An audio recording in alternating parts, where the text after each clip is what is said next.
All right, what is up, chat? I hope I have audio. I do have audio. Excellent. The multi-stream and the audio share a panel in OBS, so I can't see them at the same time. Okay, so I've got YouTube chat. I've got Twitch chat. I might miss some chats just because I'm not sure. Do I have a YouTube chat on here? I don't know. I know one thing for sure. I definitely do not have YouTube and Twitch combined into a single chat because that is not allowed by Twitch. YouTube doesn't care. I think YouTube understands. Oh, yeah. Tunnels and trolls at the same time.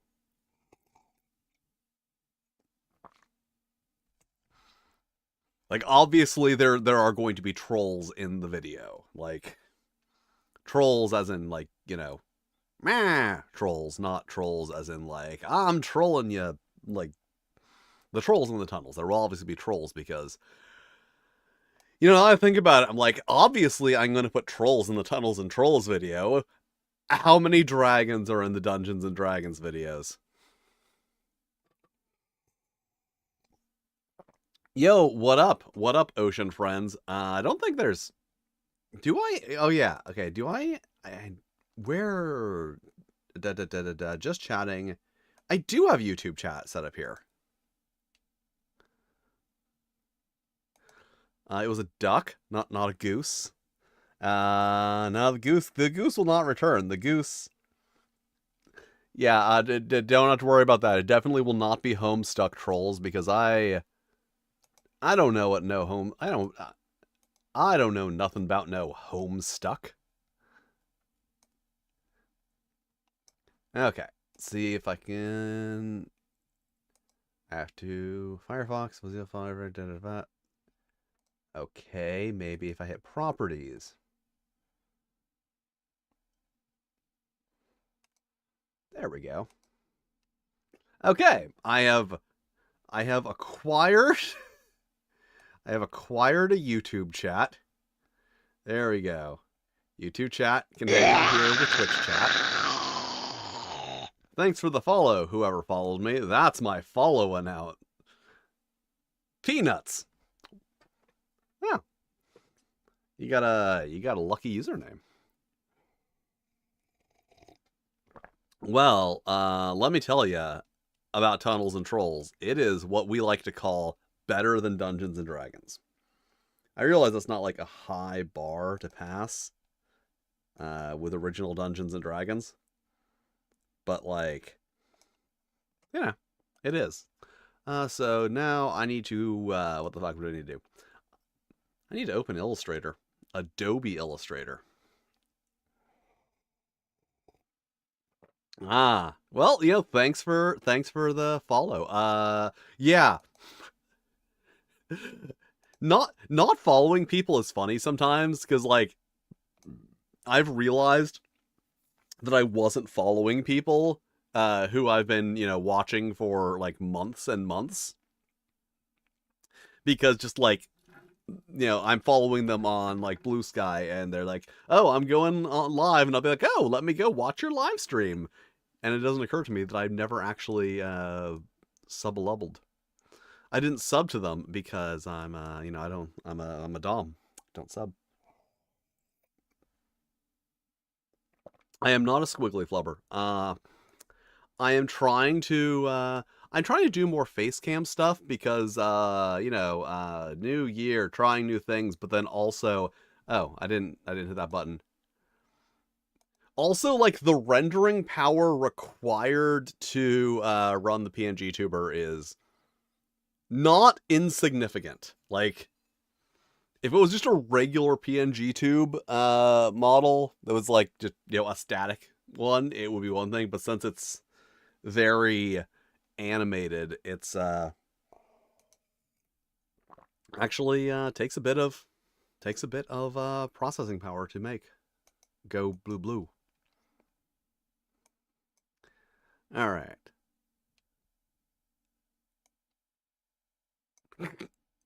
Yeah, hit that domscribe button. I do like to talk about my subs in a funny way that makes it sound like perhaps I'm talking about submissives.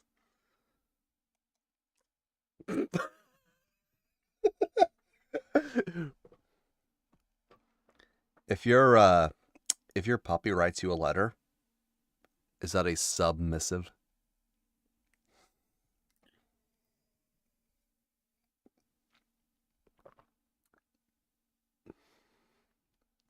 Man, there must be a really long delay on the stream. Okay, there we go. There we go.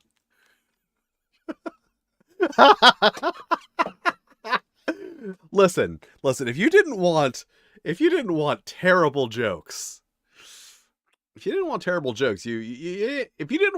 jokes and references to 90s cartoons, you're in the wrong place.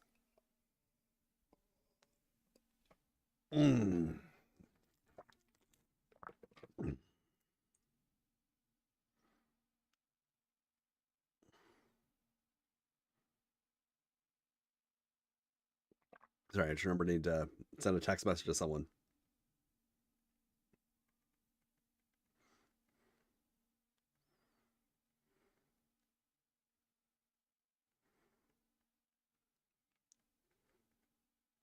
All right, now Illustrator loaded.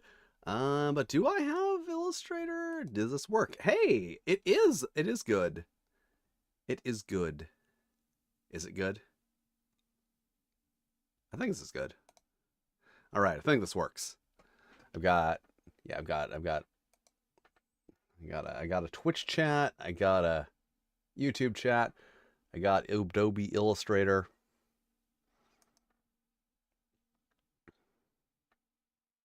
No. Ocean Friend is locked away in that prison for everyone's safety, okay? Who knows what would happen if Ocean Friend got free? Ocean Friend. Because remember, Ocean Friend has two qualities. Always wet, no survivors. Let's get some AWNS in the chat. On's in the chat. On's in the chat.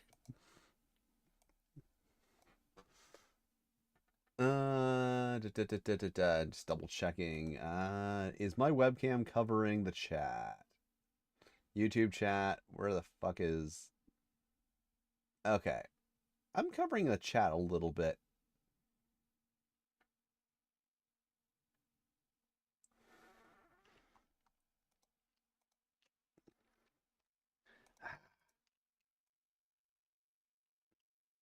There we go.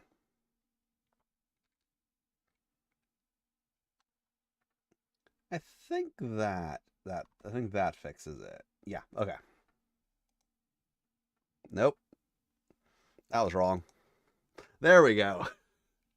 Streaming is hard. Streaming is hard. There's lots of buttons. There's like a lot of buttons, and you have to push them correctly.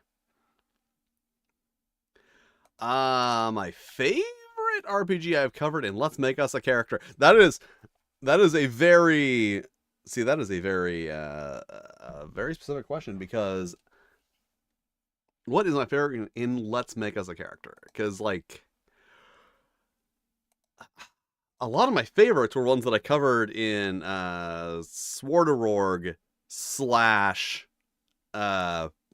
Tabletop Ferox, because I'm like, ooh, I want to cover every aspect of this game because I like it so much. But this is an interesting question that I'm pondering now. May or may not be looking at my my folder. Obviously, Fatal. No.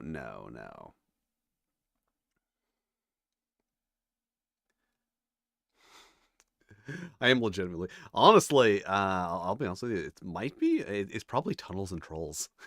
I haven't made it yet, but I actually really like the way the mechanics work in this game. Yeah, that or like Gamma World. I really like Gamma World 4th edition, as evidenced by the fact that I made 7, 8 videos on Gamma World. I really like Gamma World conceptually. Mechanically, like, I also really liked Call of Cthulhu 7th edition. The problem is, I like a lot of what's going on in Dungeon Crawl Classics too. The problem is, like, a lot of the games that I do Let's Make Us a Characters for are less interesting games. Sword of Rorg, that's not what I'm looking for. What am I looking for? That's not what I was looking for. And where did I put that graphic? There's where I put that graphic. Wood.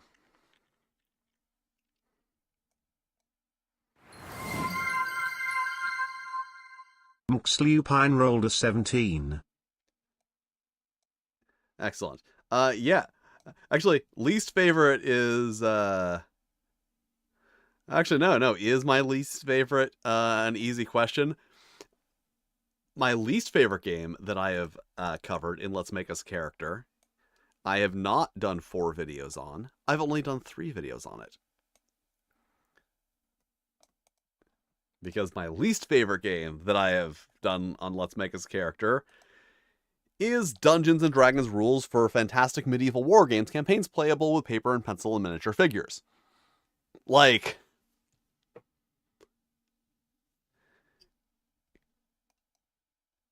Fatal is at least funny.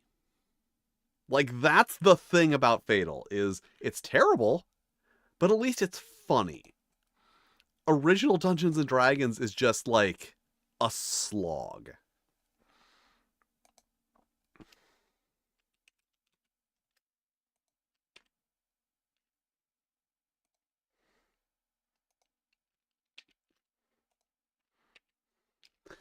Importing my scan of an index card, because of course I have a scan of an index card instead of just like,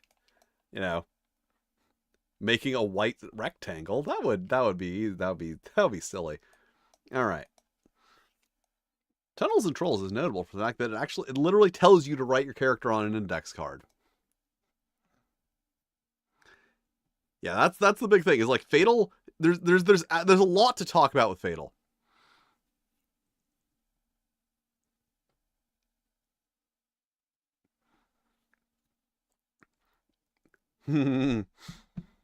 Oh, I should. No, I'm not going to say that. I've actually, spoiler alert. I do say in this video that I feel like Tunnels and Trolls is probably more deserving of the title of first modern role playing game, because yeah, original Dungeons and Dragons is very much just a war game.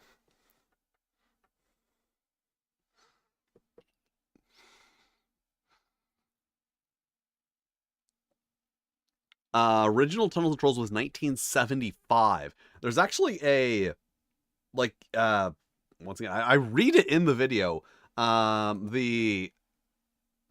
Like there's a section book that's called Troll Talk, which is like a little like preface by the author, and he actually discusses like the origin of Tunnels and Trolls being specifically, yeah, I heard about Dungeons and Dragons and I was like, hey, that sounds cool, and then I got to play it, check it out, and I was like, yeah, that's not very cool actually, so I made a better one. That is literally the origins of Tunnels and Trolls. Is Ken St. Andre, I think his name is, just was like, hey, this Dungeons and Dragons sounds interesting. And then it turns out it wasn't. Ah, blood fuck. Oh, sorry, YouTube, I swore. Yes, Tunnels and Trolls was the first path. Okay, Tunnels and Trolls was the first Pathfinder, but they did it way better than Pathfinder because, as I complained about repeatedly with Pathfinder 2nd Edition, they had an opportunity to very much distance themselves from Dungeons and Dragons and didn't. It's like, here's the thing about Tunnels and Trolls. It is a role-playing game. Like, if you want to look at like the role-playing scene and like the divide between tactical war game and storytelling game, that was 1975 original Dungeons and Dragons and Tunnels and Trolls. It's really interesting just how early that dichotomy showed up. Okay, so what do I need? I need to write the attributes. So how many attributes do I need to write? If only I had a copy of Tunnels and Trolls 4th edition on my computer device. Oh wait, I do have a copy of Tunnels and Trolls 4th edition and the 2013 reprint of the 1st edition. Not 2nd or 3rd edition. That's just like, no one knows what happens to those. Actually, it's worth noting. That is actually worth noting is that like, 1st edition was 1975. 4th edition was 1977.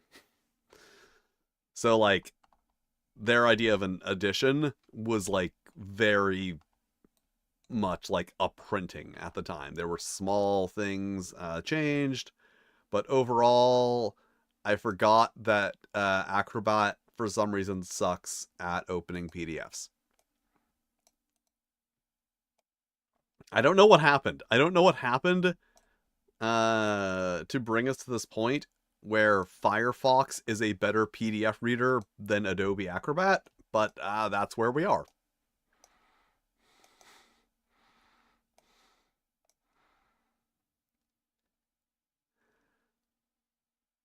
A lot of role-playing games do keep up the trend. That's actually something that I would criticize. I mean, they didn't know they were doing it at the time, but like, yeah, they started that trend, and that trend is a wee bit annoying. Okay, what are the stats for Tunnels and Trolls? Okay, strength, intelligence, luck, constitution, dexterity, charisma, gold, weight possible, weight carried, and experience points. Armor and languages. Like, it literally says, yeah.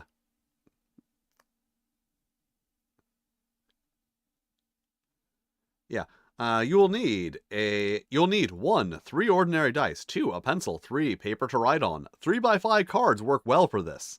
And it's like, on the back of your card, write down all your equipment.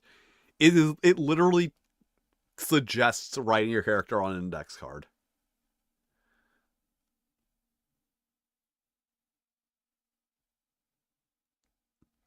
I feel, okay, so here's the thing. The internet is a series of tubes, okay? Tubes are basically tunnels, and you are all in the internet. Therefore, you are the trolls.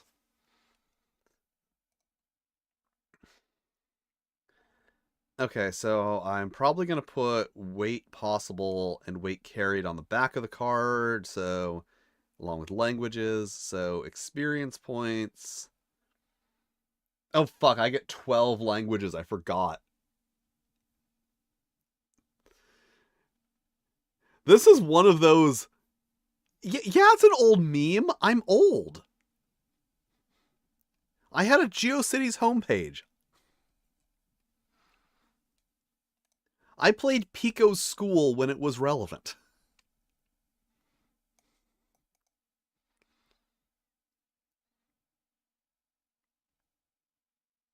Alright, so I'm going to save this. Because I did something not incredibly smart. Or, no, yeah, I did something not incredibly smart.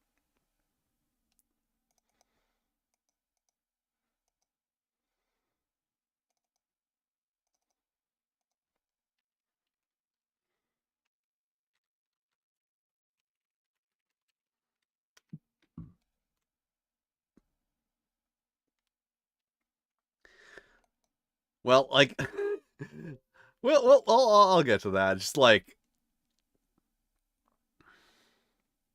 I mean, once I wrote a Dungeons and Dragons 4th edition character on an index card just to prove that I could.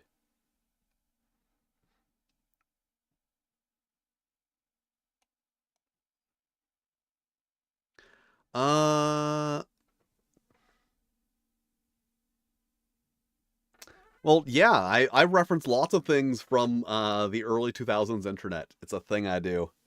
Yeah. But I'm glad you love the Fatal video. It was honestly, here's the thing about Fatal. Like, as I was saying earlier, comparing Fatal to original Dungeons and Dragons, Fatal just has like this massive mountain of terrible stuff to go through. And a lot of times there's, like, oh, a missing rule here or there. Original Dungeons and Dragons is like all missing rules. Like, that's the thing about that one. It's more aggravating. Like, Fatal is stupid. Dungeons and Dragons original is just like, ugh. But yes, I have heard that Tunnels and Trolls is popular in the United Kingdom. Isn't the 4th edition? I forget which edition it is. And one of them, like, he talks about it. He's like, wow, I can't believe this stupid game that I made and printed up 100 copies in the print shop of the college has been published in the UK.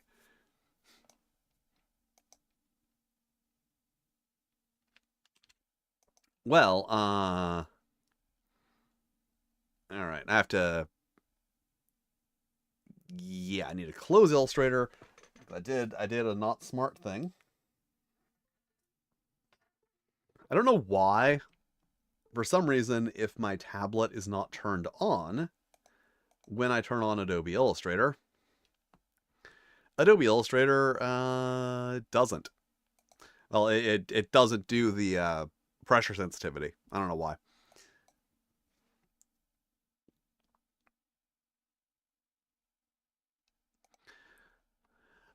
So Ferox means like wild and fierce, basically. So there's a movie called Cannibal Ferox. That movie is a cheap knockoff of Cannibal Holocaust. But it is also the phrase, it is the place that most people are familiar with the word Ferox from. So yeah, Tabletop Ferox is literally just a reference. Tabletop Ferox is just a reference to an Italian cannibal movie that is a cheap knockoff of a significantly better Italian cannibal movie. Uh, you know what? I don't remember what the soundtrack to Cannibal Ferox or Holocaust sounds like. So I'm willing to assume that no, they do not have banger soundtracks like many other Italian horror movies from the 80s. If y'all are not aware, there's just this weird, there's a weird kind of a weird thing that like in the 1980s in Italy, for some reason, they just went fucking balls out on every horror movie soundtrack.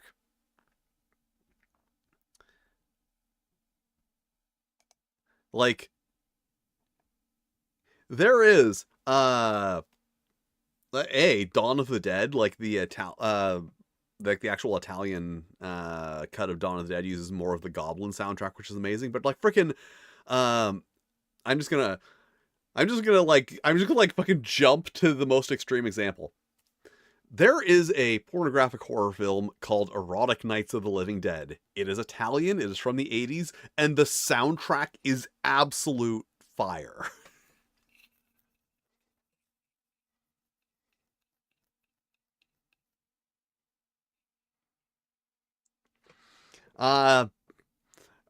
See, I haven't watched any spaghetti westerns, but I believe you. I believe you that the soundtracks are fire because, as I said, I have experience with Italian horror movies where it's just like, it's not like, oh, this is a good soundtrack. It's just like, who the hell put like this much love and effort into the soundtrack of, as per my silliest example,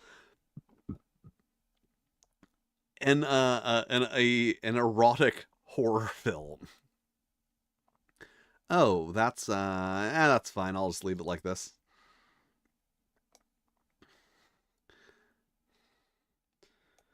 Demons also has a really good soundtrack.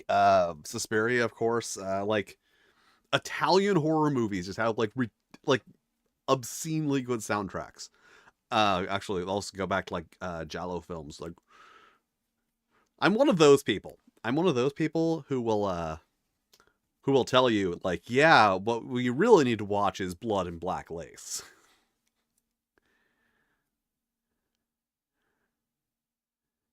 Yeah. Uh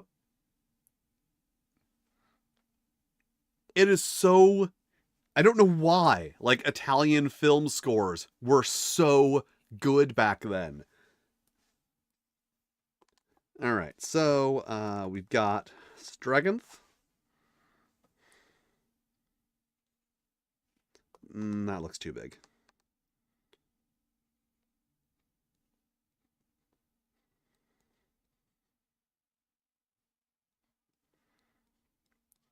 Unfortunately, I haven't figured out how to make this look like pencil.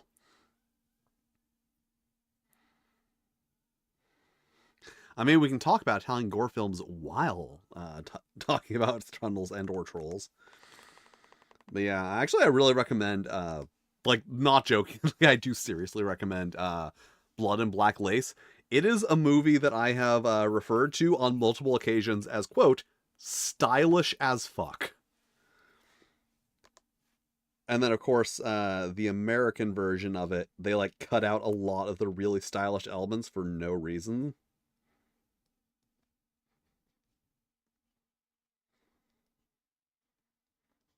Strength. I do not know how to spell any word. Like, when it's important, because I'm, like, working on it for a game. Strength. Okay, I lose any confidence that I know how to spell any word.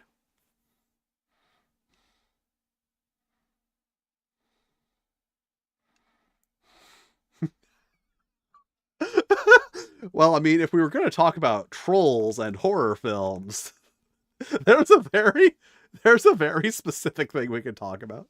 Like, here's the thing.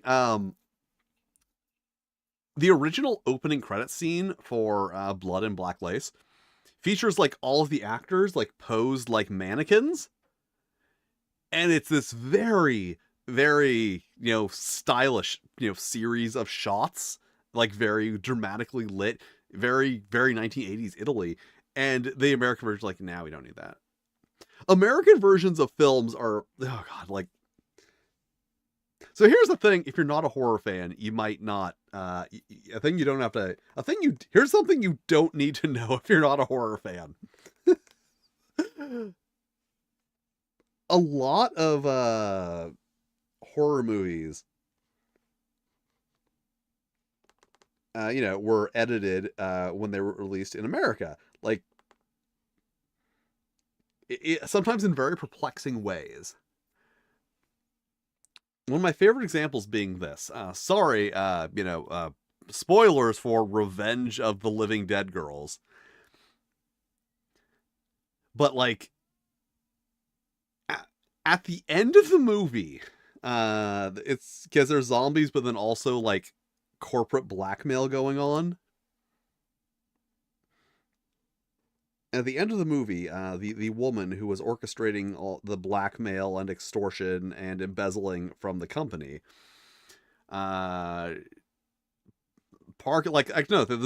three zombies, I just finished killing someone. I think that was a scene where they whooped a lady with a sword, which is weird because they had sex with her first. It's a French horror film.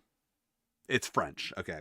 So I like just saying things are French. As like, oh yeah, of course they have sex with the woman. The three zombies have sex with the woman before doing her in with a sword up the hoo-ha. But like, it's French, so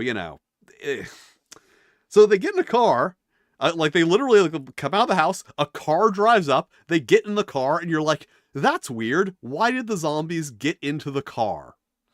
And then we go into the car, and the car is being driven by the woman who was doing, all the corporate, espionage. And then the three zombie women take off their masks, and it turns out they weren't zombies. They weren't even dead, obviously. They had faked their deaths and were using this cover to kill all the people while she did the extortion thing from the company.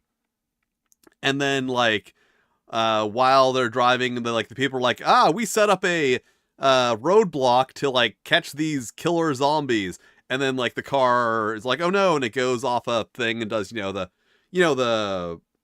incline, so that it puts one wheel up, and then the car does a little flip and bursts into flames. So they do that, and then that's how the movie ends.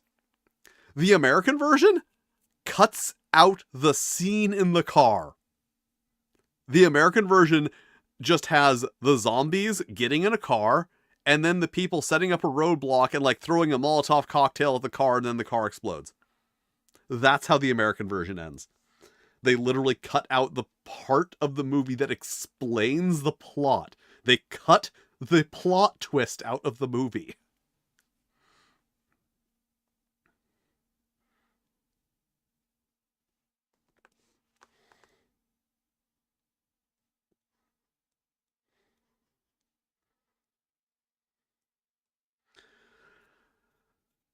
Yeah, another great example is, I forget the original title, but the film that was released in America as Horror Hotel. At the beginning of the movie, there's this whole monologue where the witch, as she is being burned at the stake, outlines how in 100 years I'll come back and I'll get you all and my curse shall kill you. She basically explains the plot of the movie. But I guess because she was invoking Satan, they were like, ooh, we Americans can't hear Satan. So they just fucking cut it off. They cut out the exposition at the beginning of the movie that explained everything that's going on. So Horror Hotel makes no sense. If you watch the original British version, it makes sense. But because there's a lot of things were cut for content because America is very Puritan.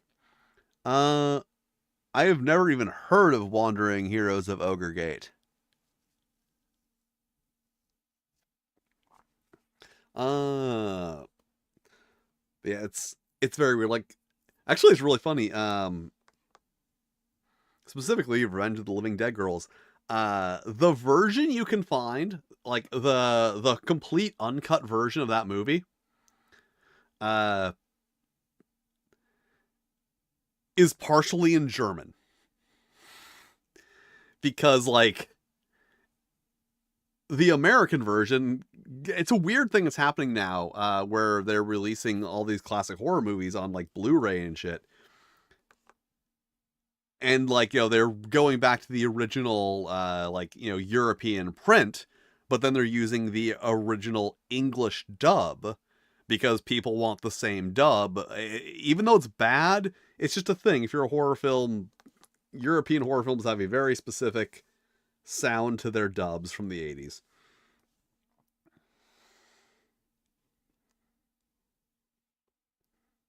Okay, I forgot another thing.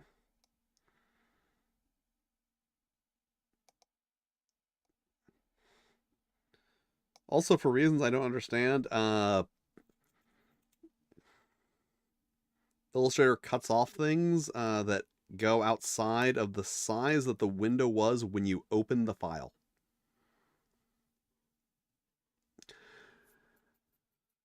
So yeah, we have these weird situations where there's like all the content that was, cut from the American version obviously doesn't have English dialogue.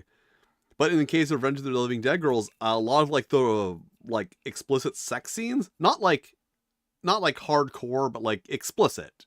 I guess we're cut out of the French version too. So the only audio that exists for those scenes is from the German version. So if you're watching this movie in English or French, at some point, like whenever things get hot and heavy, they just start speaking German. Which is also, if you find the uncut version of the movie The Head, is a similar, it's like exactly the same, but that one was German, so there's an English dub. But then when things start getting too sexy, they start speaking German because there's no English audio for those sexy sections of the movie. Oh god, yeah, fucking yeah, freaking Descent. Like, it's amazing how little respect for American audiences American film companies have. But they're like, the audience is too stupid to get that. I mean, admittedly, American audiences are stupid. And if anyone says, oh, you're just generalizing, well, let me remind you that Little Shop of Horrors, the film based on the popular play, based on the film that was made because Roger Corman wanted to get another movie out of the set. Also, the original, if you haven't seen this, I'm going to tell you, you got to go look it up on YouTube because you can easily find it on YouTube. The original ending to Little Shop of Horrors features Audrey and Seymour getting eaten by Audrey 2. And then a whole collection of scenes of giant Audrey 2s taking over the world. They're like, like smashing down buildings and climbing the Statue of Liberty. And the whole world is being like taken over by these giant plants. Test audiences didn't like that, so they changed it to the happy ending that's in the movie that you're familiar with. Like anyone who tries to say, oh, American audiences aren't stupid, American test audiences said, oh, we don't like that ending with the giant plants destroying everything. It's too sad.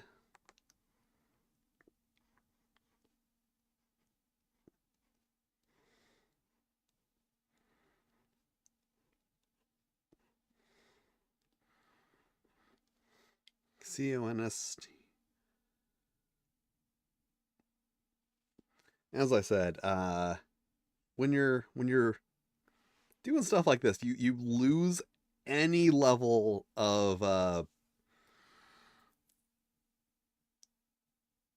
I totally forgot the word. Not belief, like, oh god, no, you god, yes, fucking, oh god, I Am Legend. I blame Will Smith for that because here's the thing: he could have refused to film that. He could have said like, "Yeah, doesn't that defeat the entire point of the movie? Isn't the whole point of I Am Legend supposed to be eradicating an entire people is bad. Isn't that supposed to be the lesson we learn from I Am Legend? And then they change the ending to be like, actually, eradicating an entire people is good.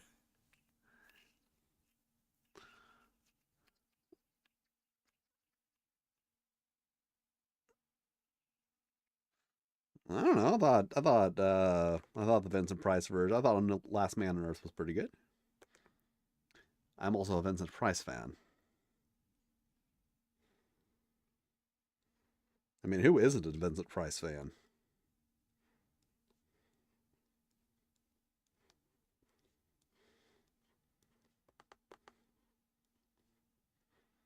And yet, I have not seen The Abominable Mr. Phibbs. I don't know why, but like I and other people I know who are Vincent Price fans have not seen that movie. Charisma. Charisma.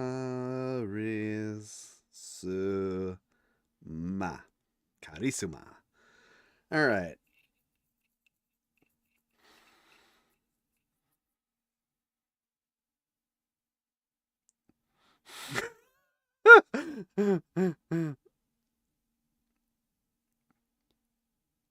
Yeah, that's like I said. That's the whole point. Isn't that the ending? I thought that was the ending of Last Man on Earth. It's been a while since I've watched Last Man on Earth, but I think they capture him and he's watching them, and then he does the whole like, oh wait, they're afraid of me.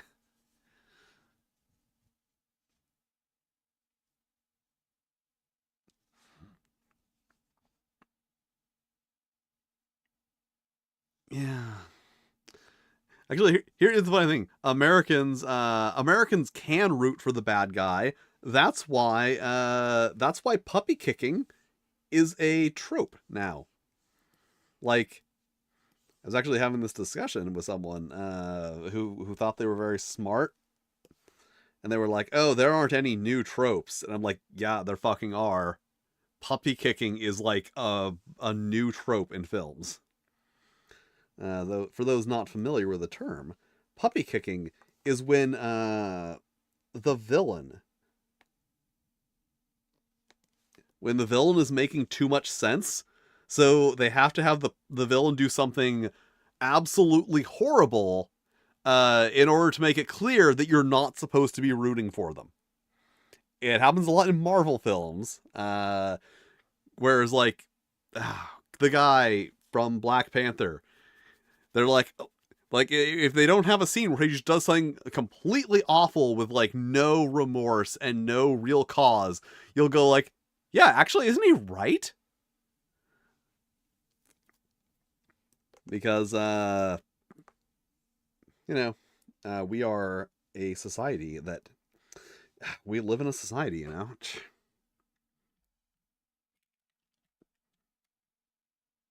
We live in a society where capitalism. We live in a society where capitalism has made it easier to imagine an end to society than an end to capitalism.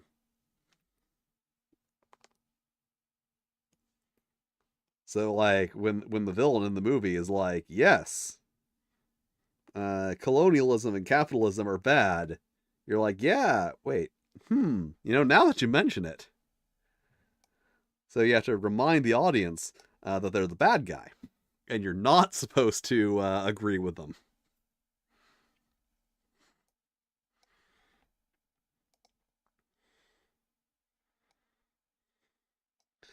It's like funny because like basically what it comes down to is they want to make a nuanced villain. And I forget where I heard this, but this is the hashtag writing hack if you are any kind of writer. The best villains are the hero of their own story, is something I heard and I think is very true. Because, like, a villain who is just being evil because they're evil, they're like, I'm just being bad for no particular reason, aren't really very good villains. They're not interesting, they're not fun, they're just like, I'm evil because I'm evil. Like, they can be fun if you're like you're aware of it. But a lot of times, yeah, they're just like, I'm evil to be evil. They're Skeletor. I don't want to feel good. I want to feel evil.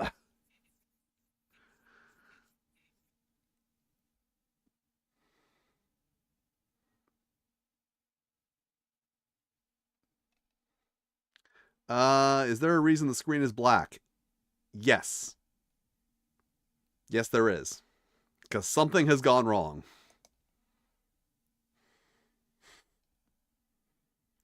Okay, that's what's gone wrong, I think. Let's see.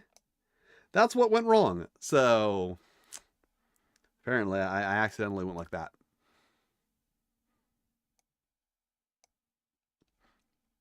Illustrator is finicky.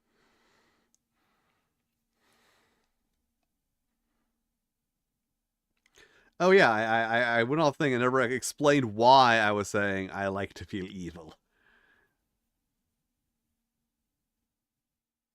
Yeah, so the problem is when you make a sympathetic villain, you run the risk of accidentally writing a villain who's right.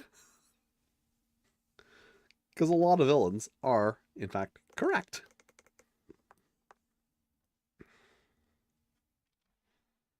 All right, so what are our stats?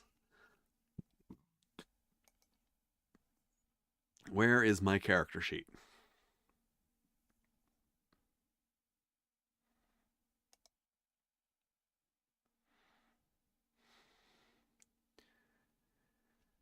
Yep. Yep, you could kill neither. You could cure cancer with denied. So like it's a thing. Like it's a problem. Uh see honestly, see I have this specific problem with Wicked, which is I blame Wicked for being the reason that Maleficent exists. And I blame Maleficent for being the reason that Cruella exists. It was one of those things where it's like, okay, one thing that tells the tragic backstory of an established villain is made. So now everyone else, now we have to make a dozen fucking movies that tell you the tragic backstory of an established villain. Yes, Dalmatians kill Cruella de Vil's parents. Like, here's the thing. You know what makes Cruella de Vil a good villain? Ironically, it's the opposite of what I said. It is that she's just selfish. That's her whole thing. She is just mean and selfish and wants fashion for herself. She doesn't think she's bad. She's just out for Cruella de Vil. And that is a bit, and that's like fine. But when they're like, oh, actually, she hates dogs because Dalmatians killed her parents, it's like, wow, you're not very good at making movies, are you? Okay, 14, 16, 9.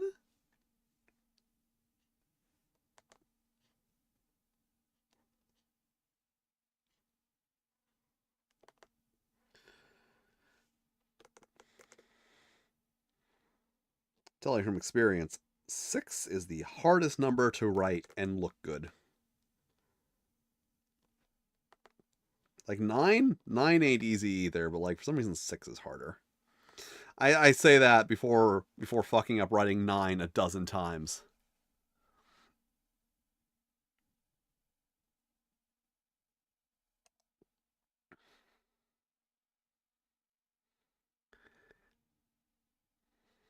Okay, looks like yeah.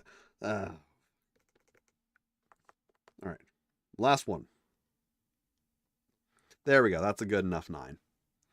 It's not even staying. So then 8, 9, and 14.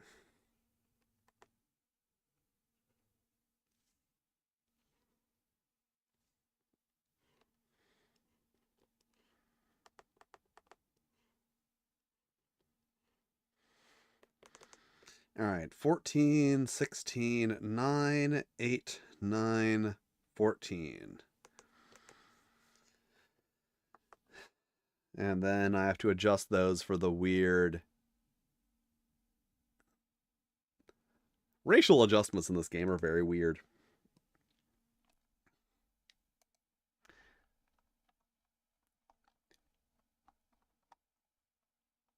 Well, fortunately, well, the eight in Constitution, that's what's going to give us most of the problem.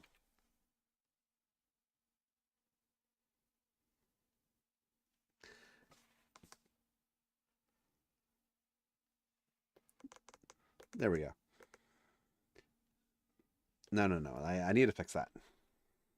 The 8's going to be there the whole time. Okay.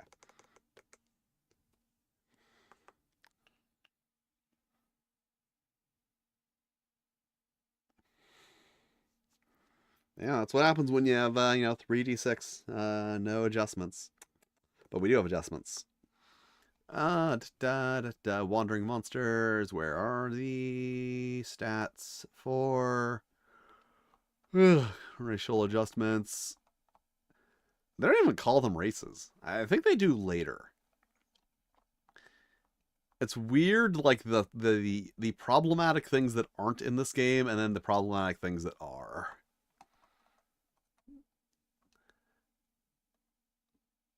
Because some of the problematic things aren't in this game, and some of them are.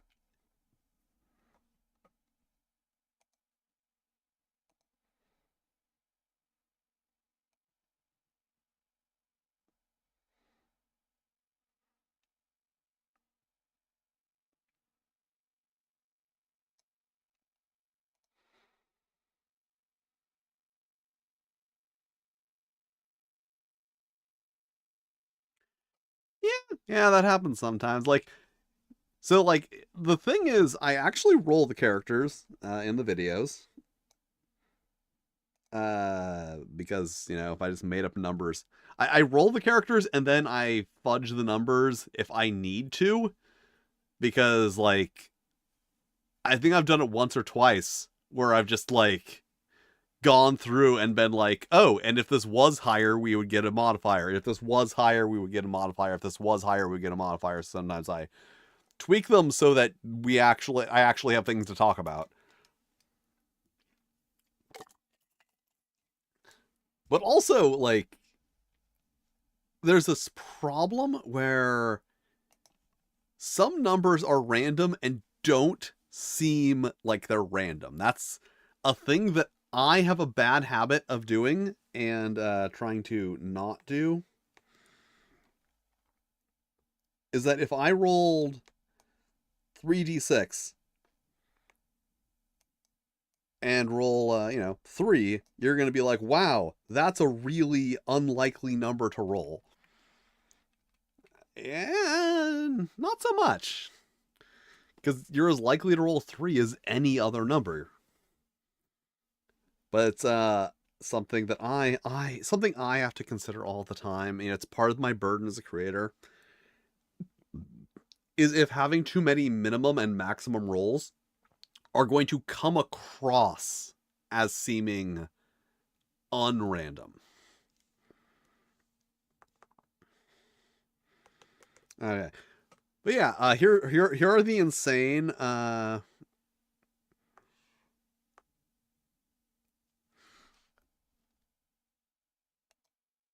yeah. Here there we go. Here are the insane racial adjustment rules for 1st through 4th edition tunnels and trolls. It's just a quirk of random chance. Actually, I'll just use a d20 as an example, is that rolling a 20 or a 1 on a d20 seems meaningfully less common than rolling a 14. But it's exactly the same. You have the exact same odds of rolling a 1, a 14, and a 20. But, your brain, understands that the center numbers are more, likely because the average is, 10.5. So even though, what's that? same odds of rolling a 1, a 12, a 3, or a 20, it seems like the 12 is more likely to be rolled. So if I rolled like in a video, if I rolled 2 12s in a row, you probably wouldn't think anything of it. But if I rolled 2 20s in a row, you'd be like, wow, that's not very realistic. The odds don't work like that.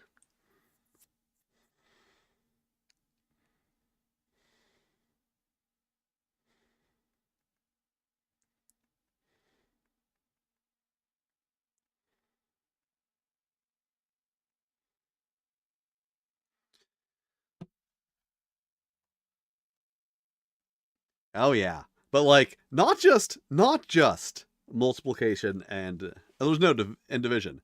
Men, normal, 1 times all prime attributes. Okay, that makes sense. Dwarves, strength and constitution times 2, all others times 1.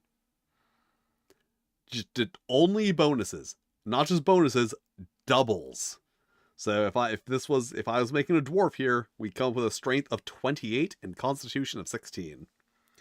Elves, strength times 1, IQ times 3 halves, luck times 3 halves, constitution times 1, dexterity times 3 halves, charisma times 2. Once again, all bonuses. Leprechauns, leprechauns are a space player species in Tunnels and Trolls, and if that's not enough to tell you that Tunnels and Trolls is better than Dungeons and Dragons, nothing will.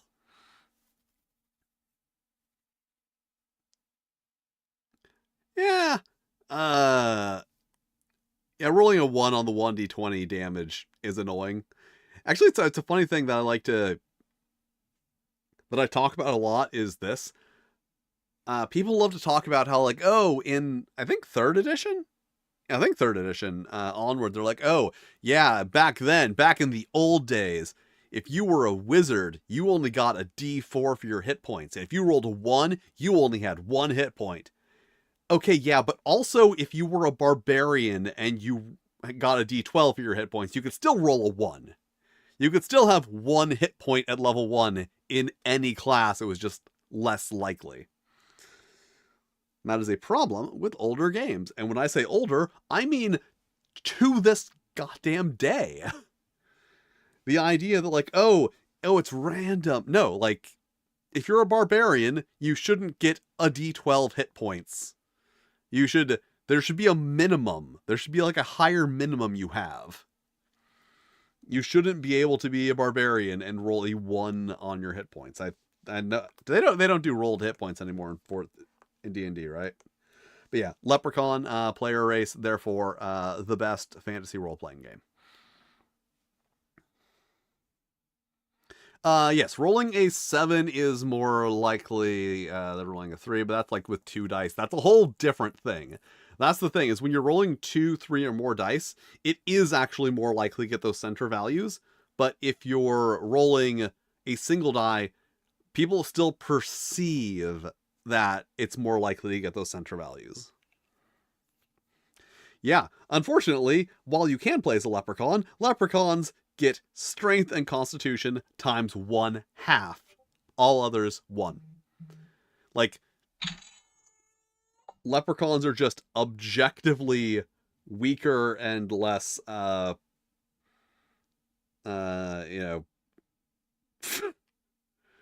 why are you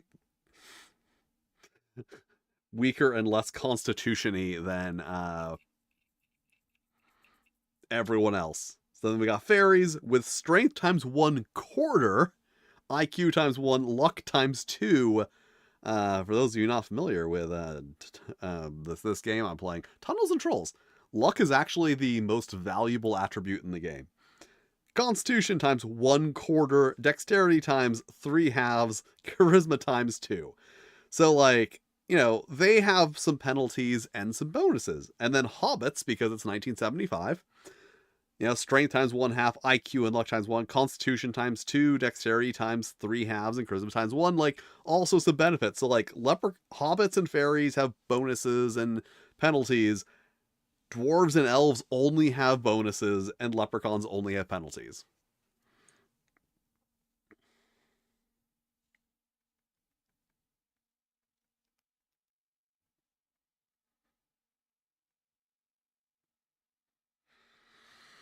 So it's a choice. It is choices that were made.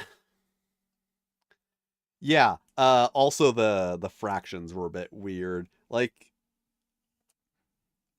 I feel like percentages would make way more sense to everyone.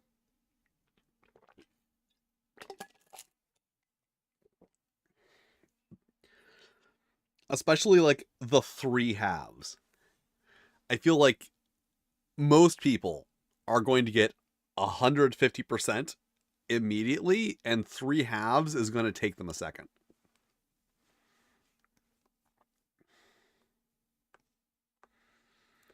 But this character that we are making in this game is an elf. So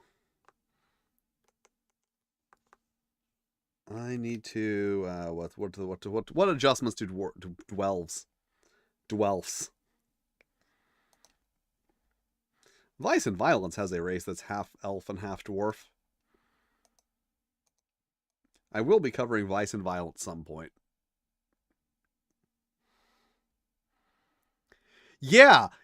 See, that is the freaking thing. Three halves is very unintuitive.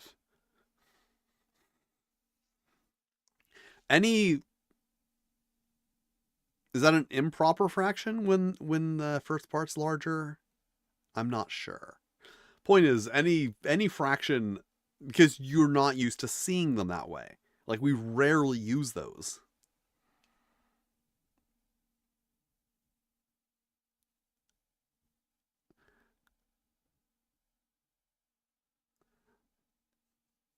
Yeah, see, I wouldn't. Despite it, I still would not play a leprechaun, because just like, hey, Constitution is hit points. Like in this game, Constitution does not add to hit points. Constitution is hit points. So we made a leprechaun with with these stats, you'd have 4 hit points. If we made a fairy, you'd have 2. So where are my stats? Okay. Intelligence and luck become 24 and 13. I should group those. Actually, I should group. Wow, why did I... That's really off center. Like how I put little guides here to help me center things and then didn't use them.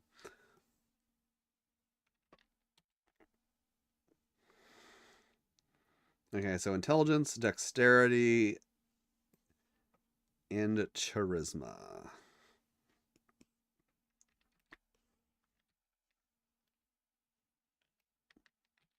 All right.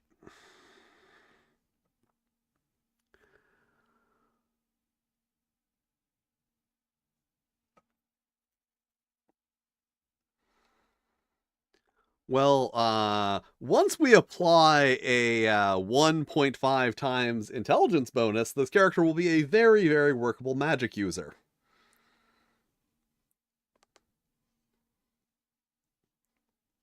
With 24 intelligence.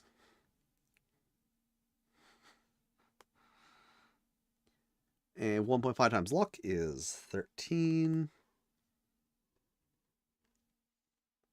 And 1.5 times dexterity is also 13. And then 2 times charisma is 28. Unfortunately, there are no charisma-based classes in this game.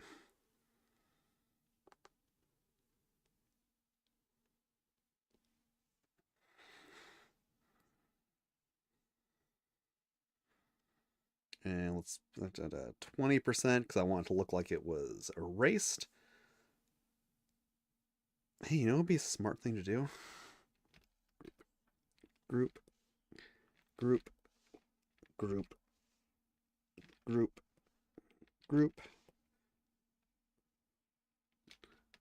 group. All right.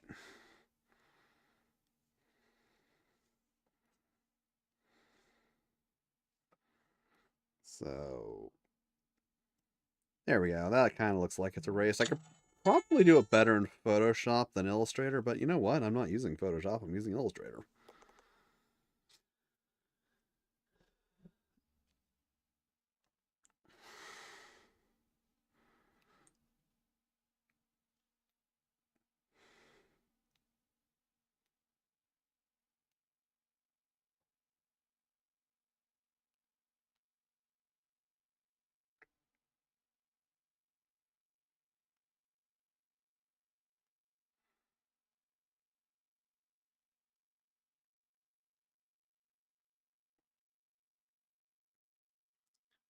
Sorry, I'm receiving various messages about an ongoing game of The Sims.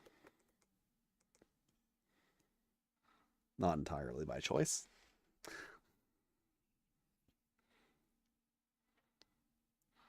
Yeah, unfortunately, I don't know. Okay, so Tunnels and Trolls First through Fourth Edition does not distinguish between any genres of Magic. Charisma is. Oh boy, I get to. Oh boy, I get to say this. I get to say this. Charisma is really only useful for enslaving monsters. 1975.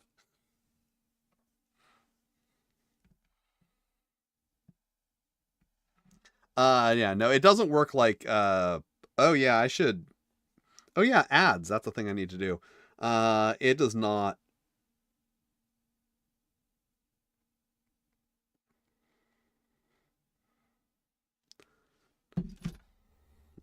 Yeah, it's a completely different system than D&D. So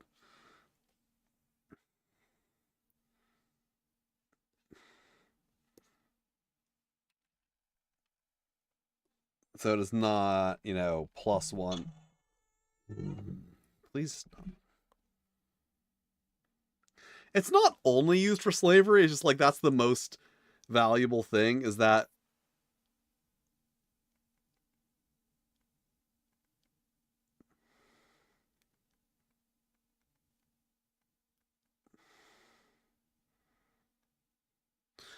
um it's like the most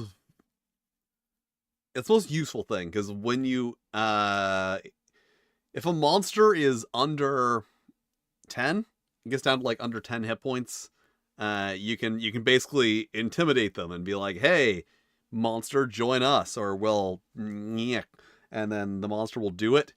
But then it can, once it gets its strength back, it can rebel against you. But to do that, it has to roll higher than your charisma on 2d6. I know what you're thinking. Your charisma's 28. It sure is. Like, if they roll 2 6s, they get to roll again. And then if they roll 2 6s again, they get to roll again. So this has a very early version of exploding dice as well.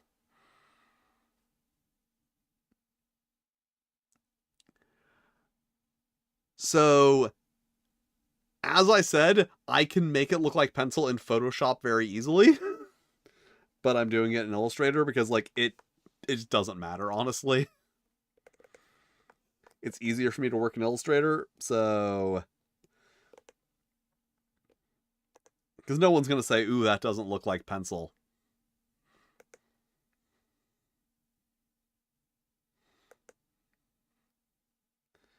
Okay, so I do need ads.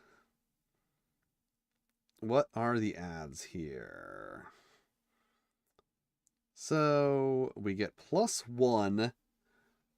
So basically you get +1 to your attack rolls for every point of strength, luck, and dexterity over 12. So 5 here. And those are called, I wish I was joking,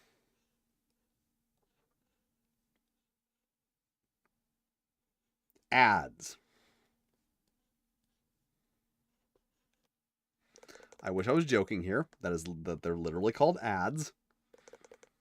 I know what you're thinking. What's a penalty called? Subtracts? Yes. Yes, it is. Okay, so this will be here, and then I'll be like, do to do. This explains everything. Adjust for these. I just need to make sure this stays up there. I do need dice. I need some dice.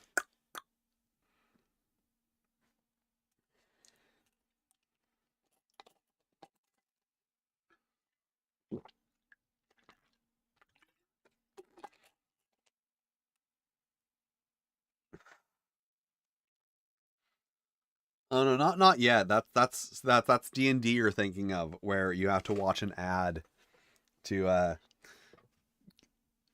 get your death save. I swear it's gonna happen one of these days. Unless Elon Musk buys Hasbro. God, I hope that happens. I would love that.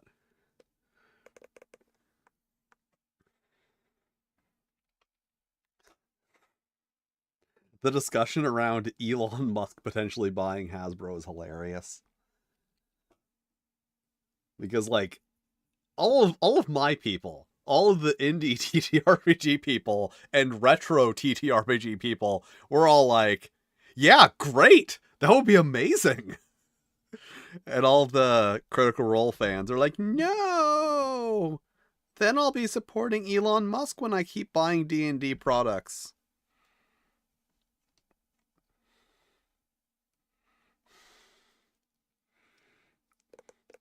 You see my implication there being that D&D fans will, like, fans, people who watch Critical Role and consider themselves D&D players despite having never played D&D themselves, will never stop supporting Wizards of the Coast under any conditions. Okay, wait. One condition. And that is Critical Role severing their working relationship with Wizards of the Coast. But why would they do that? Like,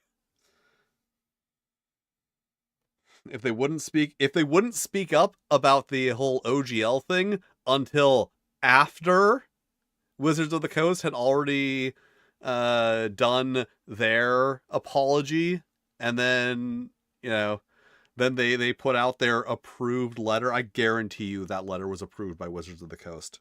The statement Critical Role released about the OGL debacle, I guarantee you, was approved by Wizards of the Coast.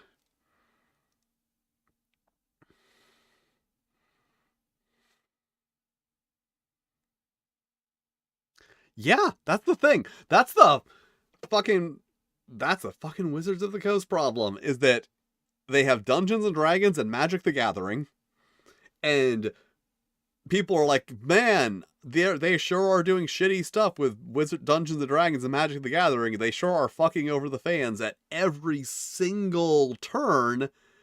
And then there's like, yeah, but we're gonna keep playing them. I gotta get new cards. Because that's the thing, is like, back when Twitter was a thing, whenever I saw Wizards of the Coast trending, it was always, okay, did they do something to fuck over D&D customers, or did they do something to fuck over Magic the Gathering customers? Because it was always one of the two.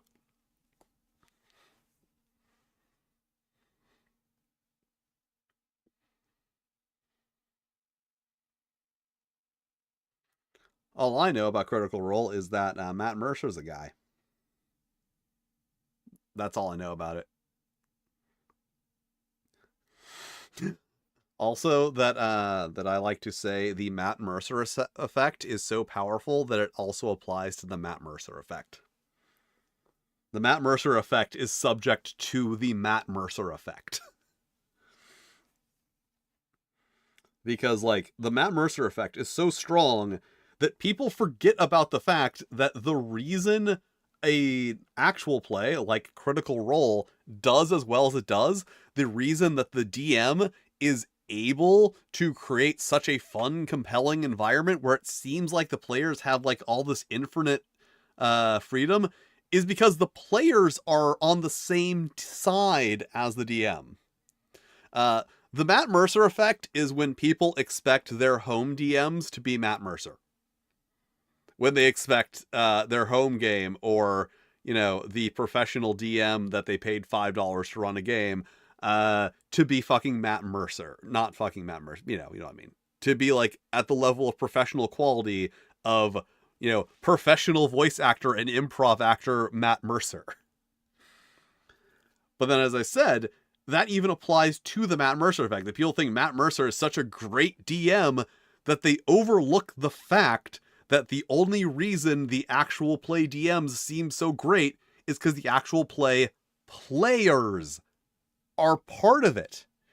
They're not just players. They are part of the performance. They are not you sitting there in your game. The reason that when they want to do something silly like Mr. Chuckles. Like Chuckles in, is that Dimension 20? That joke hit very well because everyone involved in it knew to use it sparingly. If that was a home game, someone would be pulling out that voice every single session and everyone would get sick of it.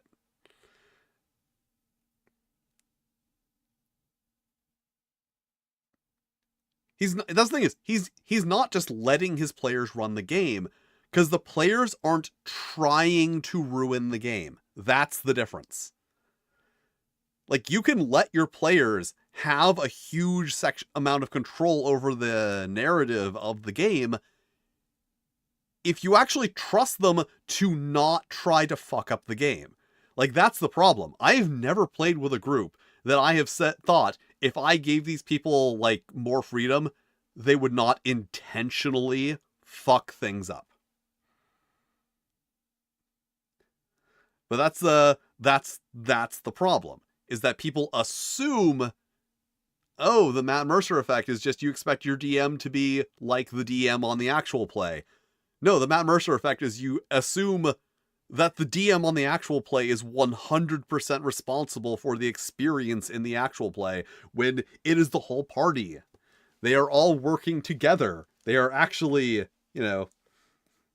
have the same goals. No one is trying to fight the DM in that.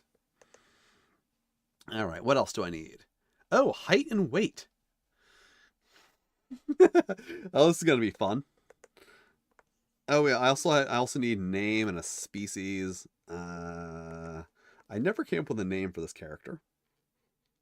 Name. Elf name. Aurora. Wait, no, Aurora is Sleeping Beauty.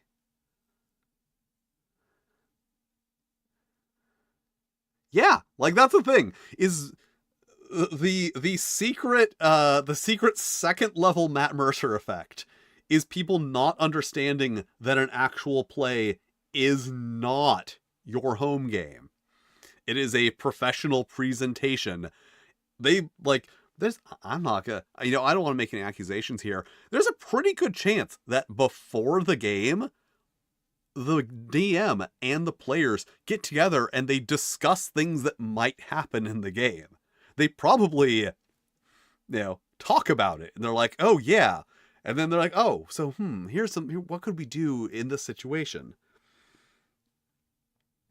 All right, Google, give me an elf name. I like Googling random shit like elf name. Oh god, I hate the AI overview so much. Elf names can be inspired by a variety of sources, including fantasy lore, hobbies, and other interests. Fantasy lore names of Lord of the Rings include Arwen, Legolas, and Galandrel. Other notable names include Drizzt Do'Urden, Elrond, Tauriel, and Fenris. Okay, Drizzt Do'Urden is not a elf. He's a drow. I mean, they're a subspecies of elf, but I feel like they are, different enough.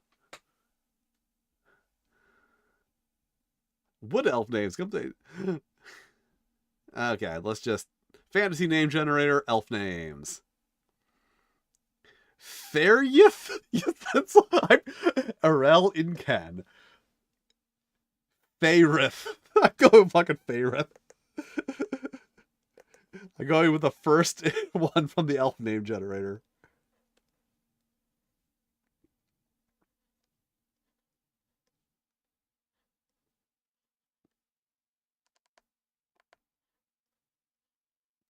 Favorith? I'm not sure if I'm going to keep the last name.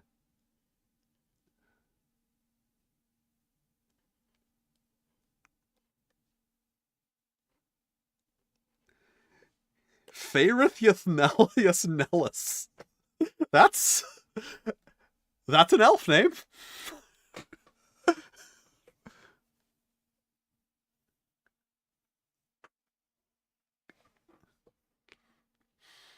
What about a Lego Legolas? Saw a funny thing that was like Legolas, and then it was like a Lego girl, and it was like Lego Lass, and then it was like Lego Legolas, and it was Lego Legolas because those are a thing. All right, Favorith Messel. Like these. They don't call them races or anything. Like the title of the section is literally the Peters McAllister chart for creating man-like characters and monsters. That is one bit of language that I do like. Oh shit, I have to write class too. One bit of language I like from like old games that I wish we need to bring back is man-like characters. And also man-sized, because that's a size definition for monsters in original D&D. Yeah, that's what you do with an elf. You give them a name that's so ridiculous that no one remembers it, and they're like, yeah, let's ask the elf, because that is in keeping with traditional fantasy tenets. Anyone else ever think about how weird it is that it's like a normal fantasy and sci-fi thing to refer to someone by their race? Yeah, man-sized is funny. Man-like, man-sized, it's a funny description. It's a funny categorization. I don't want to say race. Because I think type is the official name for a class in this game. Good thing I would show you guys, I would have the book, but there's a naked Amazon on one of the pages, and I'm dead fucking serious here, that it would be against Twitch TOS. It's really weird. Like, the auto moderation on the YouTube chat is just like obscenely strict. But also, YouTube, I can show a drawing of a butt, and I can't on Twitch. For reasons. You could show a drawing of a butt on Twitch.tv for one day.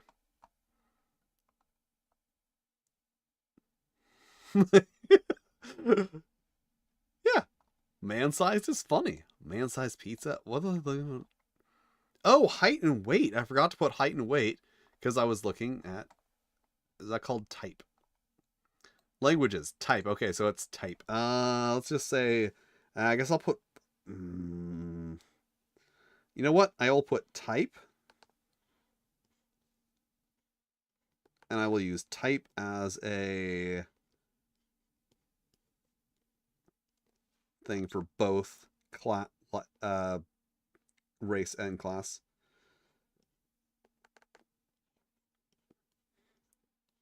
Elf /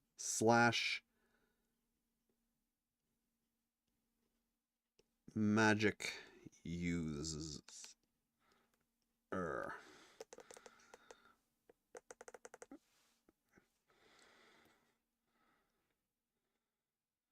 Better watch out for that guy. Here he's a magic user. He's no good.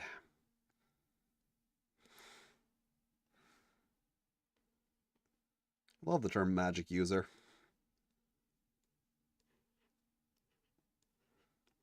It's so neutral. Like, oh, that guy? He's a magic user. He uses magic.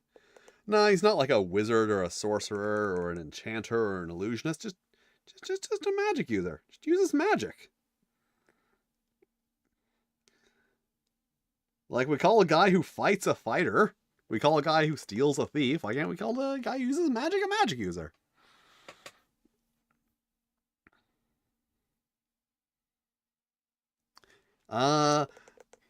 Yeah, yeah. I like I said, I wish it was a joke that I could get in trouble for showing that illustration, but it's not. Because I only have how many? I only have 82 followers on Twitch.tv, so I don't have the amount of clout. I don't have hot tub stream clout.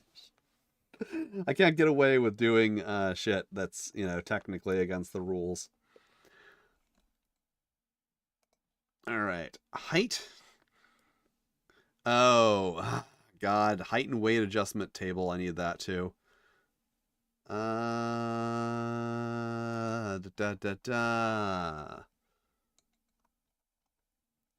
See, the fourth edition incorporates a supplement into the core rules, so it's just like random shit at random points. Elf the magic user. Yeah, elves. Height times 5/4. Weight times 3/5. And I know what you're thinking. Wow, that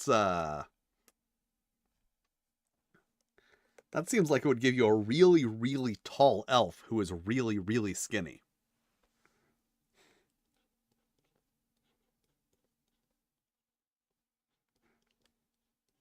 So height, 7 foot, 7 and 1/4 inch.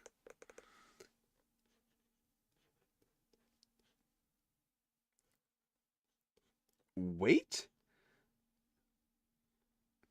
Do height and weight have a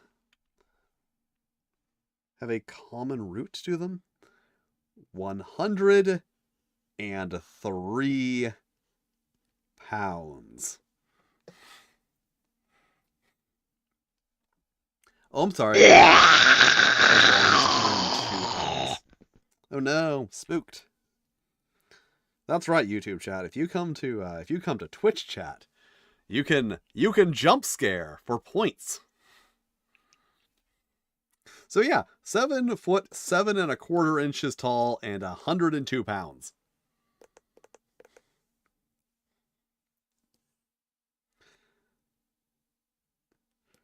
And I don't have anything else to put here, I think. I'll leave that space there. I'm not going to fill up every single. Yeah, well, it's a spooky jump scare. It's a zombie coming at you, being like "rawr." Like it's also the only jump scare in one of my videos. I need to cover more horror games so I can put more jump scares in them.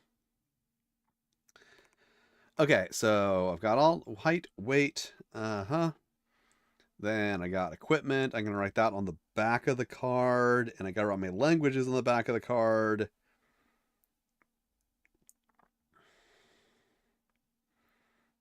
And I'm going to write my spells on the back of the card. I should probably have the height and weight adjustment table. Oh, wait. I need both height and weight adjustment tables. I need the regular and the adjusted.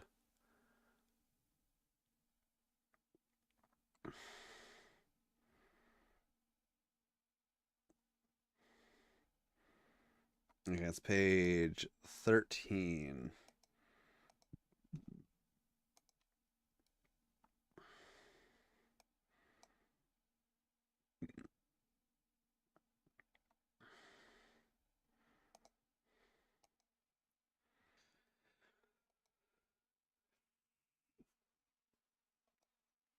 All right.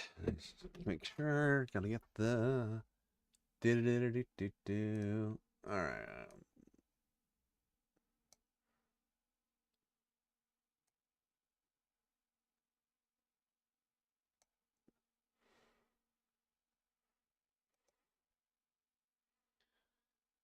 All right. And dupe. Copy. Paste.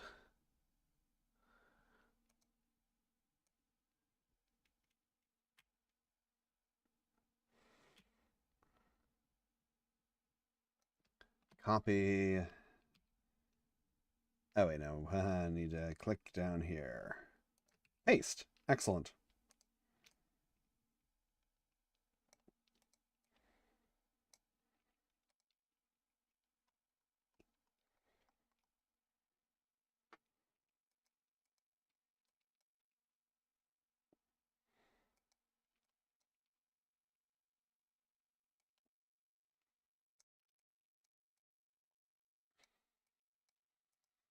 All right, so there are the height and weight table and adjustments for man-sized, for man-like characters. Are these all man-like? I don't know what the definition of man-like is. You know, it's weird. It's like original Dungeons and Dragons and the definition of humanoid monsters. It's like it includes a centaur and a gargoyle.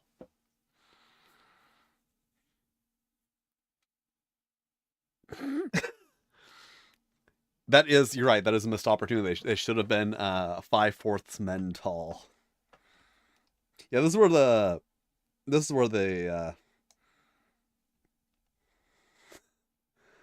where the adjustment numbers get weird. Fairies weigh 1/200th. So I think I rolled 6-1. Did I? Gee, if only I took impeccable notes. Oh wait, I do. Okay, so I rolled a 13. That was 6-1. And then I rolled a... What did I roll for that? Okay, and then I rolled a 10 on the weight. That was 170. Okay, 6'1" and 170. That's like a normal weight for a human being. So that's not unusual in any way. And then apply the modifiers, and suddenly you have 7'7" and 102 pounds. Oh, that's gonna be a fun one to draw. Oh wait, yeah, this doesn't have to. I can finagle that a little bit more later. So now cards. I'm gonna need 3 things on this second card. I'm gonna need 3 columns on this card. If only there was some way that I could set up 3 columns on this card.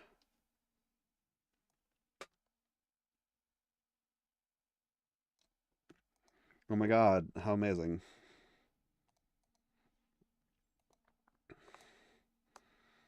Okay, so I should put language. What? 1, 2, 3, 4, 5, 6, 7, 8, 9, 10. I don't even have enough I don't have enough lines to write all the languages, one per line.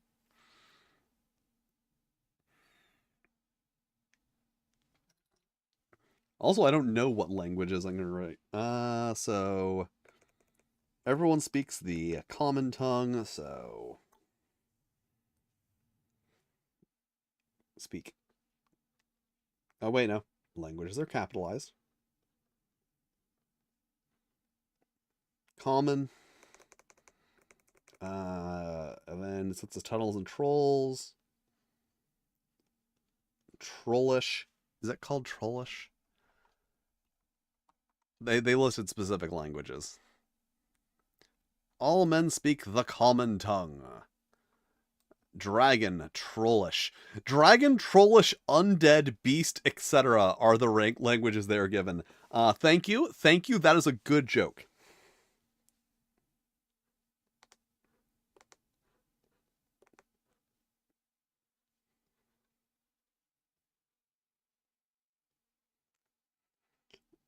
So, common, Trollish, Tunnelese.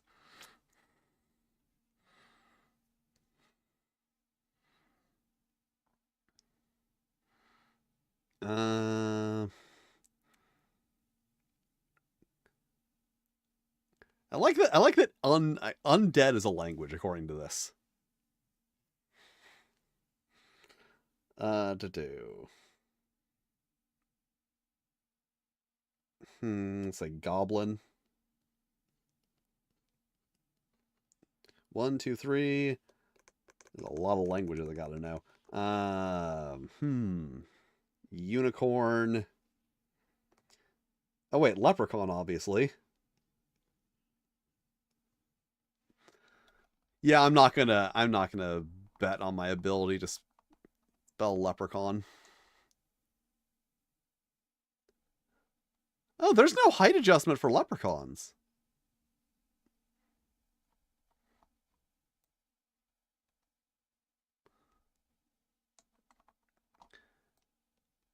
Maybe, maybe a year ago I would train I would trust myself to spell leprechaun.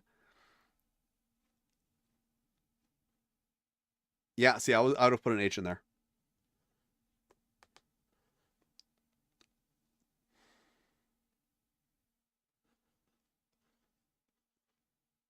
Leprechaun,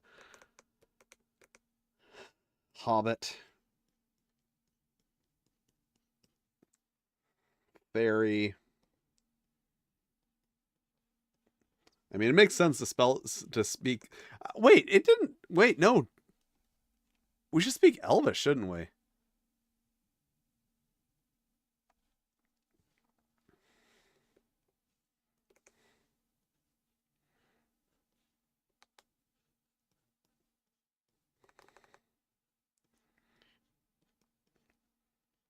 Elvish, Fairy, Elvish, Dwarven.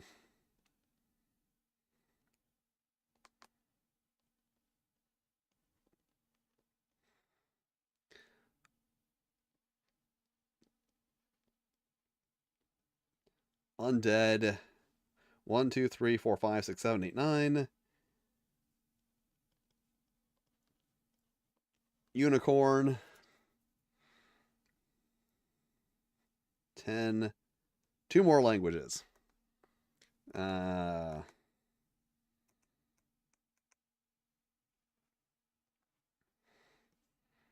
we're gonna put Dwarven up here because it fits better. Dwarven women have beards.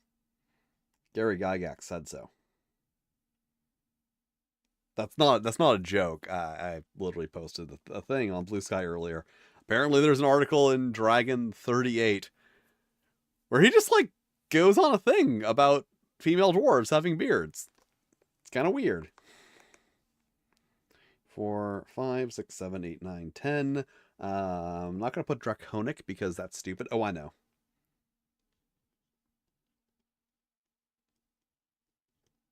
Mermaid. I like putting mermaid as a language as a joke. And my humorous instincts are telling me to put Esperanto again.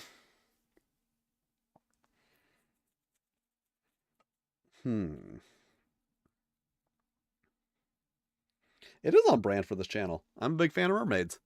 Got a bunch of mermaids on the shelf right over there. It's also a problem that a lot of the stuff I really like, I don't put back here because I want to look at it. I want to look at my Scream mask and my spooky sound effects records and my mermaids and my Gundam models. Oh, I know.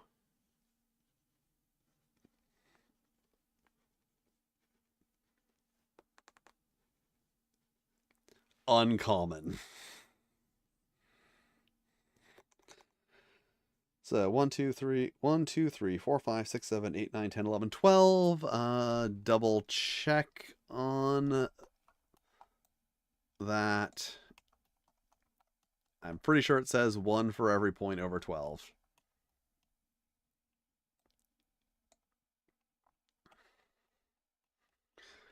I like how I didn't check that before coming up with 12.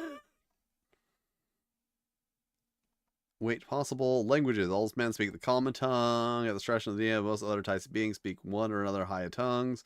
Character look will determined by intelligence. It takes brains to learn high tongues. For each IQ point above 12, you may include another language. Which, considering that elves have a 3/4 adjustment to their intelligence.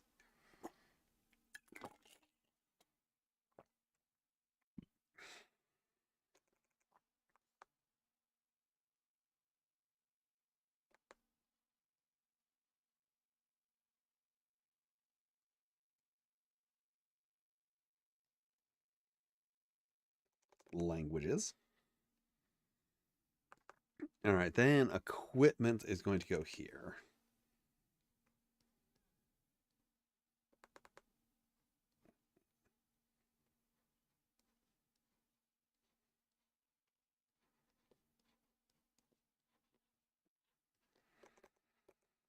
And I might put weight over here depending on how much equipment I have. No, because it's not a very good collection. There's only like 2. Mermaid statues are expensive, and the store that sells them in the mall isn't there anymore.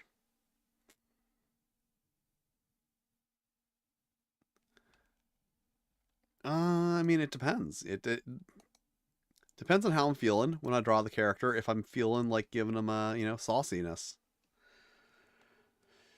Okay, where's my equipment? All right, have a quarterstaff.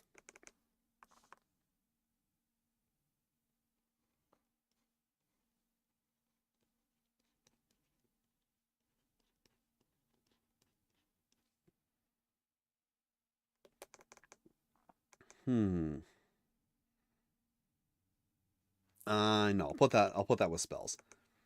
Okay, a quarterstaff, a steel cap.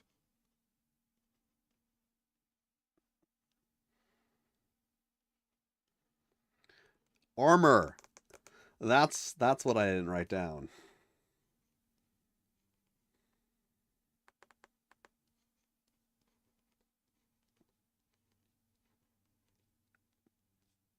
One.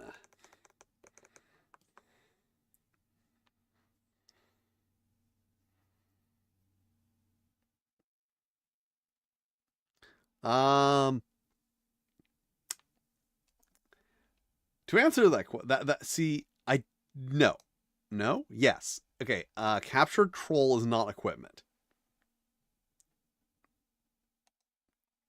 Let me just pull up the equipment section real quick, so I can be silly. That because as I mentioned, they can revolt against you.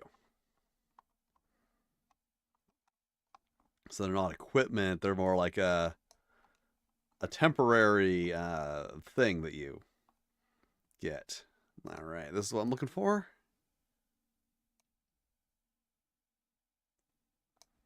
Whereas if we were to say human auxiliaries, for those with money to burn, there are 2 kinds of human auxiliaries. Let's make that place where people can see it. There we go. For those with money to burn, there are 2 kinds of auxiliary character: slaves and hired henchmen. Slaves have no luck or charisma ratings and are usually of low IQ. You may select whatever ratings you wish for the other 4 attributes between 3 and 18. The slave will cost you 1 gold point for each factor in its total rating. Thus, a slave with strength of 10, IQ of 3, constitution of 10, and dexterity of 7 would cost you 30 gold points. Your slaves may be female if you so desire, but will cost you an extra 10 gold points for their beauty. So yeah, a captured troll is not considered equipment, but a slave is. That's in the equipment section.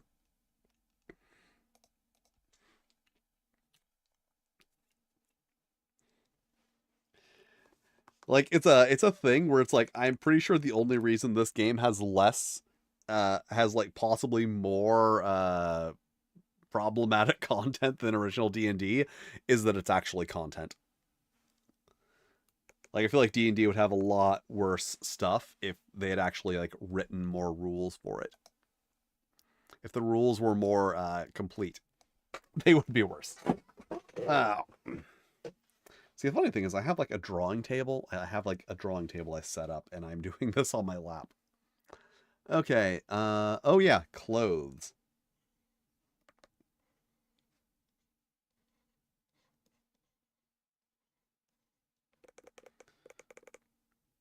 Okay, clothes, provisions.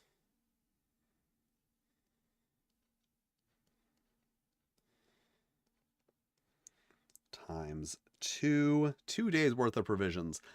Torches. How many torches did I get? I think I got 10.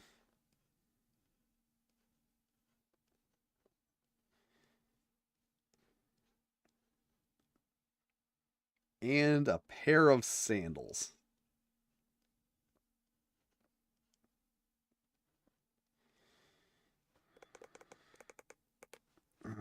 And total weight is...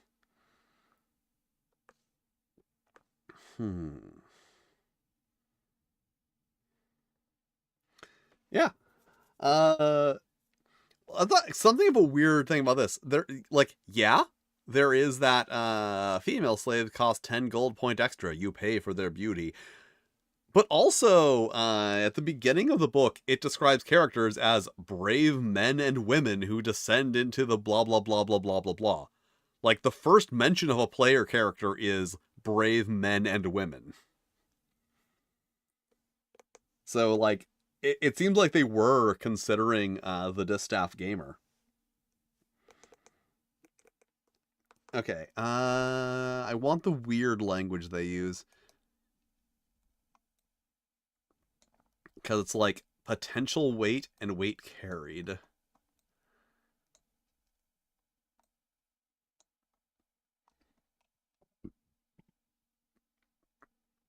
Weight possible and weight carried.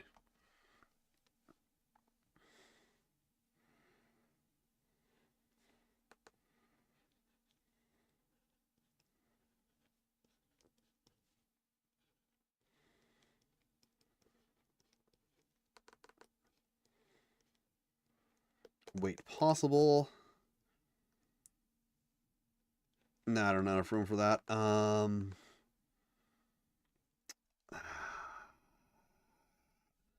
they abbreviated it as weight possible here. Wait a minute.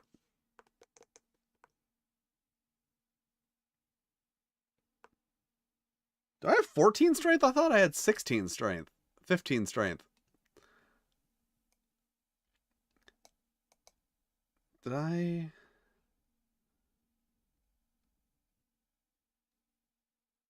No, it's 14. Are you sure? 5, 10.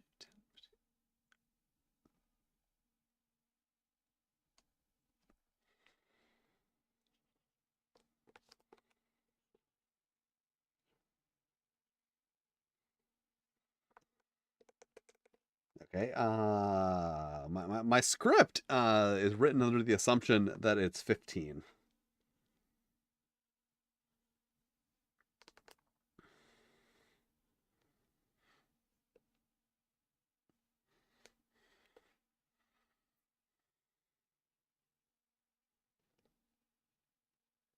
Yep, the weight possum is it's like a possum, but it's totally jacked.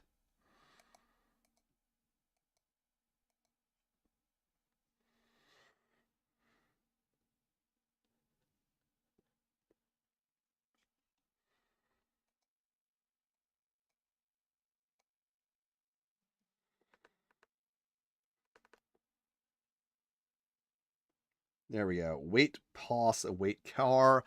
Weight carried is, what is the total weight of all of the equipment? 337. All right. You guys might be wondering, if I can carry up to 1,500, why am I only carrying 337? And the answer is, because your strength is actually your magic points. Oh shit, I forgot to include coins. That's not right.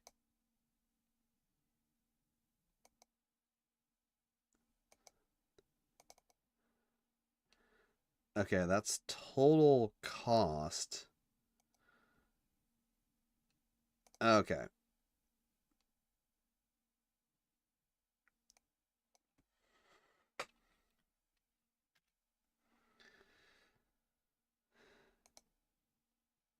Okay, so did I did that very wrong, I think. Yeah, wait, that is some of that. So this should equal 100 minus. And that should be 57. So that should be 351.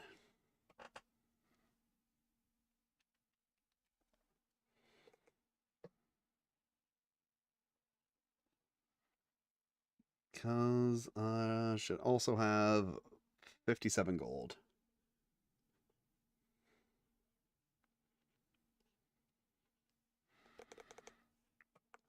Okay, languages, equipment. And then spells are going to go there.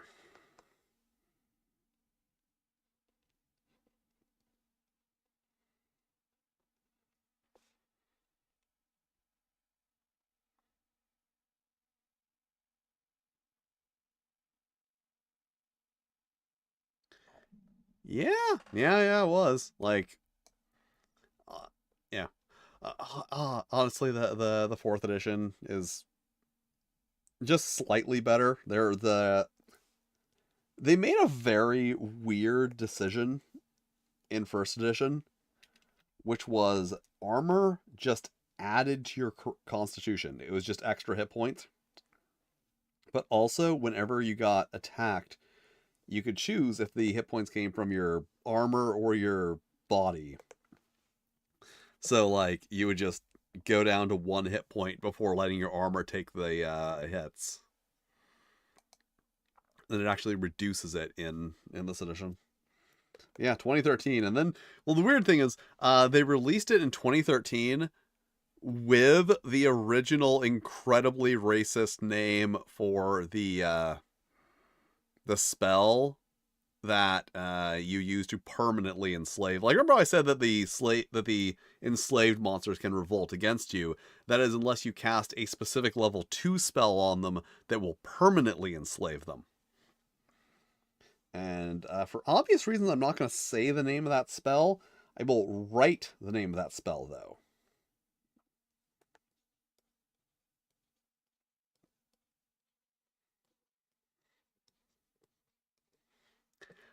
That is the name of the spell that you use to permanently enslave a monster that you have subdued in combat. Yeah, so there's actually, speaking of that 2013 reprint of the original rules, there's actually a 2020, I think, like, additional reprint that the only difference is changing that name. I have both of those versions actually right here. Yeah, 2020. The 2020 version has like a little addendum that says, the spell Obey Me was originally called the thing that I'm not going to say because, like, obvious reasons. I have changed it not to rewrite history, but to avoid giving offense in the future. I, Ken St. Andre, sincerely apologize for any offense my thoughtless wordplay may have caused. My intent in 1975 was to amuse, not to offend or degrade anyone. 8/1/2020. So, like, genuinely, I don't think it was trying to be offensive. I think it was like, this is the joke.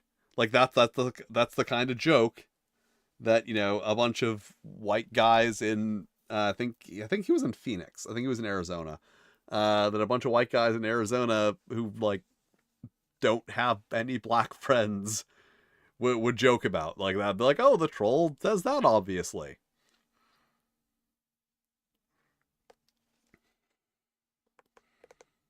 As I said in the women in D&D video, I'm like, I don't think it's malicious. I think it's just, like, incredibly ignorant. As I also said in the Tunnels, not Tunnels and Trolls, this is the Tunnels and Trolls video. Dungeon Crawl Classics. In the Dungeon Crawl Classics video, I'm like, I don't think this was malicious. I just think it's incredibly tone deaf. Which Goodman Games has a habit of. Goodman Games, I don't want to like, I don't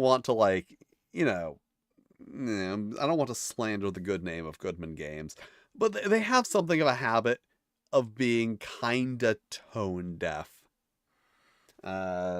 With things like, as I said, not considering whether or not dwarven stereotypes are also Jewish stereotypes, but also things like, at one point they put out like a Martin Luther King Jr. t-shirt. Like, it's legitimate. It's a Dungeon Crawl Classics t-shirt, but it's got like Martin Luther King Jr. on it, and then like a couple of warriors, a couple of, fantasy characters, and then a Martin Luther King quote on it. It's a real t-shirt that Goodman Games sold, and it's just like, I think their intentions with that were entirely good.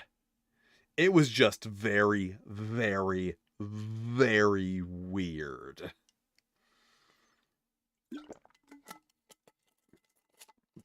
All right, spells. I need material components for all my spells. Oh, experience points. See, I knew I would like constantly. I knew I'd remember other stuff that I had to write here.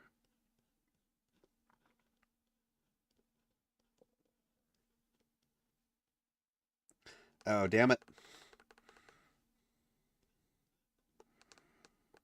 I forgot that I was writing all the titles in capital letters.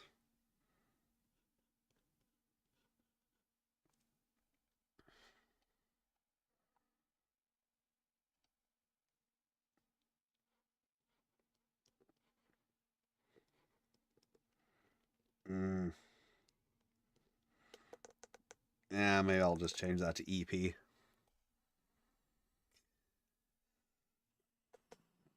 Like, I don't know what edition. I don't remember what edition that spell's name was changed in. Because, like, it's not like, oh, that was the name of the spell until 2020. They just kept it that way in the original edition reprint because, it's a reprint of the original.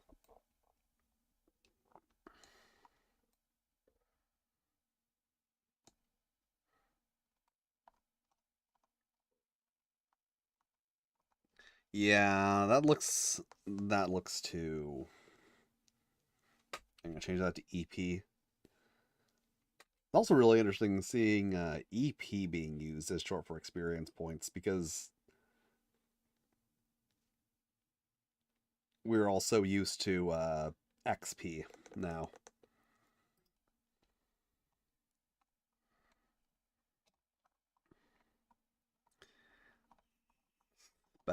Spells. God, I'm going to write all the names of the spells. Oh, all the level 1 spells.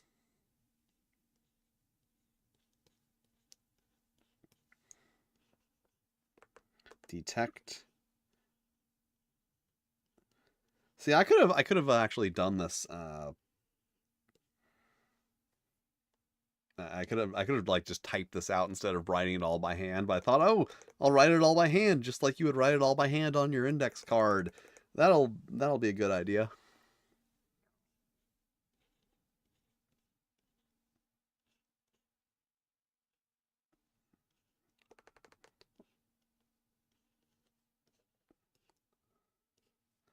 Loctite costs 2 points. Will-o-wisp.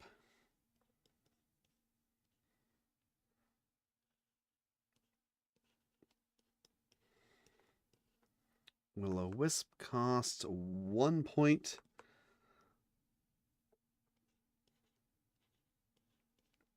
You know what I probably should have done? Probably should have counted to see if I'm going to be able to fit all the spells on here.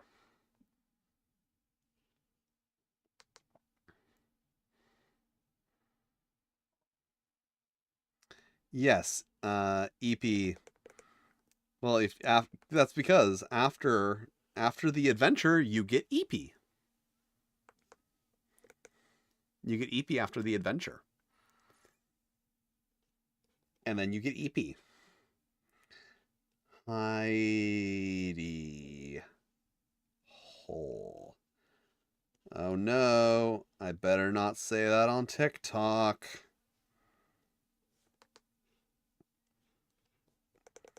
TikTok took down one of my videos because I said hole in it. And now the weirdness.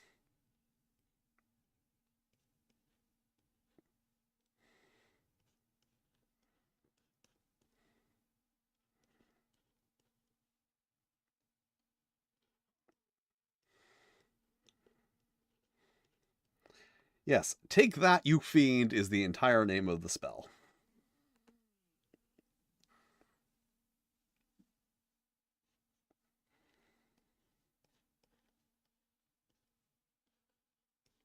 Blade. Vorpal Blade. 5 points. Like, some of the names of these spells are hilarious.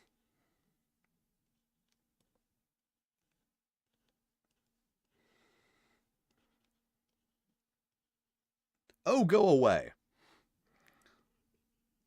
If you want the troll to go away, you just cast Oh, go away. And it hopefully does. Oh shit, okay. I barely had enough room.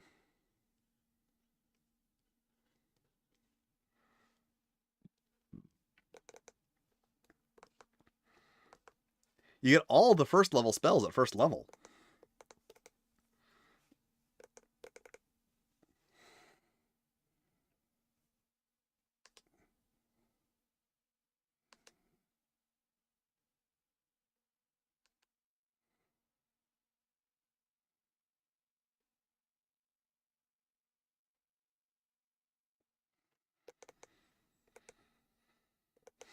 Okay.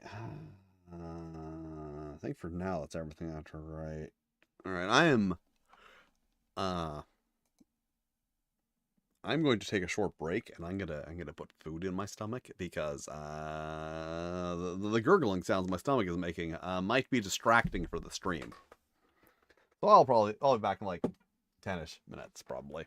10, 15. Who knows? It's a mystery. But in the meantime, you can all go on the Internet Archive and read Tunnels and Trolls. It's on the Internet Archive. I don't know if that's like authorized to be on the Internet Archive, but it is on the Internet Archive.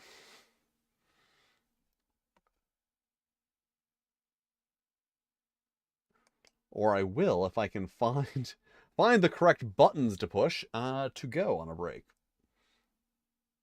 As I've said, there's a problem. That's a thing with the Streamalimal is that there's lots of buttons. There's buttons all over the place. Okay, and whoop, that goes up, and then those go off because they're not grouped together.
All right, chats. I am back. I am back and filled with Kung Pao chicken.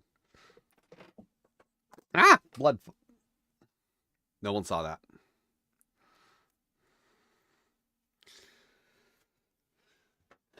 I also double checked, and yeah, this is supposed to be 15. I don't remember when I changed it, but I definitely changed it at some point.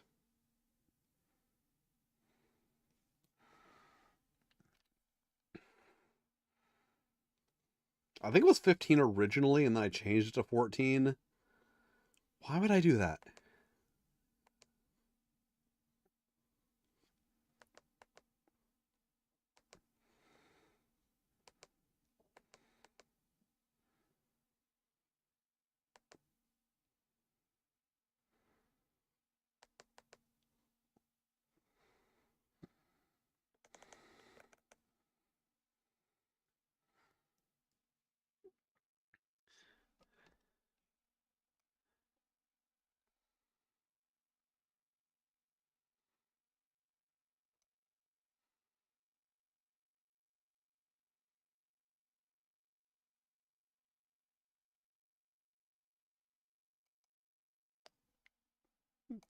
Confusion's always fun. Oh yeah, I forgot about this. Unfortunately, I didn't do this. I'm probably gonna do it tomorrow. I'm probably gonna put up a post, on YouTube, asking for questions for a Q&A video. People were asking me questions earlier.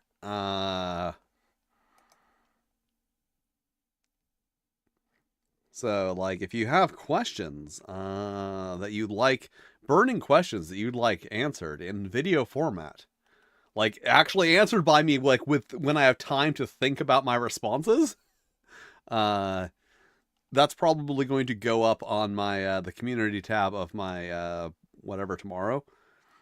See, I'd be like, oh, you can ask questions here in the chat, but see, the problem with that is that I will forget. I will forget them.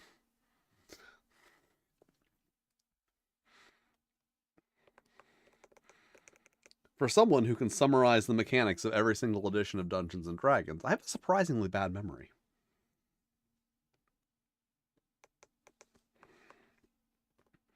All right, so is that everything that I need to write? Okay, I feel like ads and armor should be in the same section, so I should probably rewrite that. Should I put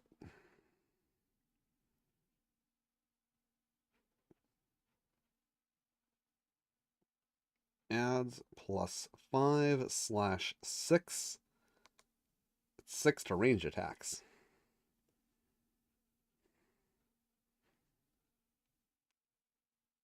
Armor 1.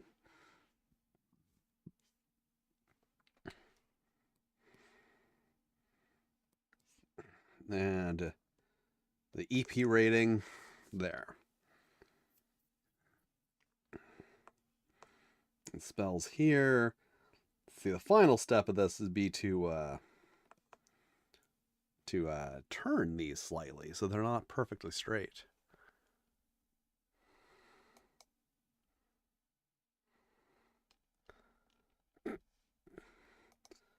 All right, is there anything else I need to handwrite? Like, I'm gonna draw the character, but I want to like get the other things done first. Yeah, okay, so let's get rid of that.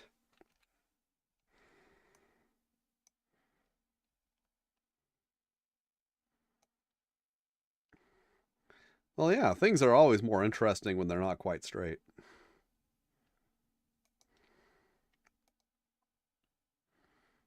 All right. Drink. Now I can use the computer like a normal person. You can use the computer like a normal person. Puts keyboard on lap like a weirdo. Okay, so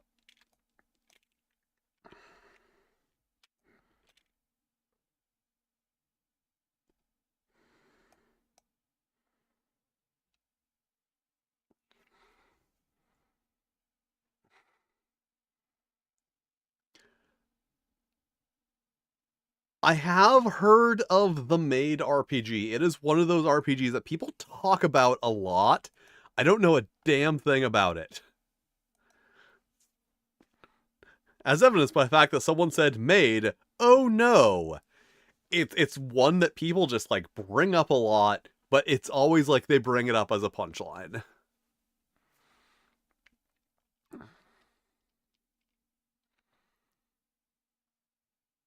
All right, so I'm gonna get rid of that first. Layers. Ah, blood.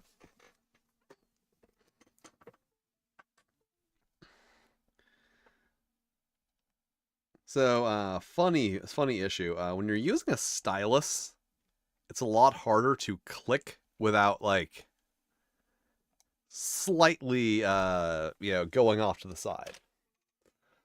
So a lot of times I accidentally detach the layers panel when I'm using my tablet. And then like I don't have the frickin' tablet, and then like it's still on the tablet when I turn it off. Of course it's compatible with Dark Heresy. Why wouldn't it be? Everything should be compatible with Dark. I don't know. I'm just kidding. Okay, we can group that, group these, group this so that it's all one item, group these. Okay.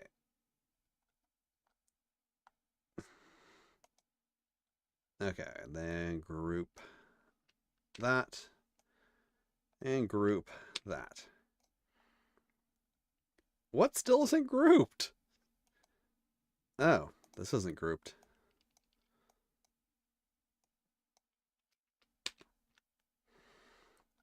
Alright, I think everything... Oh, nope. What's still not grouped? Equipment? Equipment is supposed to be grouped.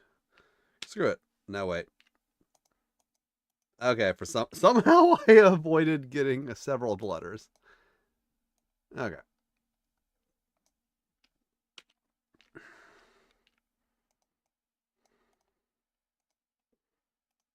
Ungroup. Undo group. And group. And what's this one single pixel somewhere? Get rid of that.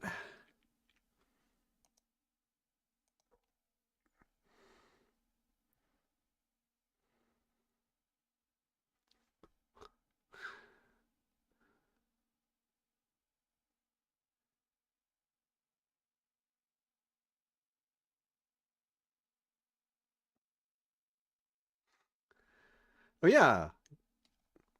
Isn't Made notable for like being one of the first Japanese role-playing games translated in English? I think it was. I wish it was Enterprise, not Enterprise. Was it called Enterprise? There's a Japanese Star Trek role-playing game, which unfortunately I haven't put that much effort into trying to track down like a scan of it, but it's not like an easy thing to find because it's in Japanese. So obviously not a lot of people are posting it. Okay, so I'm gonna put the EP more around here. Height and weight go around here. Adds an armor, more like that. I might put a line here. I want to move these lower.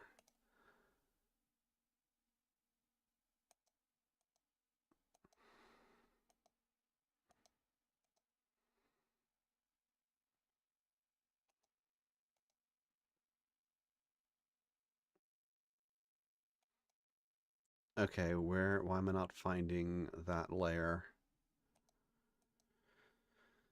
Okay.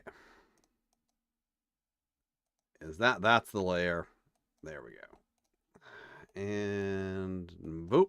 Excellent. So I want to move these up a bit. And then I want to move these. No. That is the problem with Illustrator. Stuff like that happens.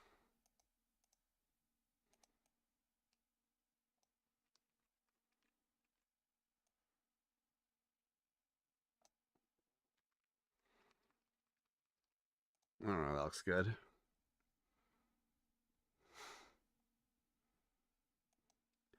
Yeah, as I say in my review of the Sailor Moon role-playing game and resource book, it's not a very good role-playing game, but it is a pretty good resource book.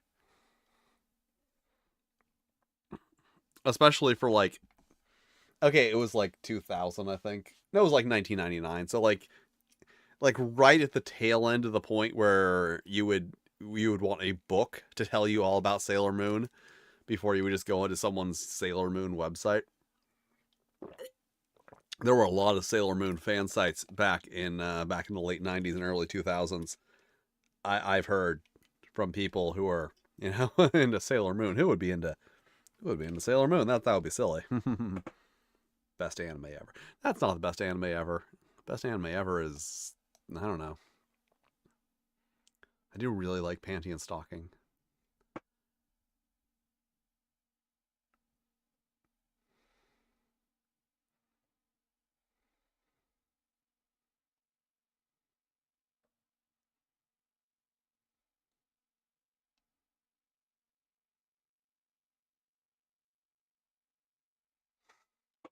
Oh man, that would have been the genderest character ever. The secret boy who's secretly a girl. There's probably a fucking anime about that. There's definitely a manga. There has to be a manga, but I wonder if there's an anime about it too. Oh yeah. Sailor Moon used big eyes, small mouth, tri-stat system. It's not good. It's okay.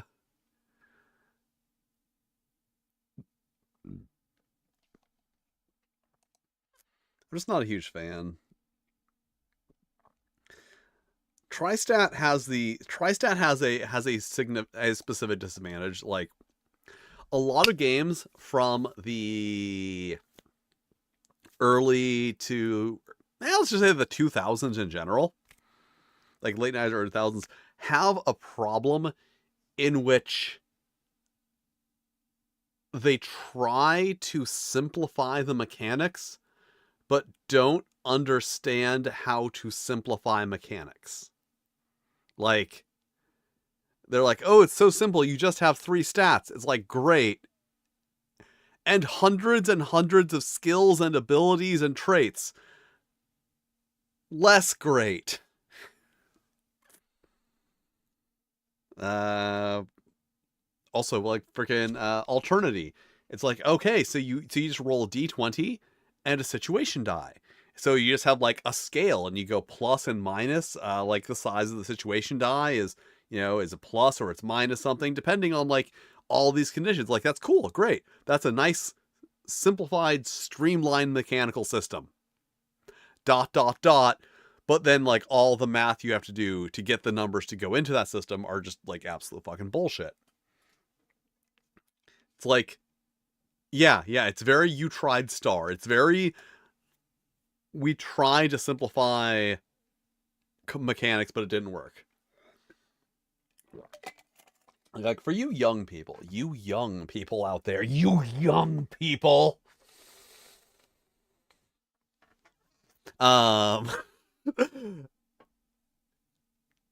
look at, if you're not familiar with it, look at the fucking World of Darkness rules and be like, oh, this was considered like really simplistic rules. This was really rules light in 1992.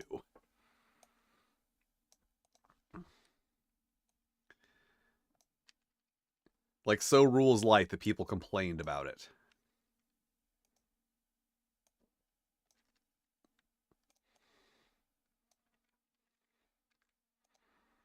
By modern standards, it's ridiculously complex. But by 90s standards, when people were used to games like Dungeons and Dragons. And then people went in the opposite direction and made Dungeons and Dragons 3rd edition.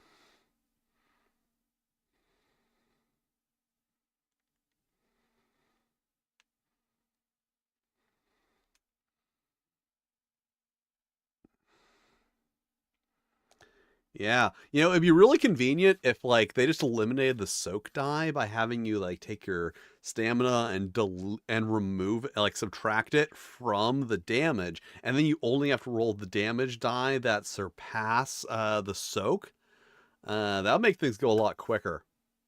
Wait, didn't they do that in Street Fighter the storytelling? See, if there is, it's unfortunate, like the style of my videos. It's unfortunate the style of my videos do not like really give me an opportunity to just constantly mention how great Street Fighter the storytelling game is, because that would be a hell of a running gag to do on the channel. Because it's a thing. It sounds like a joke, but no, it's not a joke. It's not a joke. I legitimately love that game.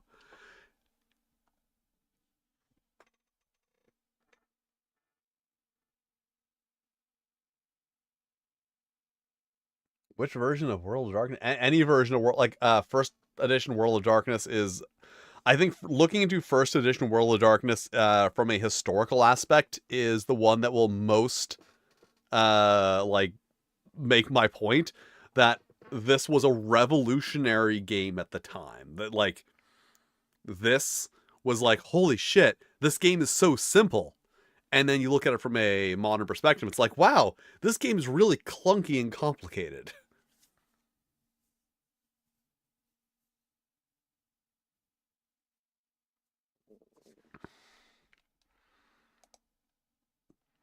And then, of course, you know, you get into the whole series, it's even worse. Big example, which I know as someone who has, you know, not to brag, made all these fucking character creation videos about World of Darkness.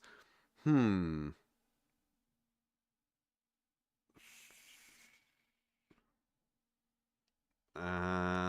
feels like it's going to be a mistake, but it might be a good decision. Like, a big weird overlooked thing that I don't hear people talking about with World of Darkness, which is weird because it's such, seems to me like a big thing that sticks out about it,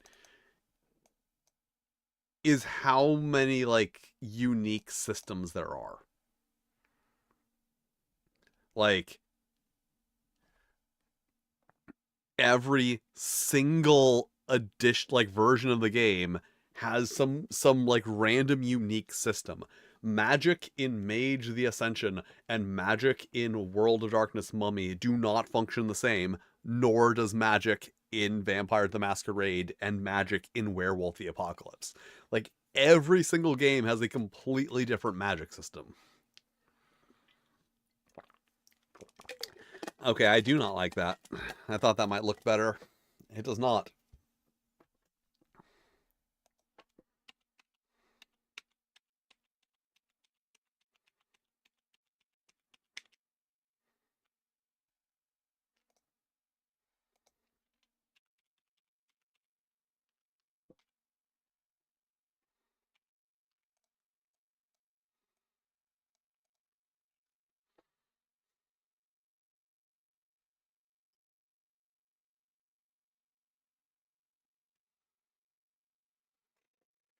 Imagine if you're hedge wizard, rituals if you're werewolf, yeah. And then where more and more to like fucking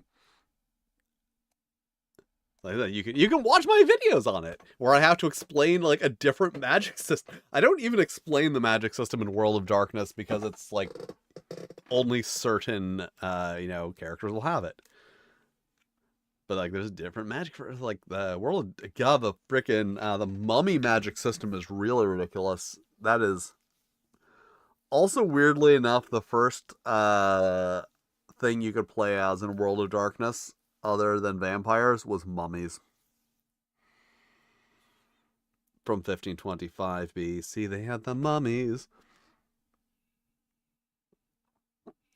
Yeah, see, like, New World of Darkness, at the very least, was fairly modern, but original World of Darkness is so fucking, like, janky and clunky and...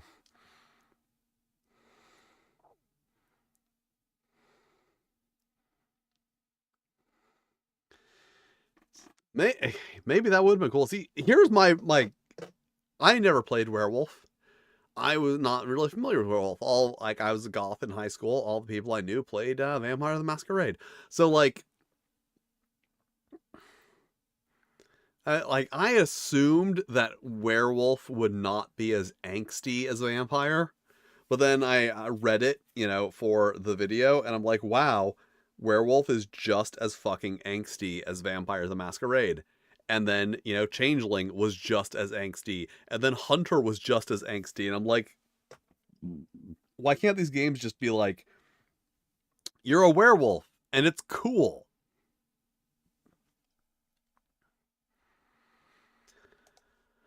All right, so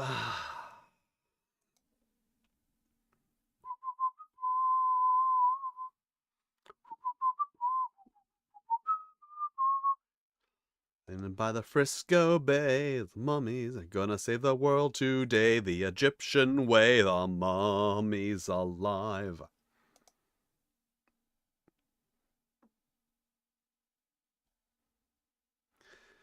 Actually, that's a really good example, because like then Werewolf has this like huge combat focus that Vampire didn't have, and the system didn't really support combat that well, which is why they had to do a whole new combat system for Street Fighter storytelling game. Well, good. I'm glad I unlocked a core memory by telling you about the mummies from 1525 BC. Because they're going to save the world today the Egyptian way.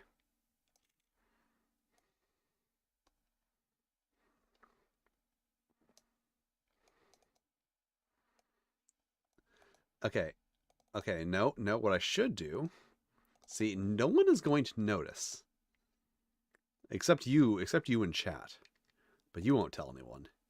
If I take this and I just move that over slightly. There we go. And then I can take everything and move that over slightly. And that looks better spaced out.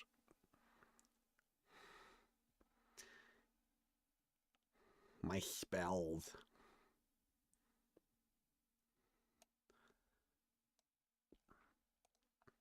Yeah, we had some good shows in the 90s. We had Mummies Alive, we had Street Sharks.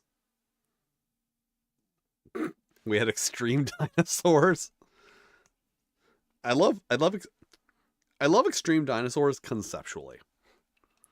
Because there were a lot of cheap knockoffs of Ninja Turtles. Mummies Alive was one of them. But I feel like Street Sharks was the most unabashed in its being a knockoff of Ninja Turtles. There was like, yeah, they're Street Sharks. They fight, they bite, the Street Sharks. Street Sharks. Jawsome. Let's kick some Finn. Like they're very unashamed of how cheap and like extreme of a cartoon it is. But then there's a spin-off of Street Sharks that most people don't remember. Yes.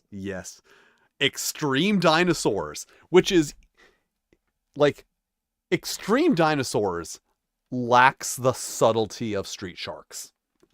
That is the best way to explain Extreme Dinosaurs. Extreme Dinosaurs is a spin-off of Street Sharks. And it lacks the subtlety of Street Sharks.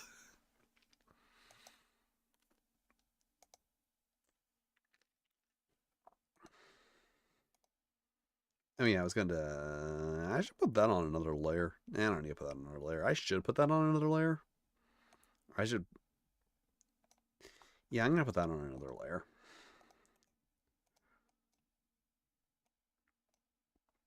Along with that.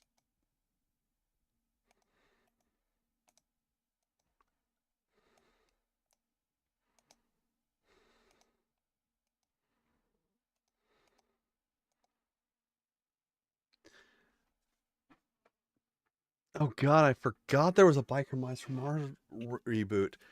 That's yeah, I'm gonna say I feel like Biker Mice from Mars is a show that I would assume, like you would assume, would have a much stronger following in the furry fandom, like that and Wild West Cowboys of Moo Mesa. Like there is some, fandom for them in the furry fandom, but it just seems like those are two shows that have characters that people in the furry fandom would really, really like. Well, of course there is. Oh yeah, because once again, two more Teenage Mutant Ninja Turtle run knockoffs.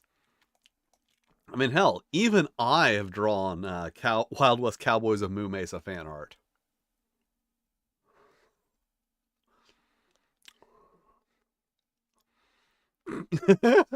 So I was gonna be like, if we get 50 snips in chat, I'll show you the Wild West Cowboys of Moo Mesa fan art. But then I remembered that like someone would just post 50 of them.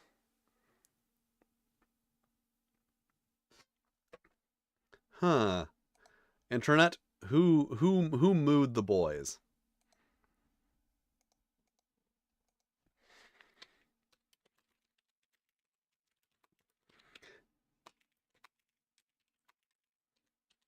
Actually, I guess the fact that I like Wild West Cowboys of Moo Mesa is very much not a secret because of the fact that in the GURPS video, I specifically made a Wild West Cowboys of Moo Mesa character.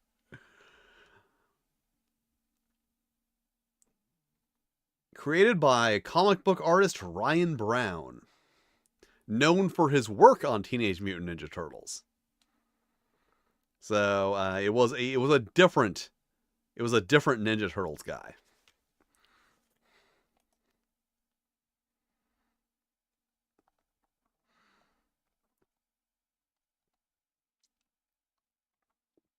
Interesting thing about Wild West Cowboys and Moo Mesa is that it had a decent video game because it was basically just like a reskin of Sunset Riders.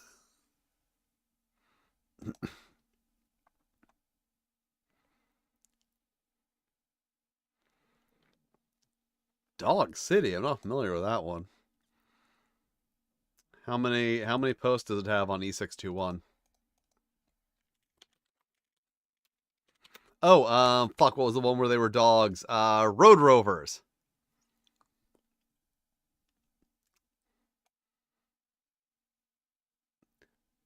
Okay, so is it a puppet show or a animated show? Because I'm seeing a Dog City with puppets and a Dog City animated.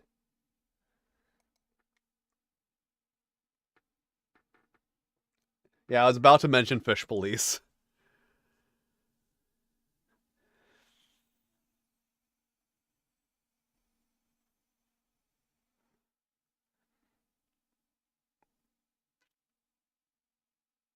I'd watch Barbarians. Like that's one I would be totally into.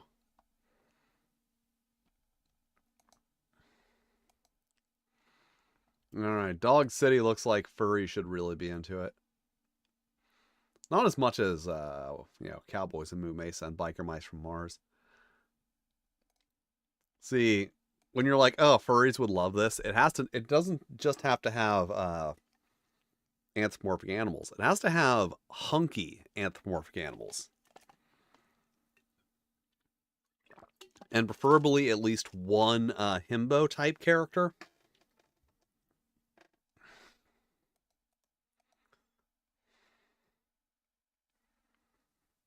Alright.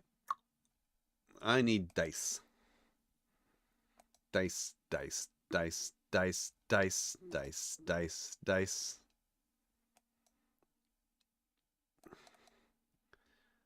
Dice. Photorealistic. Where are my photorealistic dice?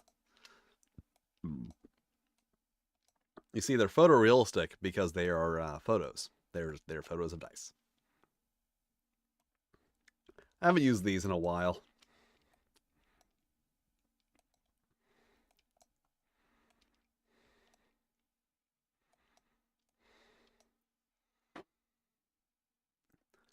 Okay, so it was one show. So it was one show that had puppet and animated sequences. Yeah, no, you don't. And no, you can't poke the streamer. You don't have enough. You don't have enough bits.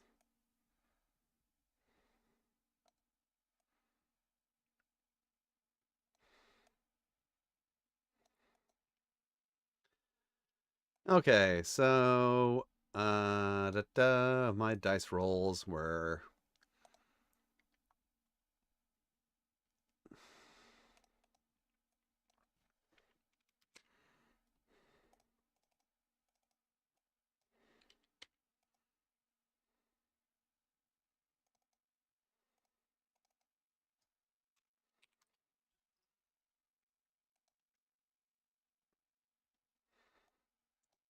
and nope. And there we go. Now you can see it. See, as part of my notes, I keep track of what I actually rolled. I got Snailians, supersonic shell fighters. That commercial has been stuck in my head for like 30 years. No, it's got to be longer. I don't know. See, the interesting thing about Snailians is they went extra hard with the TMNT knockoff because they also have a naming scheme. They are alien snail guys, but also they are named after U.S. presidents.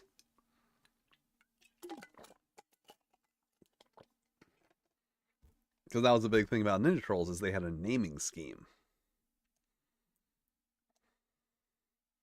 Oh please, when have I ever expressed interest in snails? You are making up lies for attention on the internet.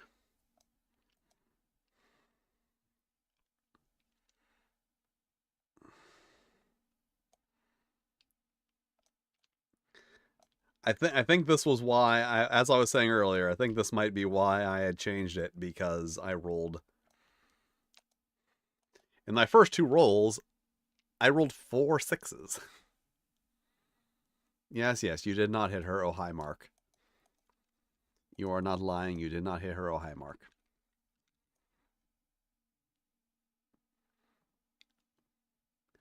Okay, yes, fine. I have a noted fondness for snails. They're neat. Mollusks are neat in general. 4, 5, 6, 7, 8, 9. So 4, 3, 2, and then 1, 3, 4, 4, 5, 6, 7, 8. 1, 6, 2, 6, 7, 8, 9, and 5, 3, 6.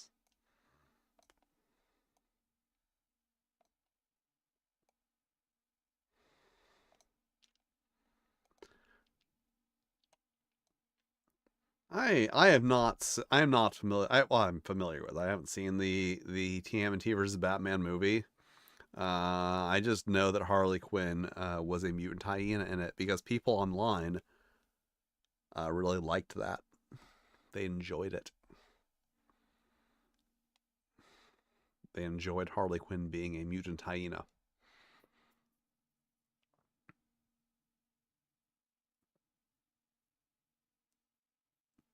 I am indifferent towards Toriel. Some people cook snails. That's fine. Yeah. Like, as I said, I like mollusks in general. I eat squids and octopuses. I don't eat snails, though.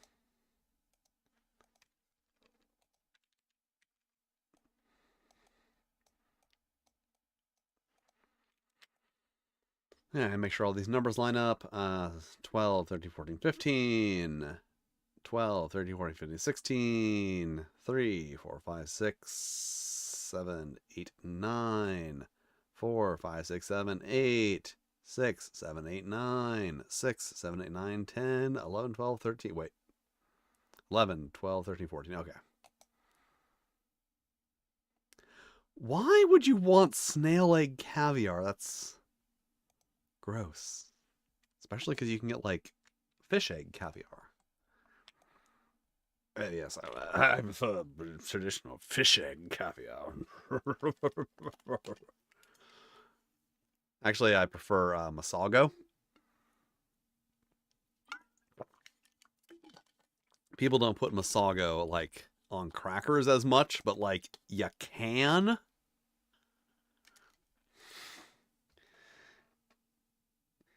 You know what else started out as a crossover comic and then got a novel? The X-Men Star Trek The Next Generation crossover. I have it. It's right over there on my bookshelf. Planet X. It's hilarious.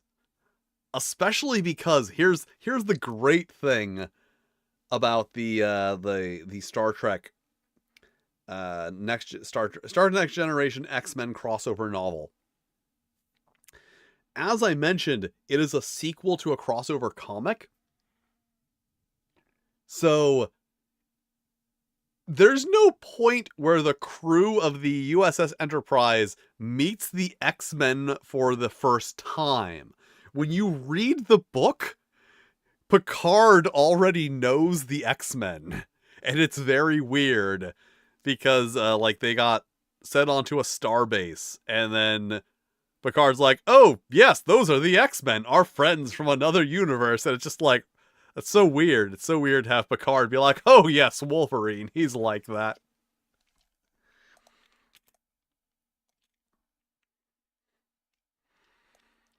And they also did that thing in Star Trek that I hate.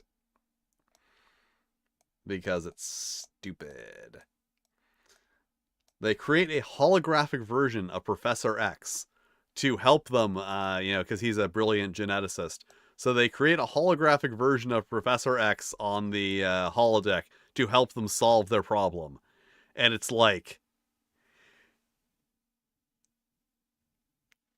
if the computer can create a version of Professor X that can solve the problem that no one else can solve, why can't the computer just solve it? And it's a thing they do on Star Trek a lot, where they make a holographic person to solve a problem, and it's like, why couldn't the computer just solve that problem if the computer could create the person who could solve it? When the computer created a version of Moriarty that could outsmart itself.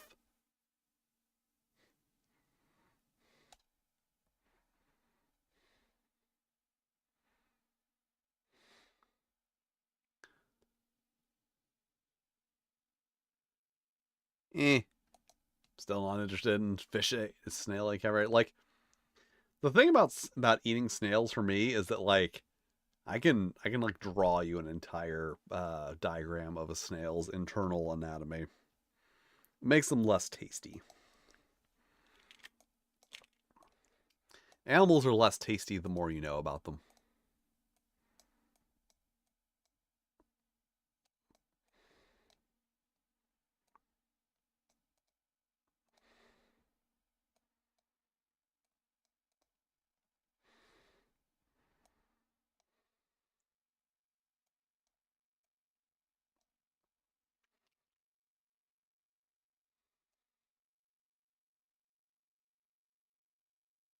Did I misspell it? Wow!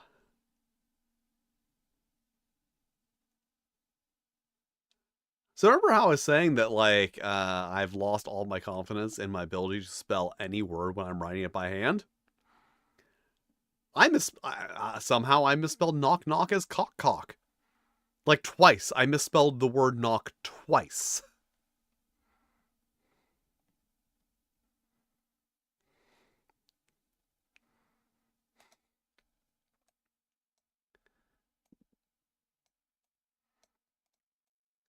And then we learned later that, photonic beings do have, sentience and rights. Actually, they don't in the Federation.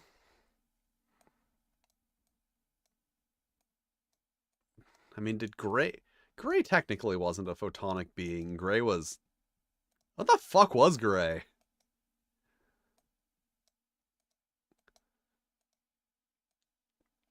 I don't know what the fuck Gray was.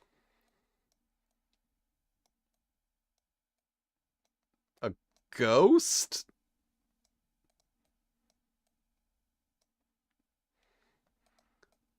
Because Gray wasn't just like memories in the Trill, because they could be perceived. Like, he could be perceived by other people in a holographic state.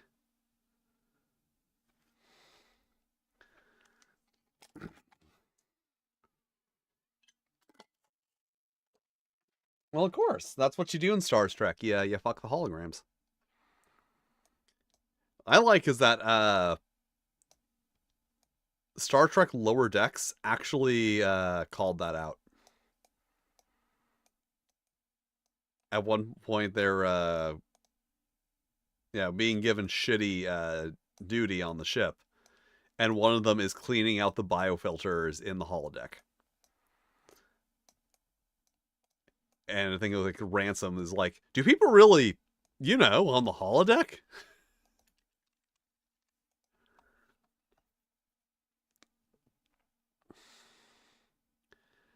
I feel like I'm making these too wacky, and I should make them less wacky.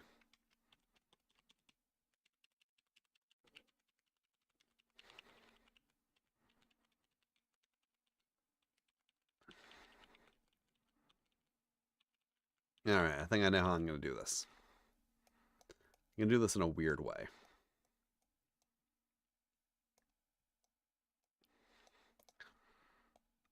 So I'm going to try and make them straight, but obviously they're not going to be perfectly straight because I tilted them first.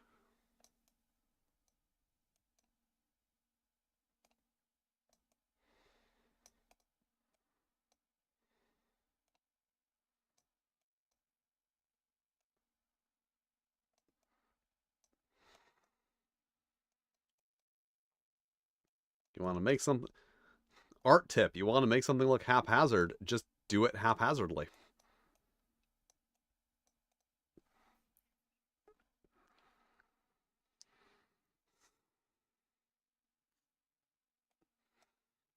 Well, presumably, I don't know. I don't know what they do. I don't know. See, unfortunately, here's the problem. The problem with Star Trek is that holograms are cowards. I mean, that the Paramount is cowards.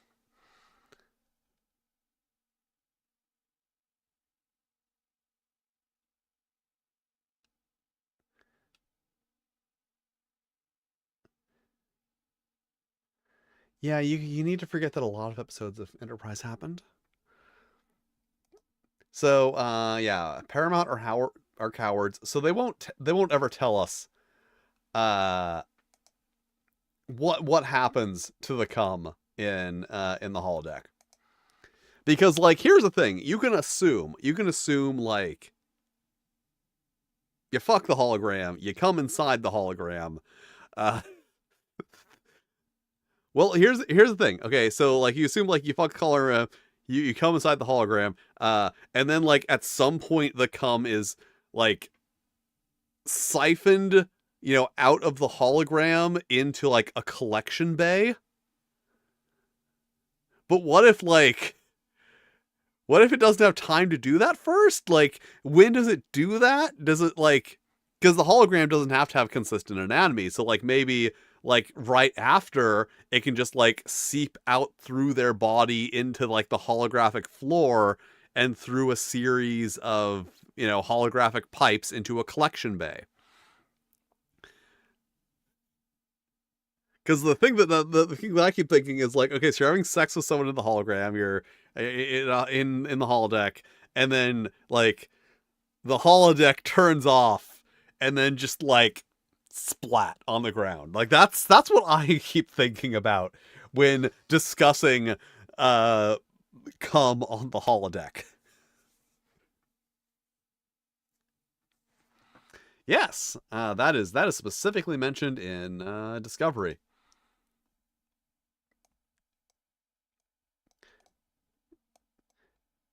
That's another thing they don't talk about in Star Trek: pooping.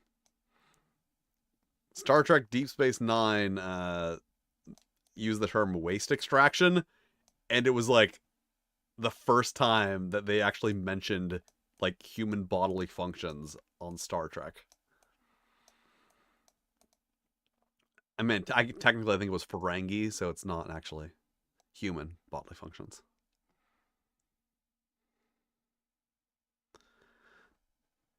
I mean, she did a pretty good job of it for a while. But yeah, like basically the holodeck is what we have now with the AI generated images, where if you fancy a lady, you go on her Facebook and download all of her pictures, or or God forbid if she has an Instagram, and then generate a bunch of porn of her, and then if she doesn't go out with you, you post all that AI generated porn online. And if you're not Taylor Swift, no one cares. Fucking Taylor Swift. I hate Taylor Swift now.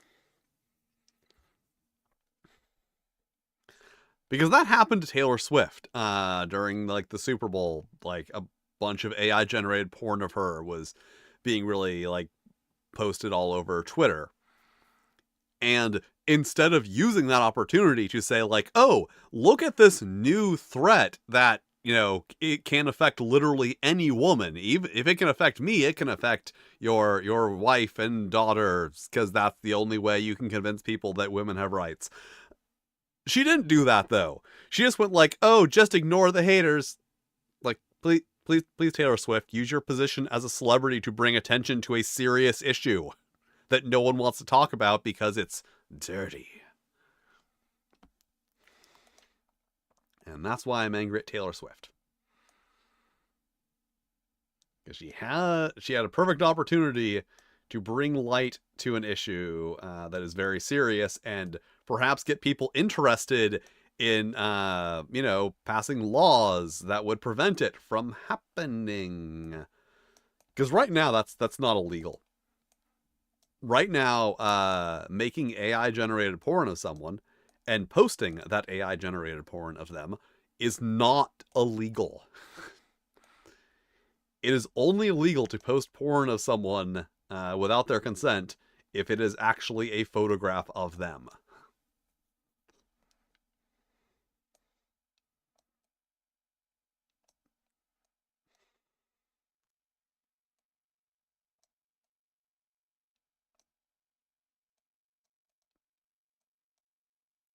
And as it actually starts to become more of a problem, the narrative is going to be as such. As I said, or God forbid, if she has an Instagram, that's what it's going to be. It's be like, oh, well, if you're going to post pictures of yourself online, you just need to expect that people are going to generate porn of you. Like, that's going to be the narrative. Because the people who make the money off of it are also the people who control the narrative.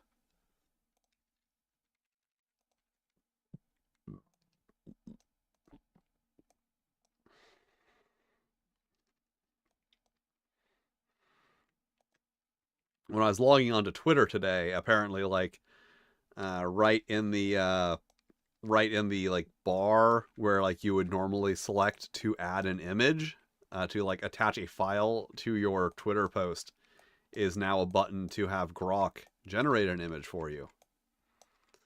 Because as I mentioned many times, the reason we are in this situation is largely because Elon Musk posted a picture of Nier Automata fan art, and someone said, hey, Elon Musk, maybe you should credit the artist of that fan art that you posted. And then he threw a hissy fit and said and I think he literally said like people demanding you credit artists is what's wrong with the internet. And then he donated millions of dollars to, I think, OpenAI. Like he literally like spite invested money in generative AI because someone suggested that he should credit the artist of some Nier Automaton fan art that he posted on Twitter. It's really funny how like many like it's almost funny. It's sad funny, you know, how many situations can be traced back to like, oh, we're in a really fucked up situation right now. You know, step back, step back, step back. Oh, Elon Musk throwing a fit because because someone called him out for being an asshole.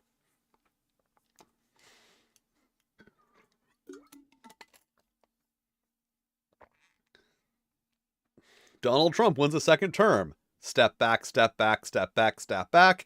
Elon Musk's big titty goth girlfriend left him for a trans woman.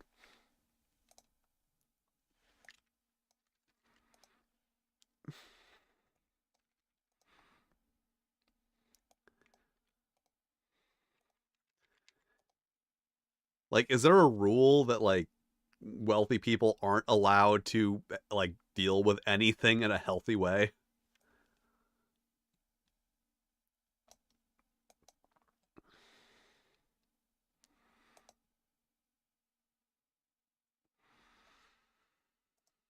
All right.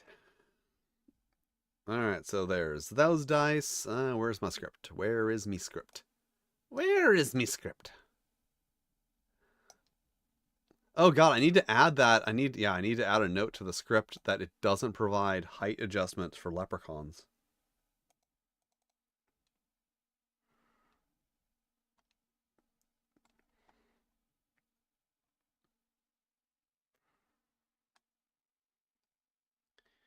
Okay. Next character type. Fifth. Okay. Which is the recommended method? Oh yeah. Okay, that's what I was saying. So there's another thing in the rules for rolling your height and weight. They say like if you want to, you can, for a female character, you can reduce the rolled numbers by 2 inches and 10 pounds for a female character. But you shouldn't do that. We don't like that. They're really like, yeah, it's a thing you could do, but you shouldn't. There are weird progressive moments in this game, and then also, you know.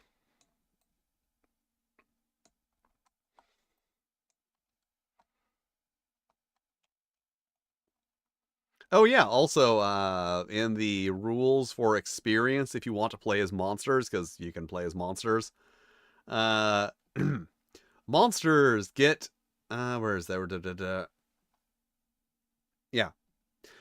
100 experience points for every woman rated at least attractive that you can carry back to your dungeon. For female monsters, just reverse the formula. They must carry off attractive men. And 500 XP for each captive rated gorgeous or very handsome.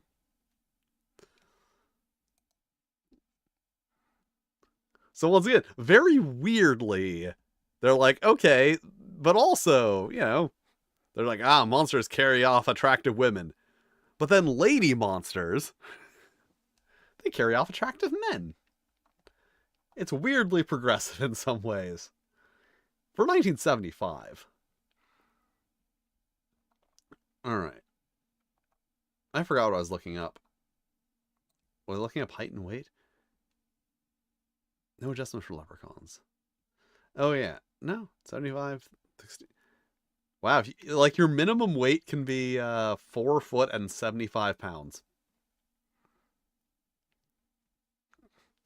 Uh, see, the problem with that is it just says male and female, it doesn't specify anything about sexuality, so you'd have to make like an intersex monster. If you make an intersex monster, then you can get like all the points. What kind of... Listen, just because you're a lady... Actually, no, you're not a lady monster that wants to... I guess you are a lady monster because you're a fucking goblin. A little goblin such as yourself can't carry off any attractive ladies. You would just grab their foot and try and drag them back to the dungeon, and you do that funny thing where, like, you'd be walking and you wouldn't be moving.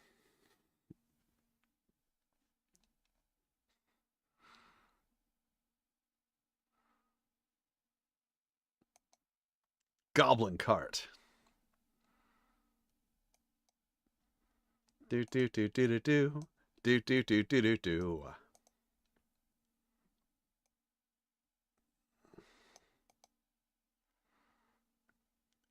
Oh, that's what I was looking for.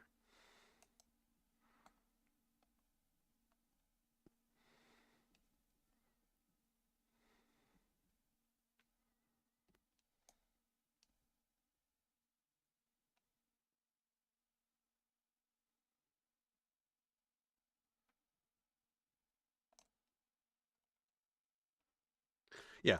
The chart above is for human males. If you want to be chauvinist about it, you can subtract 2 inches and 10 pounds to arrive at the typical weights for feminine characters. But we have always played our Amazon warriors just as big and heavy as the dice made them.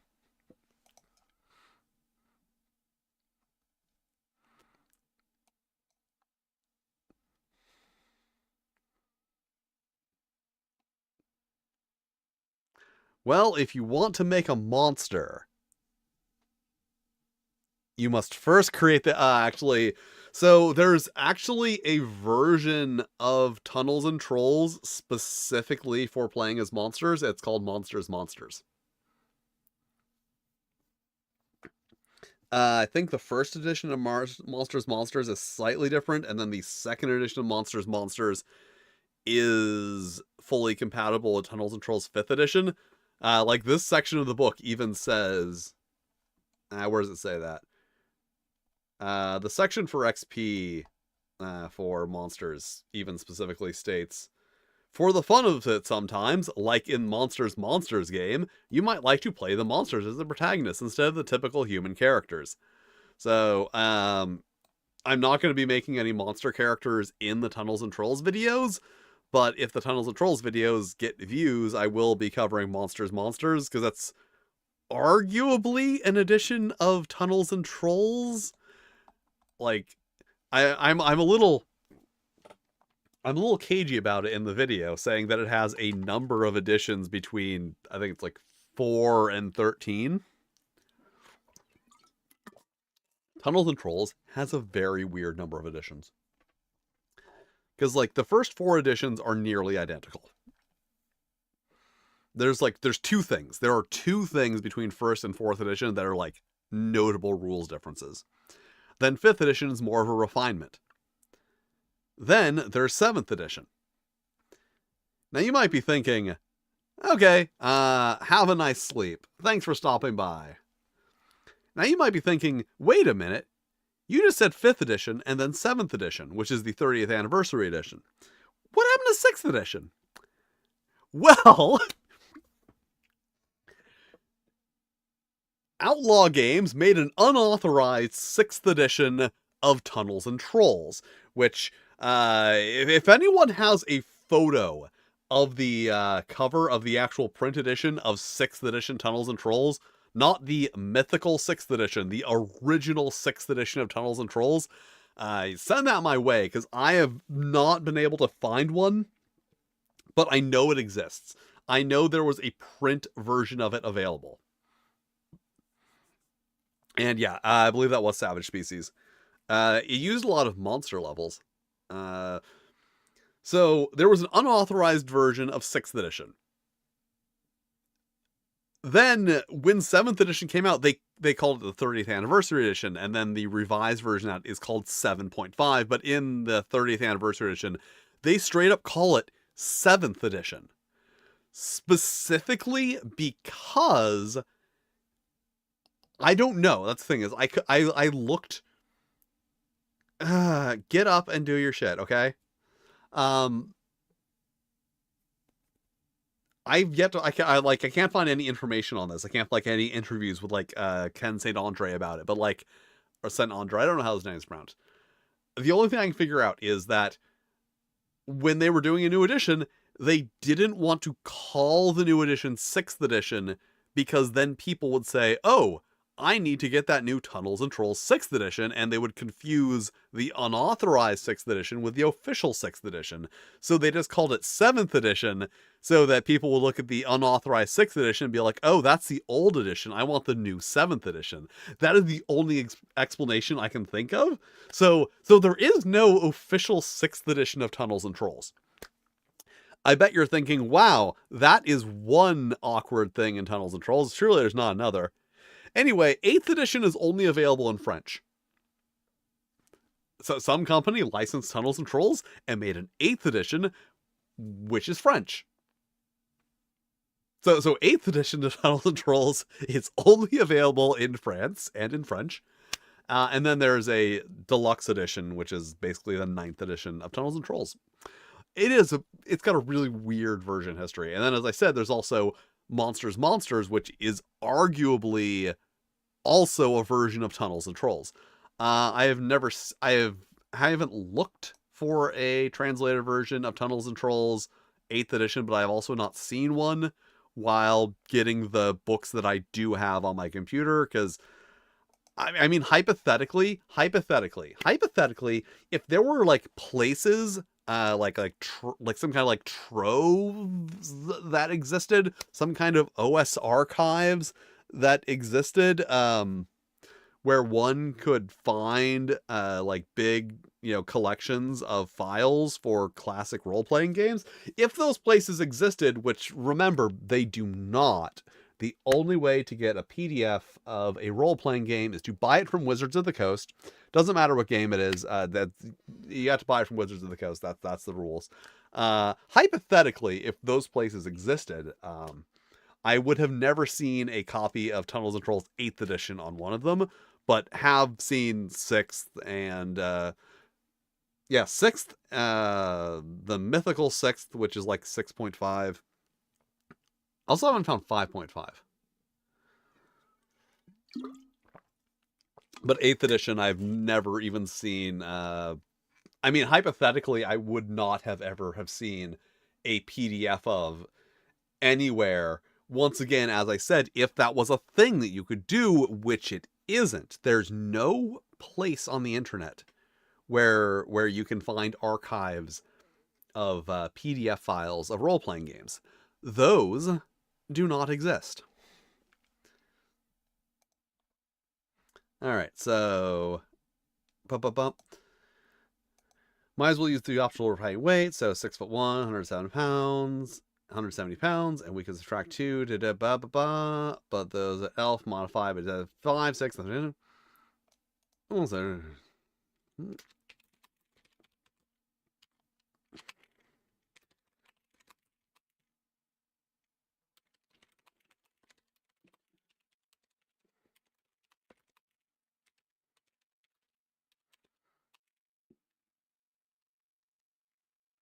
wait, is there an ancient leprechaun?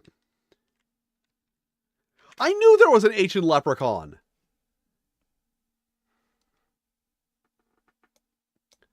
Okay, am I insane or... Okay, am I wrong or are they wrong? I mean, I just verified that there was an ancient leprechaun.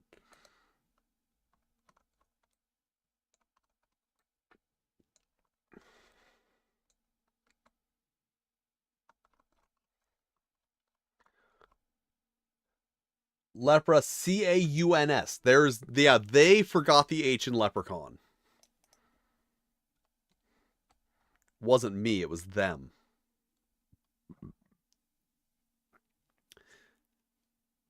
Actually, now that I think about it, looking back at chat, Goblin Cart could actually be fun. Because the problem with these cart games is that they're always like fucking, like bullshit licensed games. It's always Mario Kart or Eminem's Kart Racer, Diddy Kong Racing, Garfield Racing. Like an actual a game that's actually based around like goblins making like really absurd carts and then racing them could actually be really fun.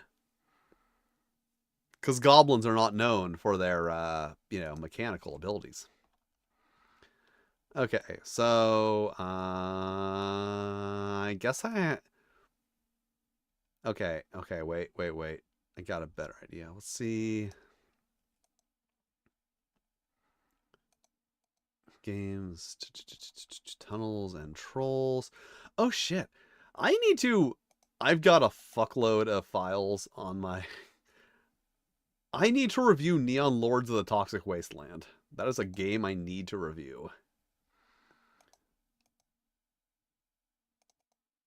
Alright, Tunnels and Trolls. I'm pulling up 5th edition Tunnels and Trolls. Yeah, like Wacky Racers meets Mad Max and it's all goblins. And like you select a basic cart, and then and a driver, the driver, reference things that everyone understands. So it would be like Cyberbots. You remember Cyberbots? Everyone remembers Cyberbots, right? So there would be like a base cart, and the base carts would have stats, and then you have the driver, and the driver would have stats. And then you would select add-ons for your cart. And there would be things like, some goblins would make the add-ons work better. Some of them could like repair the cart like while in play. And it would just be silly. Because goblins are silly. Okay, Tunnels and Trolls 5th edition. I am verifying that they misspelled leprechaun in the original rules, and not that they chose to spell leprechaun without an H. That'd be a fun game. I guess I could make that as a tabletop game. Oh shit, I need to get my thing going. I need to get my Kickstarter ready for... Oh, man, all right, guys, pals, folks. All right, how about this? Live stream announcement, little pre-announcement of my upcoming Zine Quest project. Yeah, Car Wars meets Goblin. Now I have to add Goblin Cart to my sizable pile of projects. Okay, I'm going to announce my Zine Quest project now for 2025. It's not going to be Goblin Cart. I am going to be kickstarting a book on dice mechanics. The Goblin Guide to Advanced Dice Rolling is going to be a beginner's guide to dice math and dice mechanics for aspiring game designers or people who just want to understand the math better behind the games, of what is the difference between... Actually it'd be really good for for people who are who play D&D and they're like, oh, what are the other games? Then you can buy this book, you can read it, you can be like, oh, this is what a roll under system is. This is what a dice pool system is. These are the pros and cons. This is the mathematic probability. And this is how you roll a D16. You want to know how to roll a D16? Well, you gotta buy the book. Actually, you don't. I'll tell you right now, you roll a D8 and a D2, and you basically have 1d8 plus 1d2 minus 1 times 8. And that will give you an even distribution of 1 to 16. So, it's going to be coming out. Well, it's going to be coming to Zine Quest probably first week of February, but it's going to be running all month. And if you are, a watcher of my channel, when I'm doing my Zine Quest videos, I will, of course, keep you apprised of when that's up. And I'll be like, yeah, go support the Goblin Guide to Advanced Dice Rolling. Dice math so easy, even a goblin can understand. It's 80% done, which I'm really excited about. I'm doing this instead of a game this year, because this is something I've actually been writing for several years. Because I want to have more time to work on other like niche projects like Wet Dungeon and Blood Freaks, and apparently now Goblin Cart.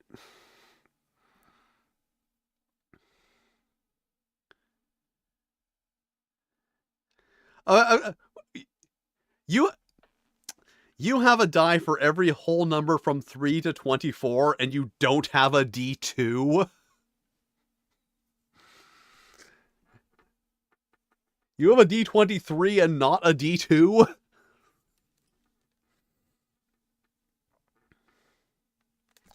Okay, so you may have a die for every whole number 3 to 24. But let me ask you a question about those dice 3 to 24. Are they, perchance, squishy? Because my dice are squishy. Come on, camera. There we go. Yeah.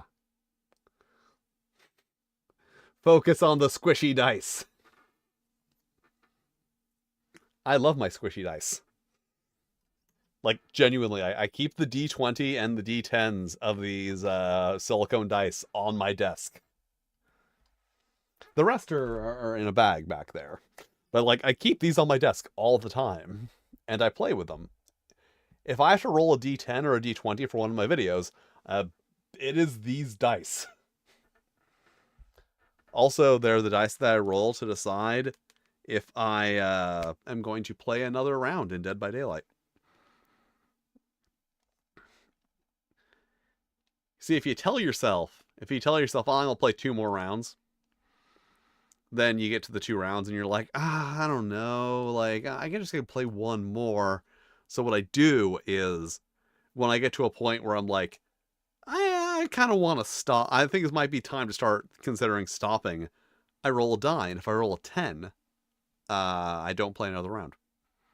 And then next time, I add 1 to that, then I add 2 to that, then I add 3 to that, etc. So it gets to a point where I'm like, oh, roll a 6, add 5, oh well.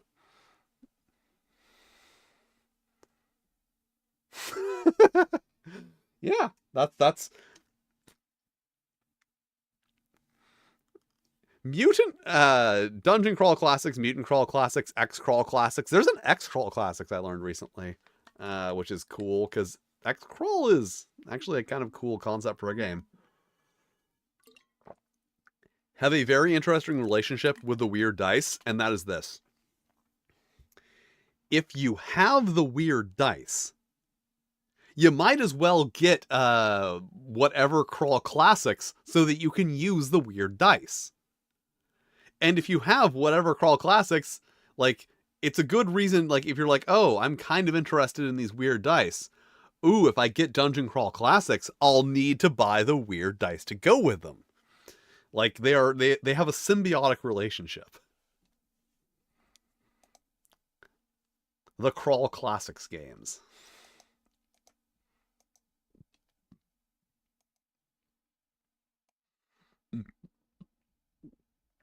All right.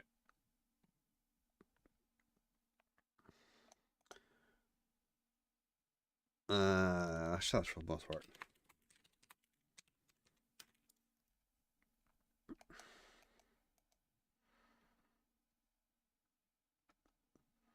Okay, so I need to do the height.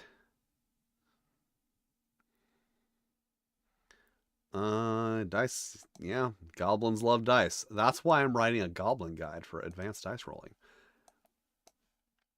Yes, I'm going to give it to. I'm going to give it to the trixiest goblin I know, and see if they can understand it.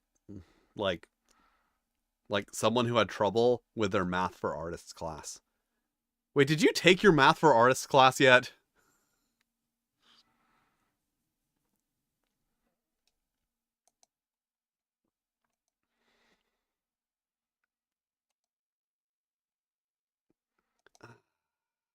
Yeah, I probably don't want this to be bigger than that. Okay, so what did I roll on this? 6-1.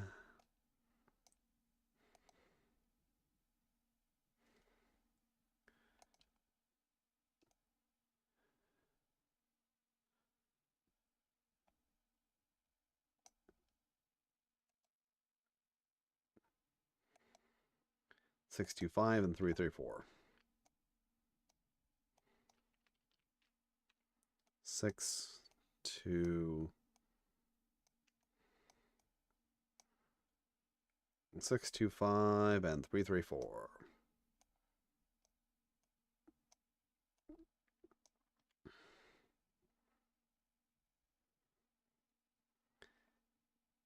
Sorry, your math class ended up being a writing a paper class.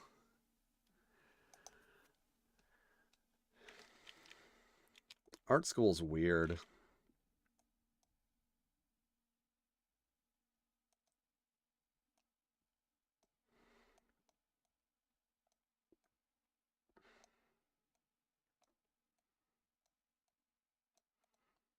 Because another friend of mine who was in art school said that he had to take like a math for artists class that was like introductory high school math.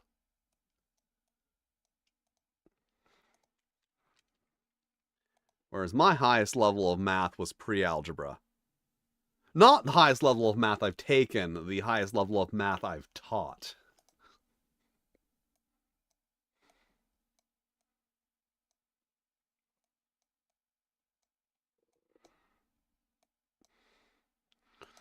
It's one of those things I like offhandedly mentioning. Like, yeah, that's the highest level of math I've taught. Just like I enjoy offhandedly mentioning that I'm an ordained minister. Just like, oh yeah, it's not a big deal, you guys. Just, I have powers vested in me by the state of California.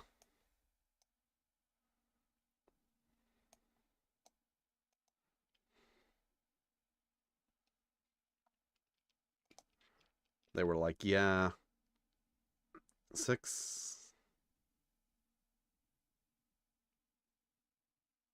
Wait, 6, 7, 8, 9, 10, 11, 12, 13. Yeah, that's right. Okay, 6, 1.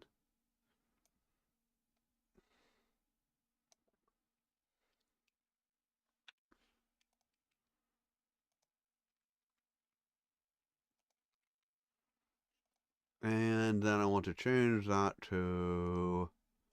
Let's try... I don't want to keep using difference. I like difference, though.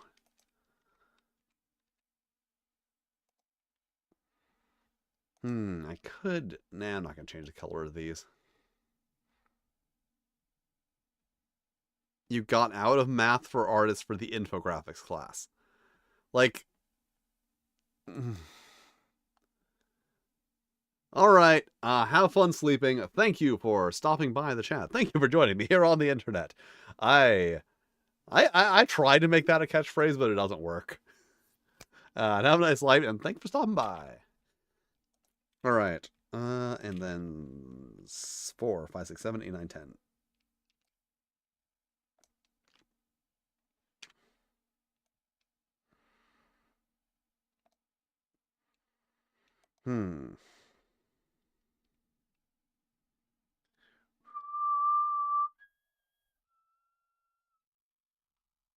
I feel like there should be a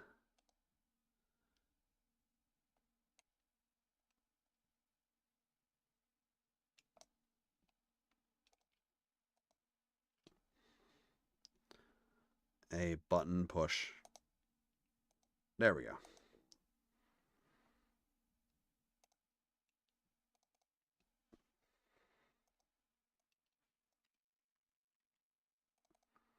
All right, that looks goodish.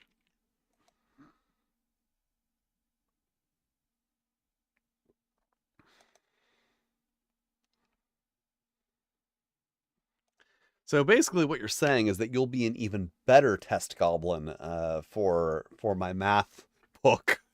Why am I writing a math book? I'm writing a fucking recreational math book. See, the best thing about this is here's the best part about the Goblin Guide to Advanced Dice Rolling is now when people try and correct me on the dice math in the comments of the video, I'll be like, listen here, buddy, I wrote the book on dice math. It'll be true.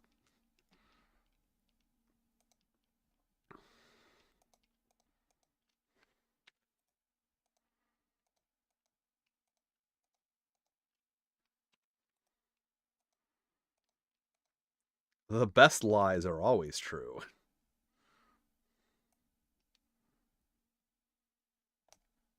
My good doctor, especially the lies.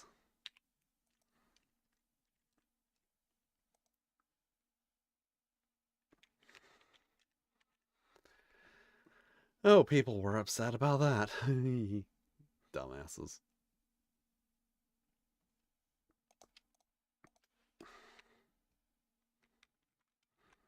There we go. Or maybe I could...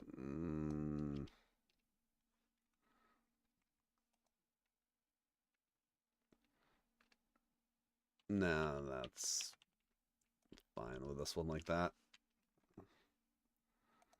Alright, so height and weight, and then we get an adjustment to height and weight for being an Elfie. Of 5/4 and 3/5.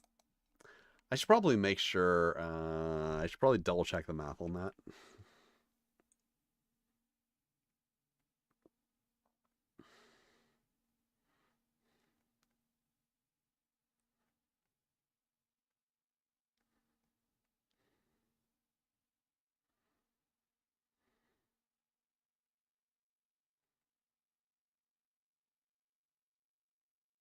Yeah, okay. Double check the math. It is correct. I love math. I love math, I say. I know, it's shocking, because I'm just talking about the math book I'm going to be publishing later this year. Oh, it's either going to be a really... I don't know. I feel like it's either going to be really successful or really unsuccessful. I don't think it'll do okay. Because so far, all my Zine Quest projects have been full games.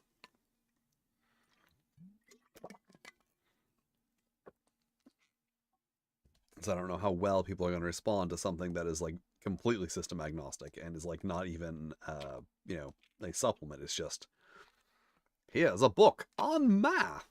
Everyone loves math. I do. All right, so that is the weights taken care of. And I'm going to label this group.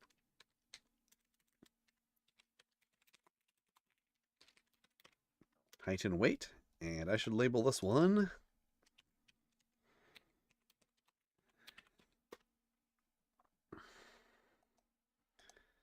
Then where are my tunnels and trolls and tunnels and trolls and tunnels and trolls and tunnels? Oh.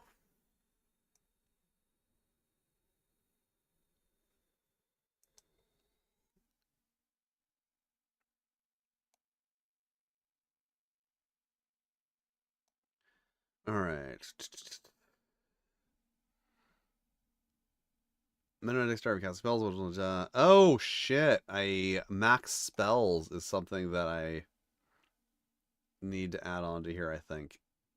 I'll do that later. I don't need to write that. Yeah, I don't need to write max spell level. Actually, maybe I should mention that later. No, I need to mention it at the beginning. Okay. Height and weight. Next character type. Equipment, 3d6 times 10, so 100 gold. So, did I write down numbers for this, or... So, like, did I write down numbers, or, like... I did. 1, 3, and 6. 1, 3. Doot. 1, 3, 6.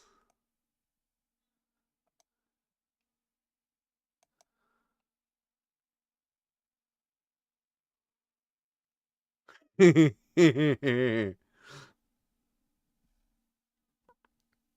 don't know why I laughed so stupidly at the full bite of binary dice, but it's clever.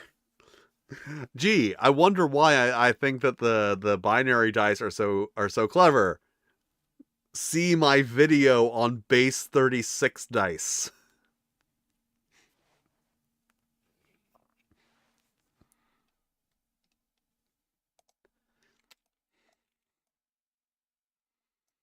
I'm like, oh yeah, I literally made an entire video about where I made base 36 dice. It's a set of 2d6s that function as a, like, I guess as a base 36 D100.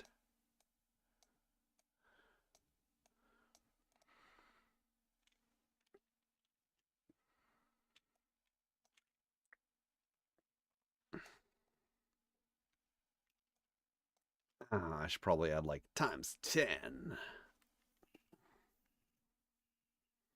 How dare you call me a spooky nerd? I'm not a spooky nerd.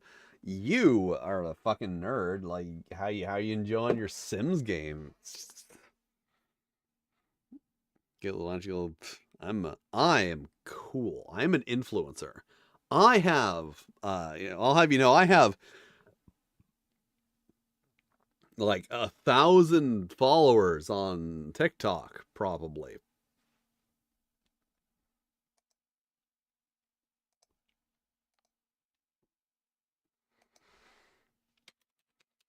Call me a nerd.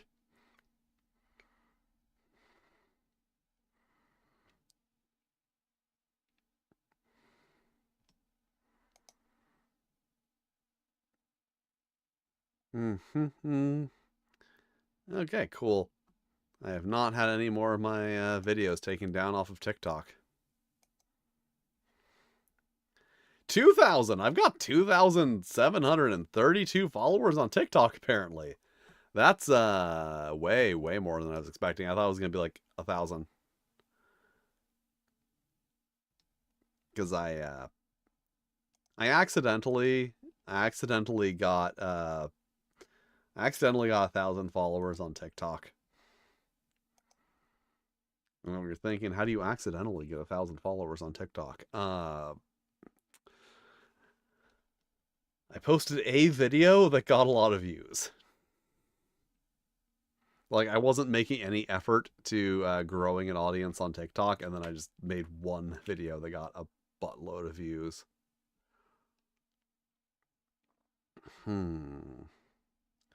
Oh, I'm gonna have to... Oh, there's a lot of things for me to mention here.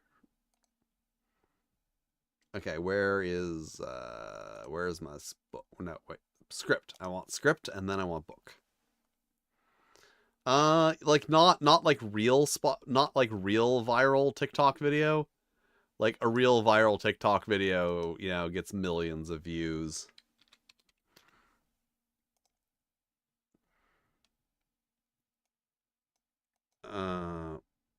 Oh god, forgot about ASMR Clinic. You guys want to see an insane TikTok channel? Check out ASMR Clinic. It is a crazy man giving massages.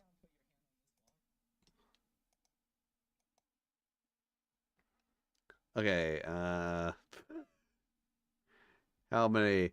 Okay. Looking at the view counts on my TikToks.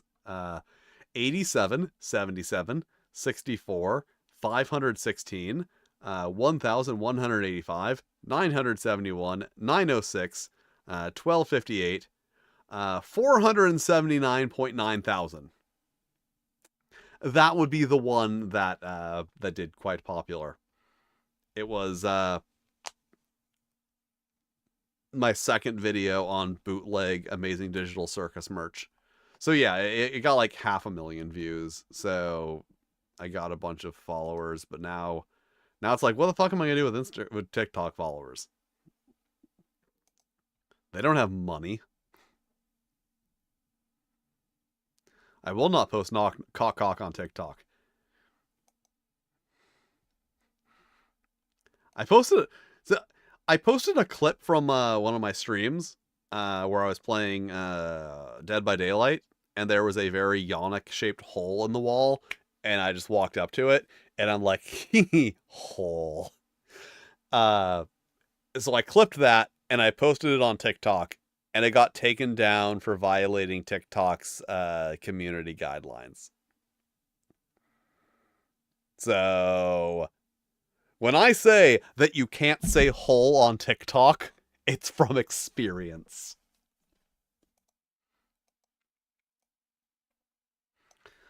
Okay, so... Okay, I need the quote.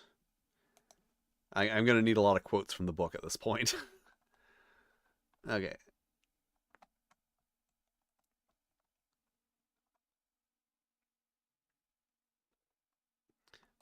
Chart doesn't have silly names on it. Da, da, da. Saving throws when a monster saves at 0. Saving. Da. Optional combat rules for greater realism. 2 broadswords. Keep it down as it declines.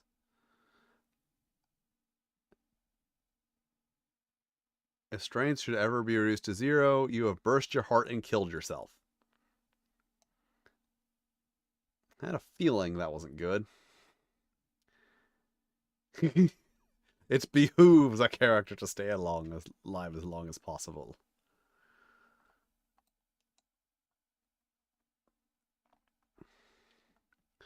Missile weapons, although the dead is dead. The magic users normally get to add. There we go.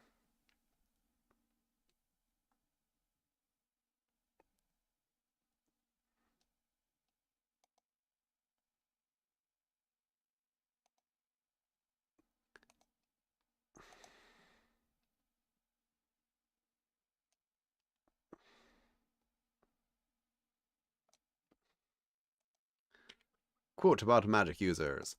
And where's the other quote about magic users? Warriors, rogues, there we go.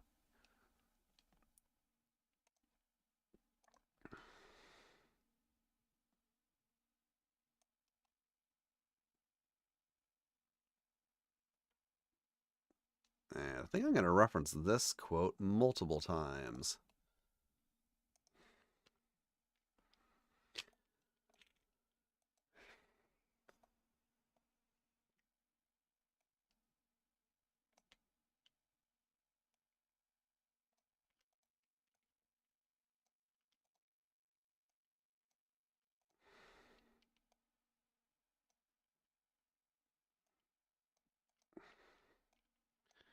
There we go. Magic users cannot use weapons, or can they? They're training, presumably, magic, which actually, yeah, I don't need to highlight this because I'm going to be highlighting multiple things. And when I'm highlighting multiple things, I just do it during the editing. It's a secret. When you're watching my videos and there's like, like a static image that just has like highlight this, highlight that, highlight this, highlight that. I just do that all in the editing. I just use an adjustment layer.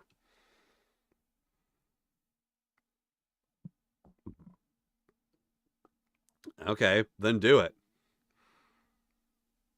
Like that's how art works. You want to draw something, you just do it. You don't have to. You don't have to like spend an hour writing out character lore. Just do it. You need to Shiloh LaBeouf it. Mr. LeBeouf, LeBron James, Shiloh LeBron James. That's his name. Okay, so group these. Yeah, it's gonna be a separate layer.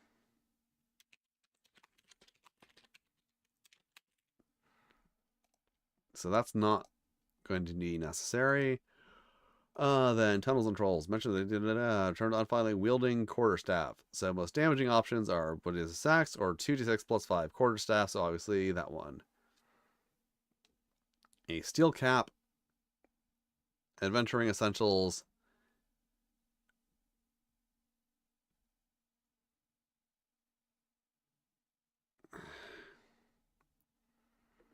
Our weight possible is in a 330. That's not even close to right. What made me think that was correct? 351.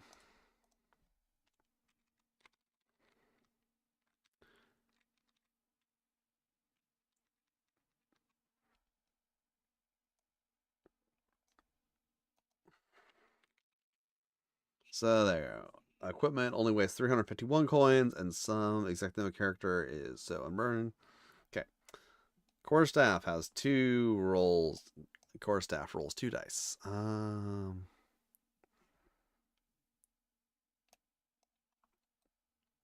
Stats for a quarterstaff. Stats for a quarterstaff. Need stats for a quarterstaff. Staff big back at my. Ah.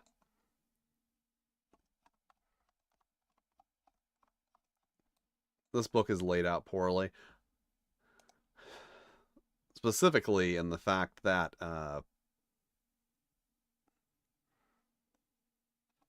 the advanced weapon rules are after spells. So I have to go through all of the spells to get to the weapons.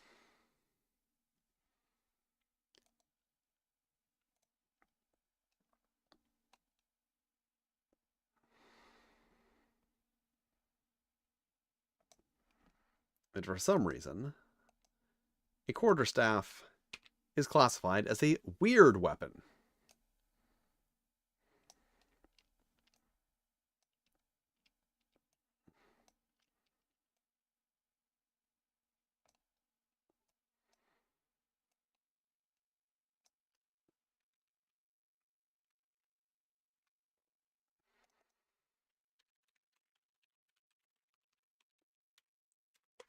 All right, weird weapon stats.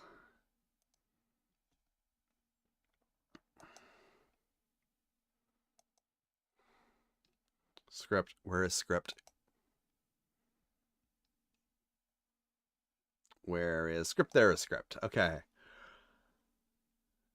Okay, so 1500 and then like AD&D coin weight. As mentioned, quarterstaff 2 dice. It also weighs 10 pounds because the weight they do not understand.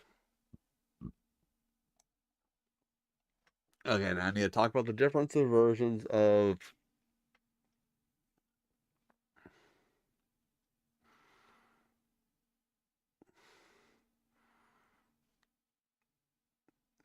Wow, I never explained how armor works. Cool.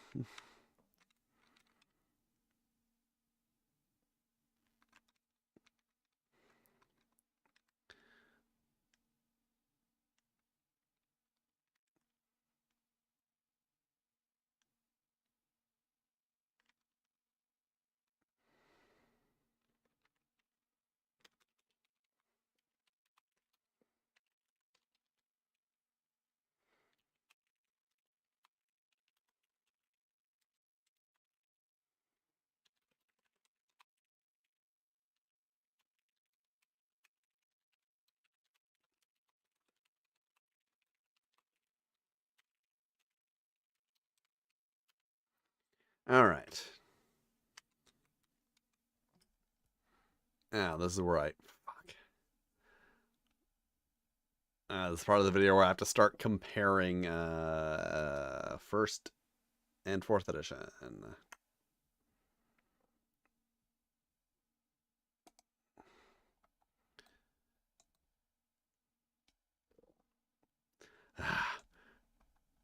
So basically, here's how the book works. There's like the main section, and then there's an elaboration section, which is where the naked Amazon is. So the last part of the normal section is equipment. And then it's the rules for playing as non-human characters, non-human man-like characters. Then it's the entire magic system. Then it's the advanced equipment section. So like literally instead of just having the 2 equipment sections next to each other, you have to go through all of these other rules to get to it.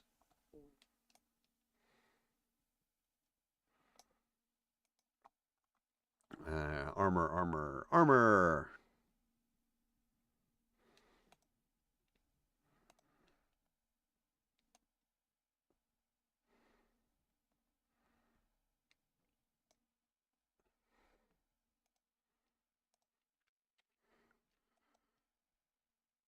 Okay. Now, where is the rules for armor working?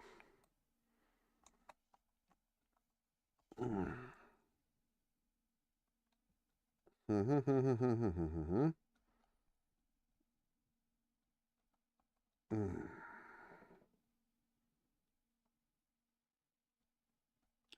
saving rolls. Optional combat rules for greater realism. Nobody wants greater realism. Everyone hates realism. Realism is for chumps.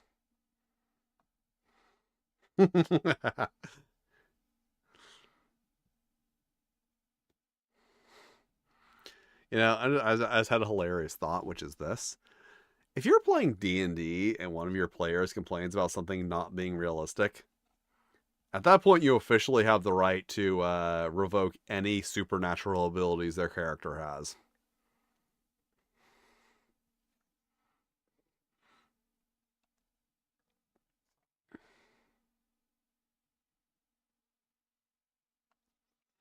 Where are the rules for damage?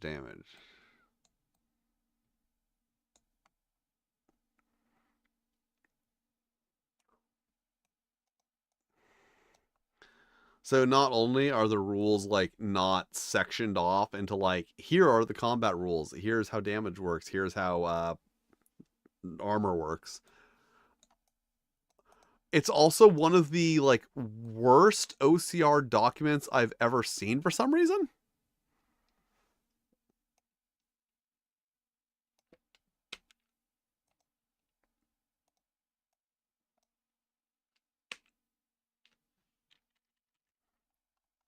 I just copied and pasted a section from the book.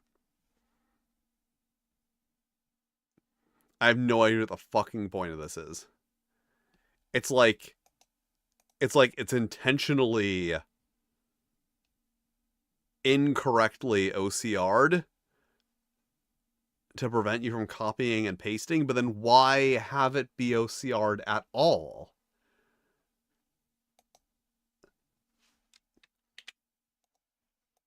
So yeah, the obvious solution there is to like fucking print the print the entire book to PDF. I think you can print the entire book to PDF, and that will flatten all the text, and then rerun OCR on it. Because it is literally just completely unsearchable. And companies did weird shit like that with their PDFs for some reason.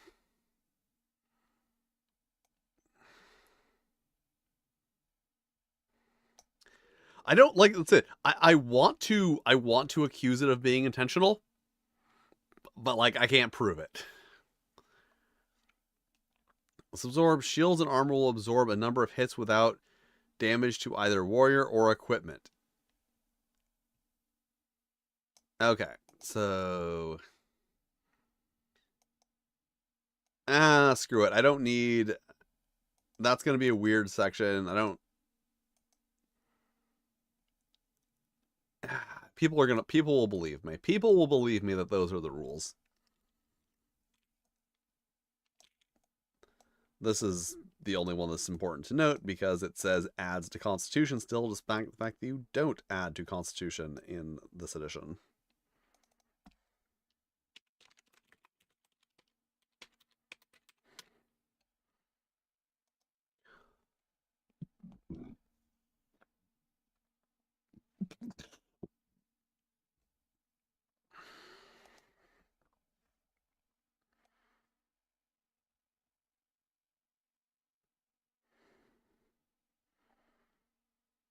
Point. Then we got our starting spells, which is just every first level spell. And this character is done. Oh boy, folks, this character is going to be done very soon. One more time. We gonna celebrate. Oh yeah, something dancing. Remember when Daft Punk just like had their own anime? They were just like, you know what we would like to have? Us, Daft Punk, French musical group. The ultimate AMV. That's basically what they have. They themselves have the ultimate AMV. I forget, did I mention that the 4th edition of Tunnels and Trolls is only 54 pages long?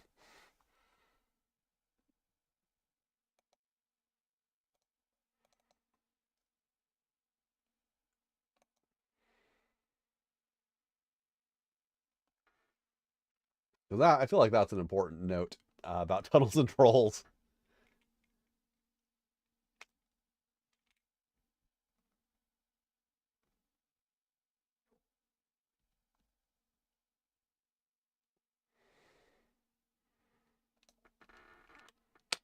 Alright, every level 1 spell. All of them.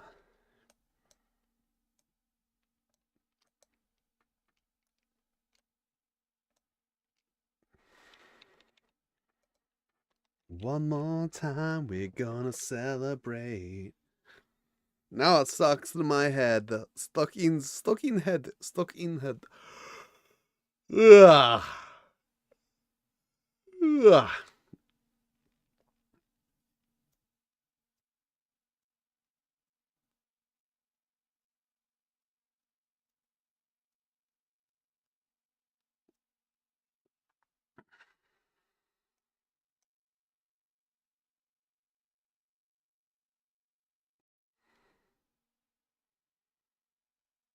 Yeah, call me a nerd, and then talking about your Disney dance clubs,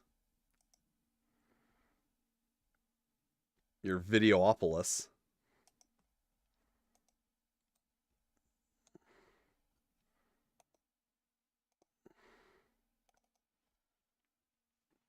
Hmm.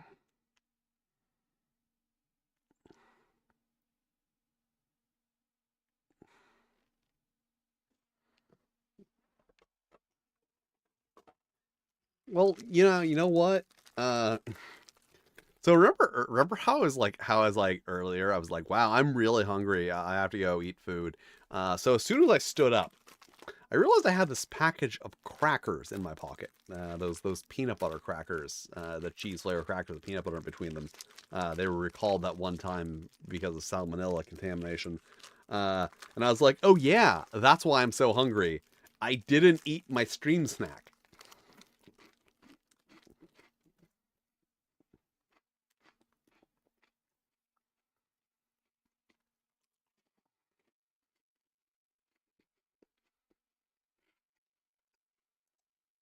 The thing you do when you're a streamer, you have stream snacks.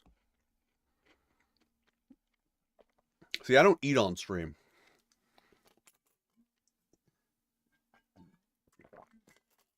Like, not like as policy.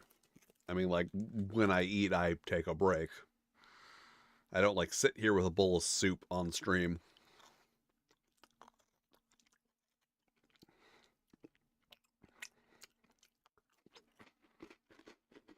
I like these crackers.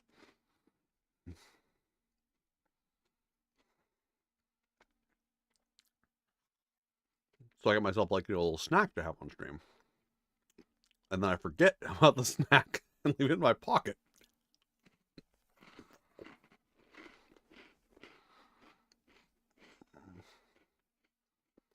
Alright, so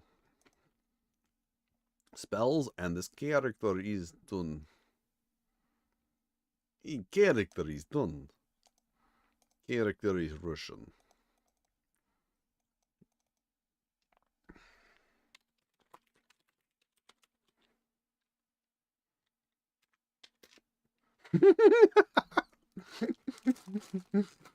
God, if I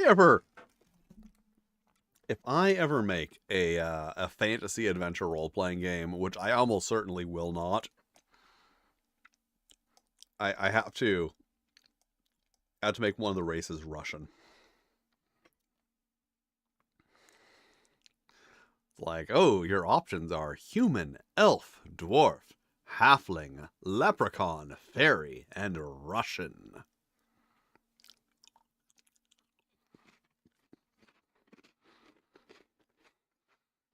Orcs are problematic. Replace them with Russian.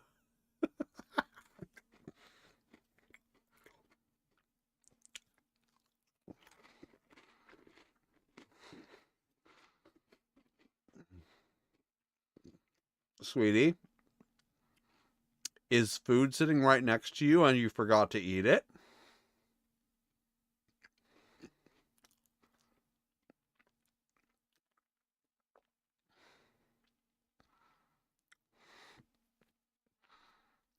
Actually, that's a thought. Goblin cart is too good of an idea for no one to have done it.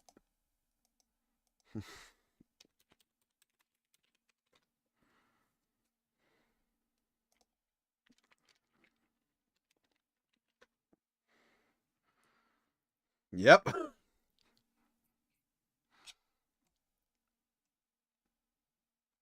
There are multiple things called Goblin Cart. Goblin Cart Rescue Sega Master System review? Is that a real game? Yeah, Goblin Cart Rescue by Rafat on itch.io. Goblin Cart Rescue. So yeah, Goblin Cart is a thing. I can still make my own version of Goblin Cart, but it doesn't. Oh, it's a homebrew Sega Master System game. Okay.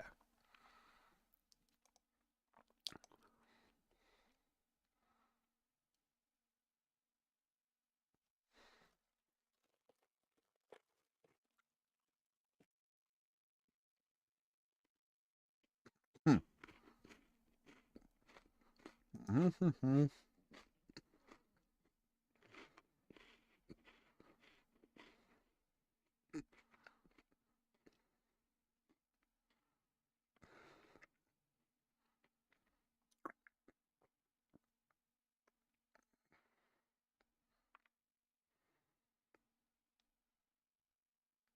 Mm-hmm. All right. Oh, blood fuck. You know what I just remembered? Strength and constitution both are. I'll just. Yeah, I'll just like put it in there. That was not good, sir. Also, I think I might want to lighten the index card background a little bit. Just a wee bit. Like when you compare them to this, they look really dark. I can do that later.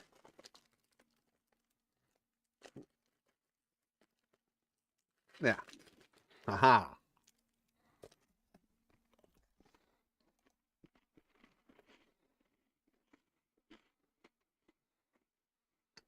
Oh, chat. Streams at 420. Fucking blaze it. Blaze it, chat. Blaze it, chat. Blaze it, chat. If you're gonna blaze it at any point during the stream, now is the point that you have to blaze it. We're at 420.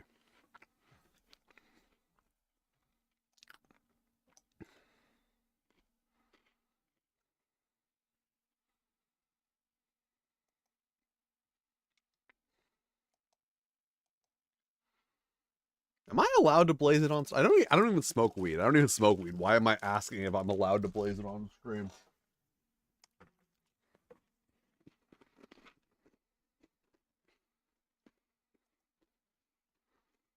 Mm-hmm.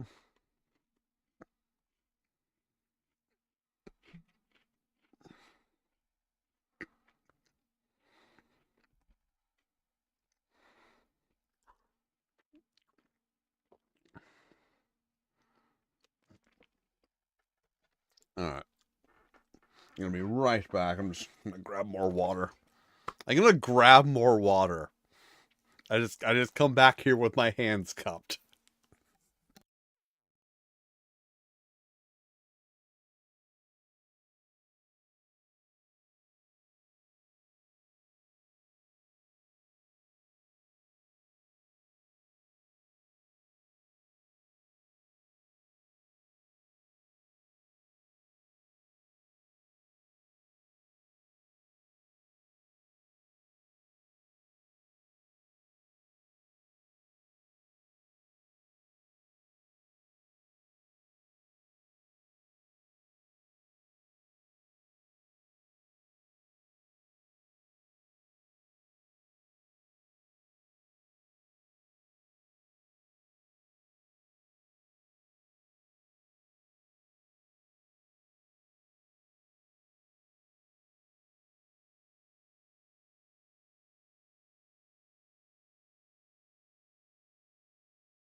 All right, chat. We're back. You know what that means? It means I'm going to finish eating this handful of M&Ms. And then I'm going to fix the typos. What's it called? What is a typo when you write it? Is there even a word for that? Because, like, typos like, oh, accidentally hit the wrong key. Versus, like, I accidentally wrote the wrong letters. Right-O's? Are they right-O's?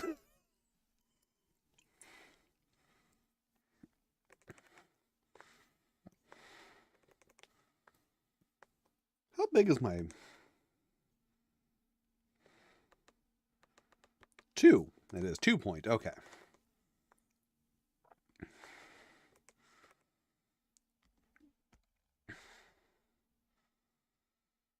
So this character is going to learn a level 2 spell. So I need to pull up a level 2 spell. The spells all have stupid names like this.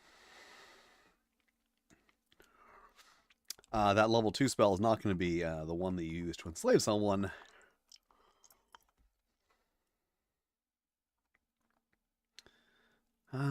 Poor baby. There we go.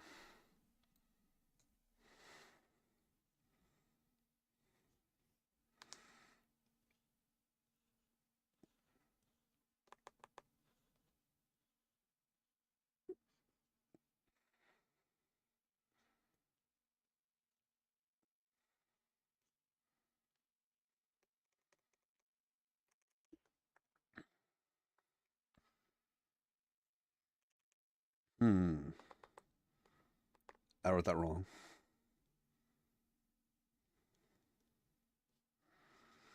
Because 2 points cost 2 points of strength for every 1 hit point healed.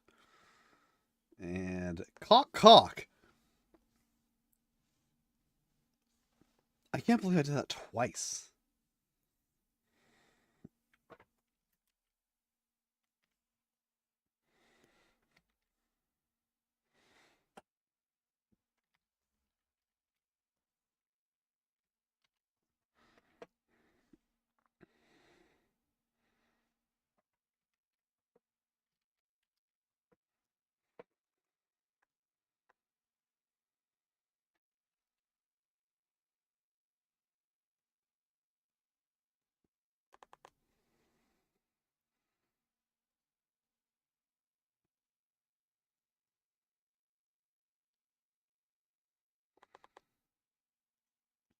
Now I'm going to have wise guys in the comments of the video being like, cock.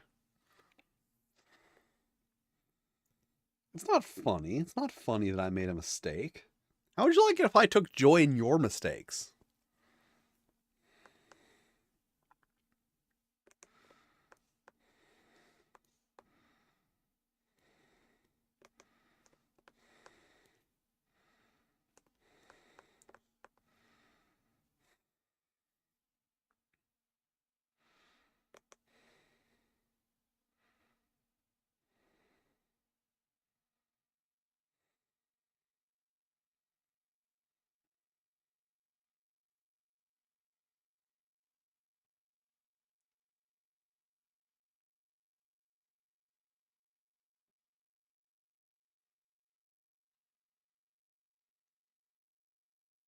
What? I've never taken joy in your mistakes. I take your mistakes as an opportunity to teach you. I take it as a teaching moment to help you learn and better yourself.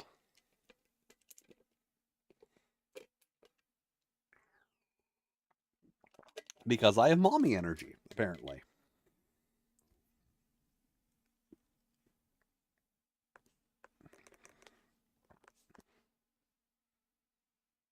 Okay, and then times 10.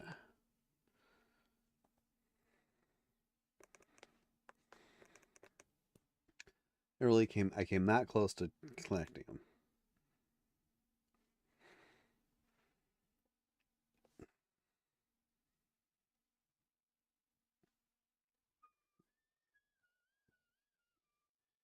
All right. Times 10. 3d6 times 10 gold. That's the most gold I've ever seen. The fuck is that? Who be Discord messaging me?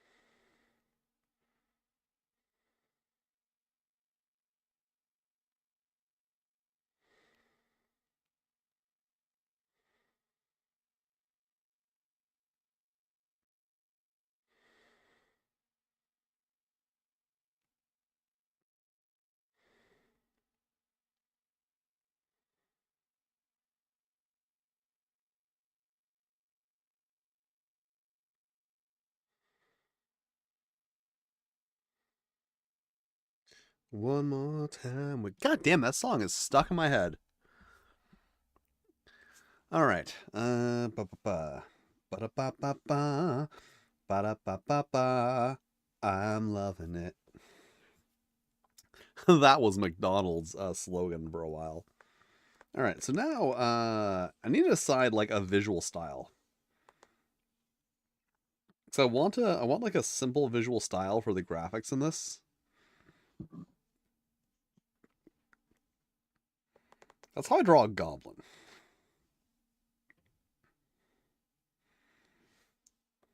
So basically, I'm thinking one like our elf to be like. Oh wait, no, that's way too thick.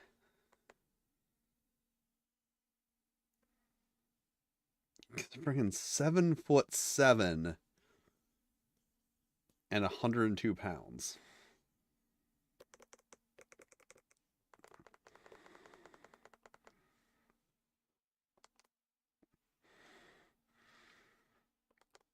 I need to come up with a very simplistic art style because I decided arbitrarily that there would be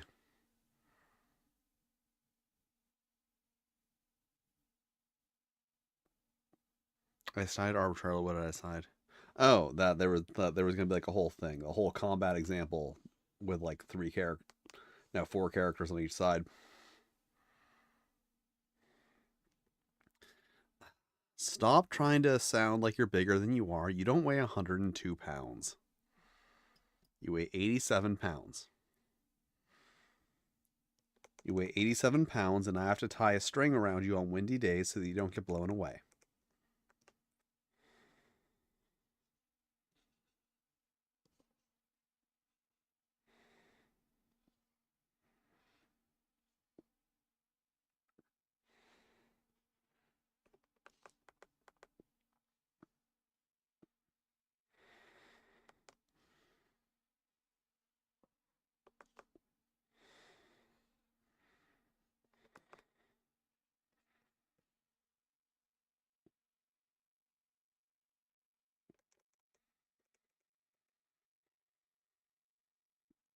Yes, like Drifloon. Except you're not my favorite Pokemon. Sorry. Or is Drifloon my favorite? I don't know. I'm a big Drifloon fan.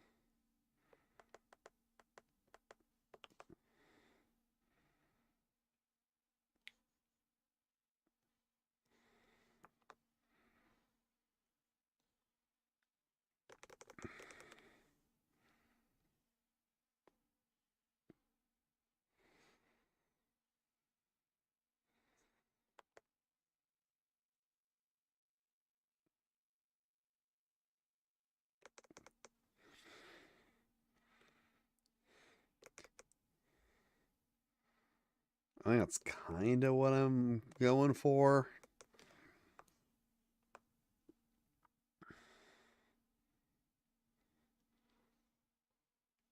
Maybe like, well, maybe more of it like with a chin.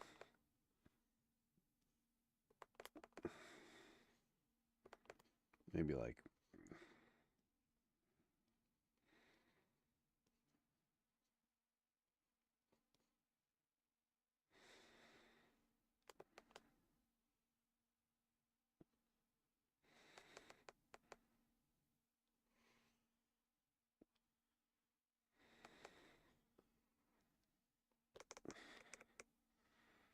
They want them to be hunched over and awkward. Because, like, if you're 7 feet tall, you know, that's how you're going to stand.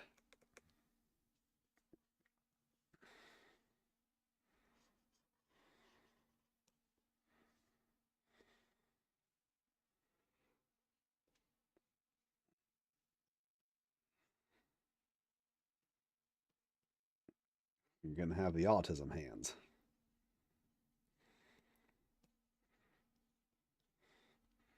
Apparently that's an autism thing to walk around like this, have the T-Rex hands. I've seen people use it as reasoning why they believe one of the Louds, I don't remember which one, was autistic. The blonde one. I don't remember which one it is. I've never watched the Loud family, but people are always talking about her like in the greater context of autistic coded characters. Also, all the characters' names start with L. So it's really hard to remember the name of any specific character on the Loud House because they're all like Luna Loud, Lola Loud, Lonnie Loud. It's like trying to remember the names of the frickin' L dwarves in The Hobbit. Like, oh, it's Biffer, Boffer, Bofer, Belfer, Boolber, and Barber.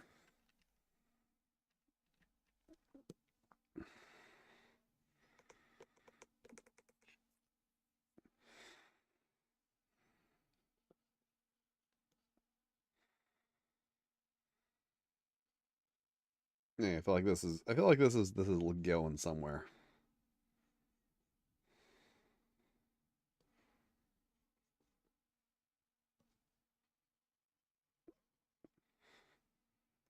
So I want it to look sketchy and weird. But, you know, in that way where, like,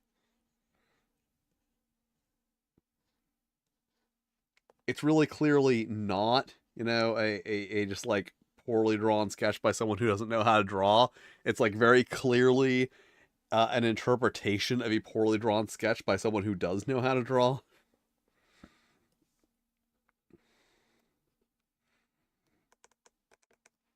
It's a very specific reference point of like for style. Hmm.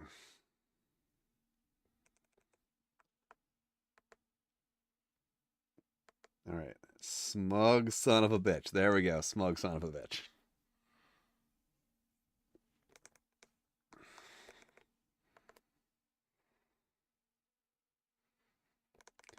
I only weigh 102 pounds. Or what if? Hear me out on this, chat.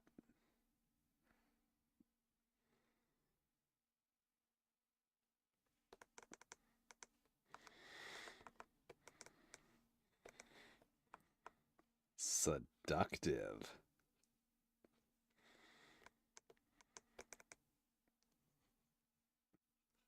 Now it's a sexy lady.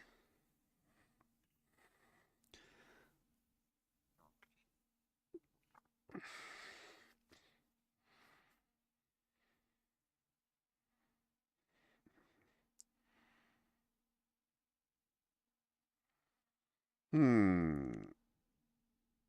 Okay, I feel like it's a good idea, but I also feel like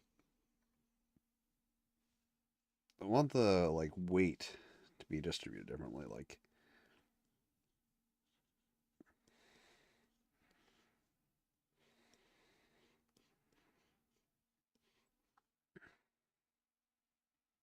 I want the weight to be resting on the staff.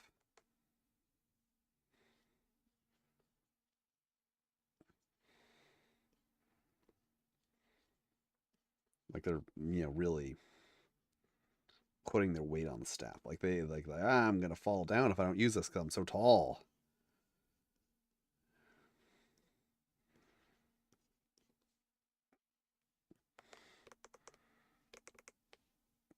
There we go. See, that's more what I'm thinking.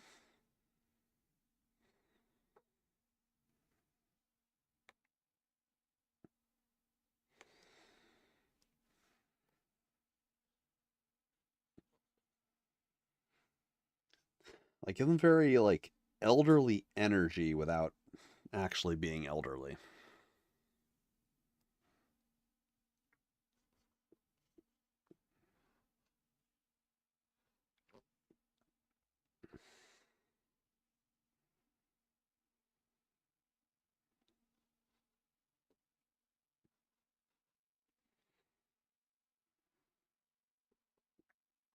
Wearing a steel cap.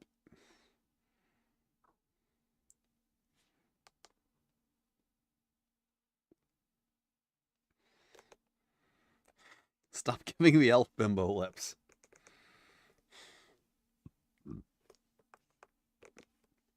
It's not as funny as you think it is. Chad, is it as funny as I think it is?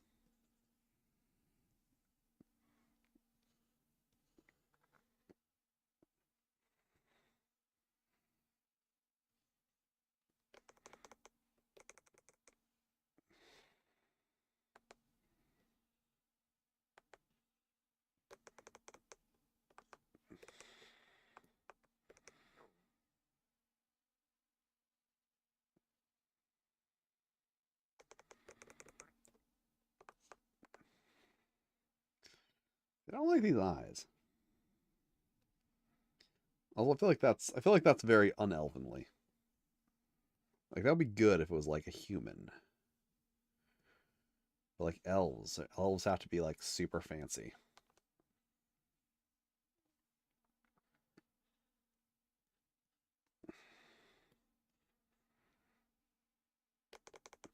Also, it looks too chubby. Like big cheeks like that don't really go with 103 pounds. 102 pounds, 7'7".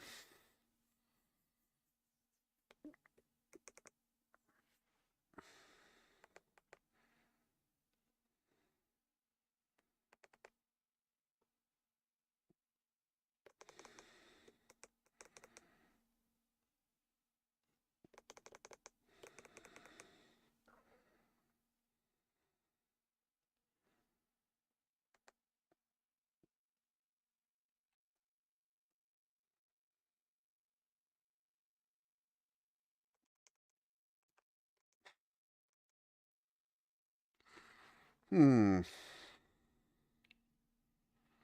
feel like that's going somewhere. Let's delete this one.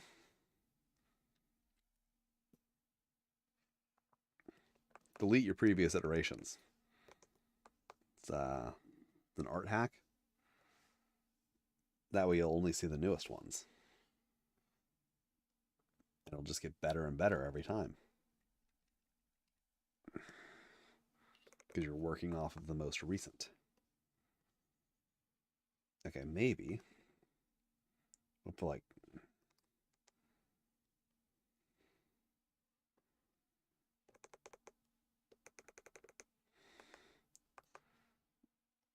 Okay, what if? Okay, I got an idea. Cheekbones?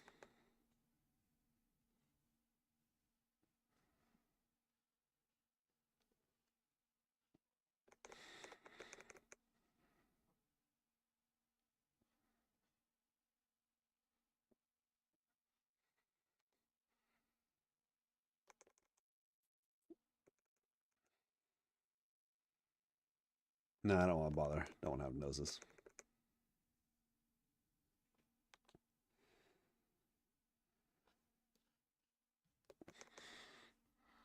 I don't know. I don't really like him that.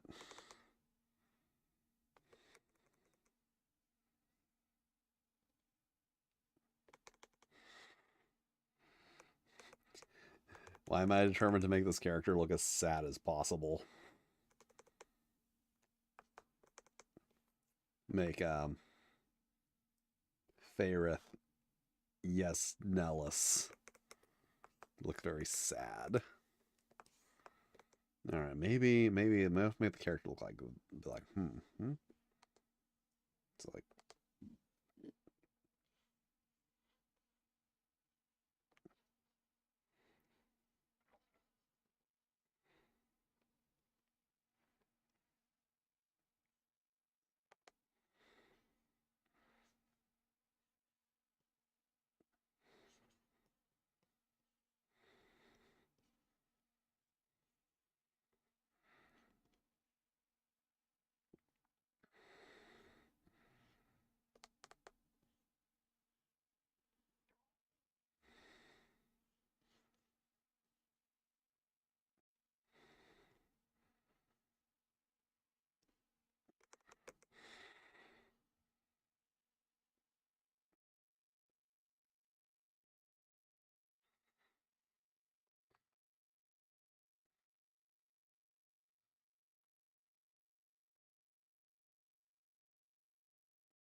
There we go. There's an elf.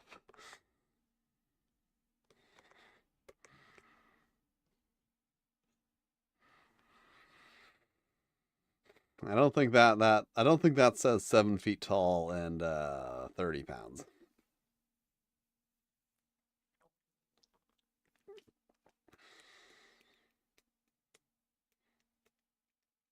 Of course you do. You're a fucking simp.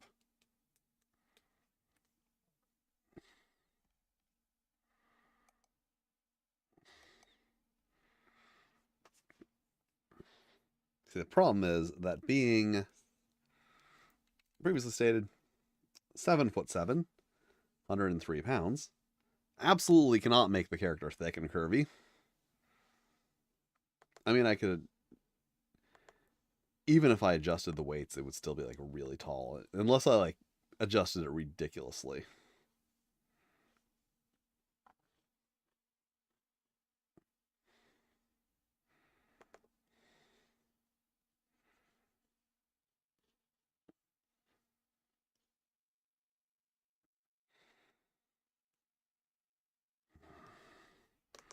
See, I don't want to go that. I don't want to go that detailed. I want to be very. I want to be very gestural with this.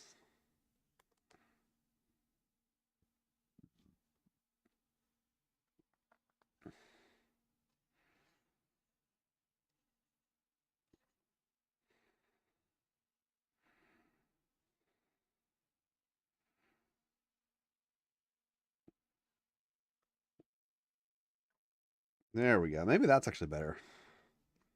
You have a wide base. Like that's the cloak.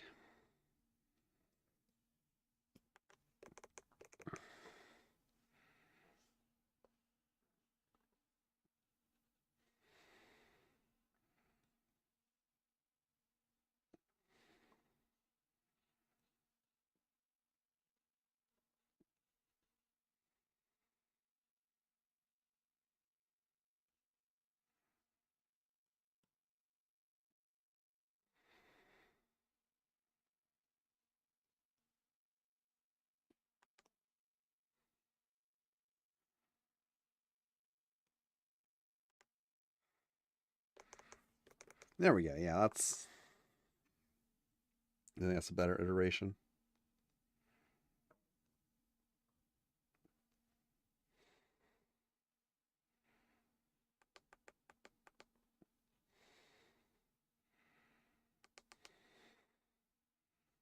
Steel cap is important because that's the only armor we have. Also, it's a reference to the movie Excalibur.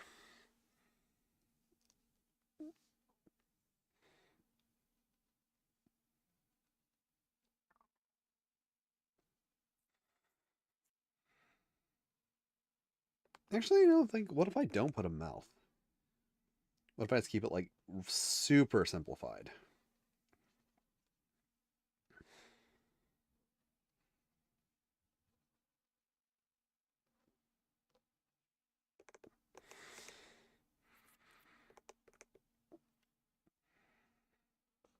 All right, I think I'm definitely on the right path now.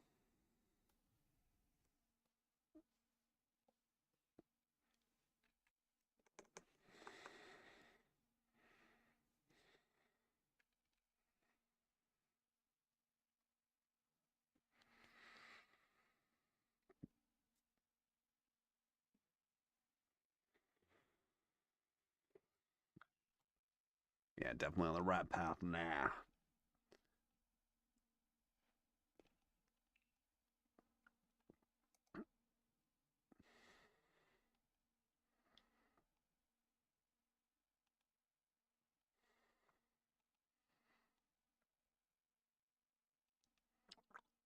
Okay.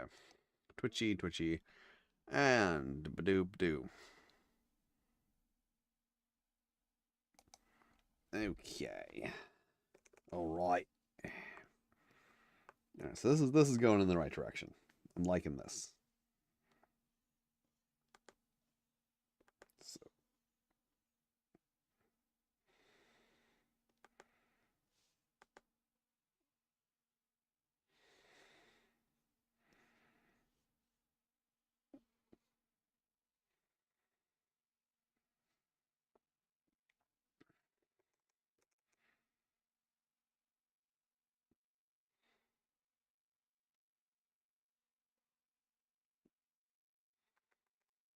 Hmm.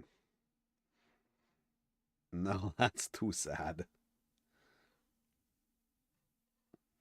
How big are an elf's ears? That's not always the question.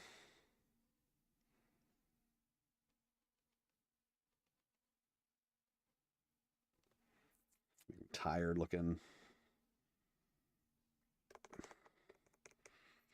Okay, maybe like yeah, like a little hunchier in the back.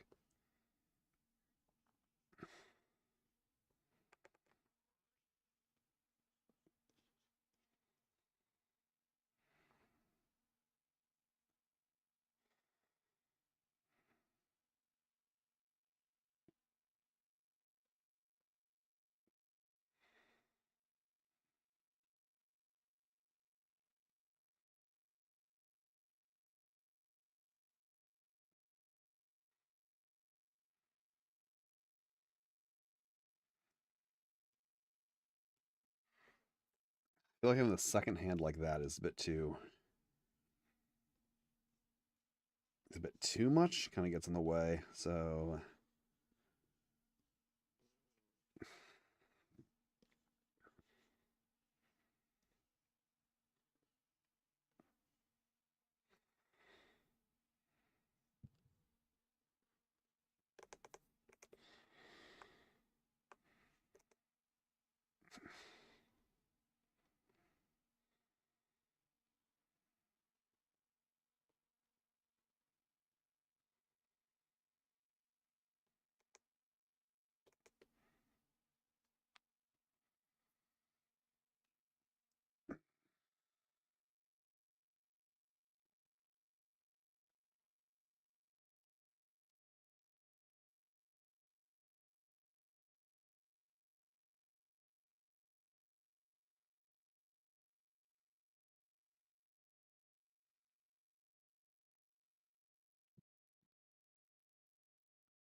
I feel like if you're 7 feet tall and you're regularly like just going around exploring dungeons, you're not gonna have great posture.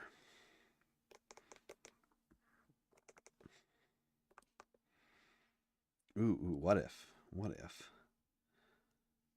Add some hair onto this. Like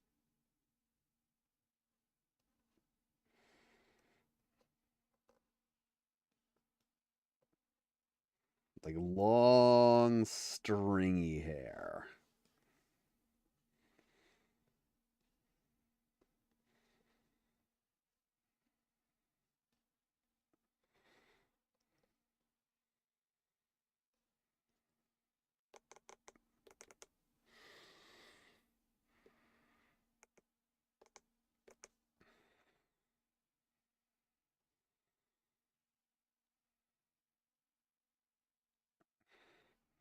There we go. Like long stringy hair.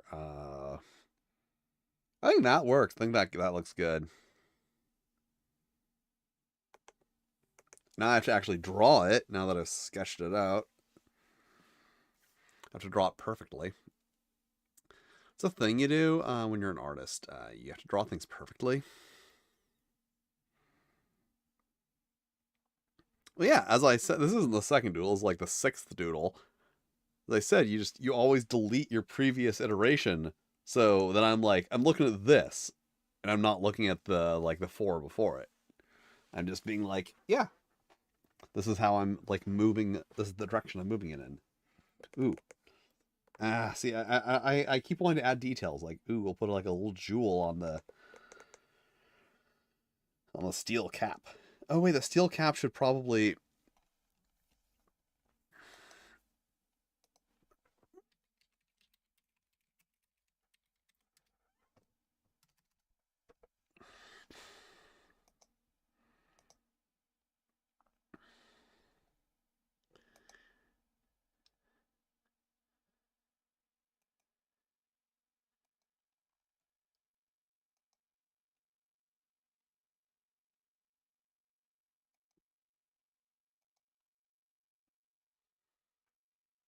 Ow, ow. My leg was asleep, and now it's not. All right. So basically, this is my inspiration for the steel cap, Merlin from the film Excalibur. Apparently, they wanted him to shave his head, and he's like, I can't shave my head because I'm doing another movie. So they gave him this steel, this little metal hat.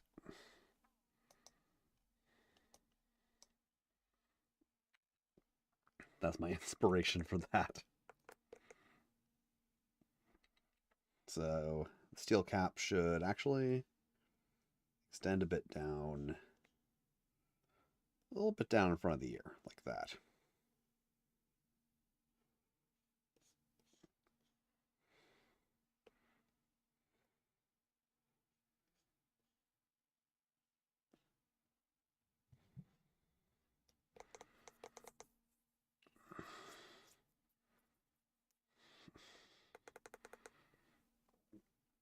Maybe extend further down, like whoop.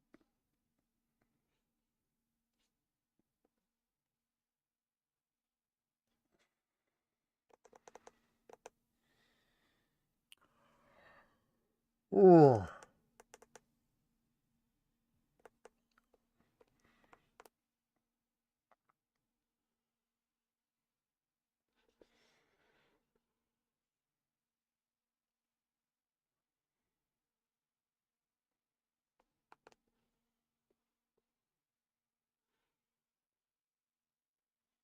There we go. I just need to like redraw it from the beginning.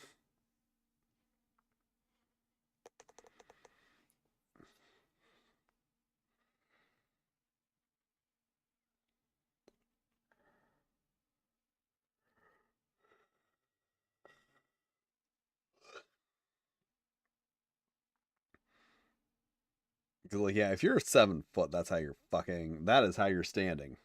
That's how you're standing if you're 7 feet tall and you explore dungeons for a living.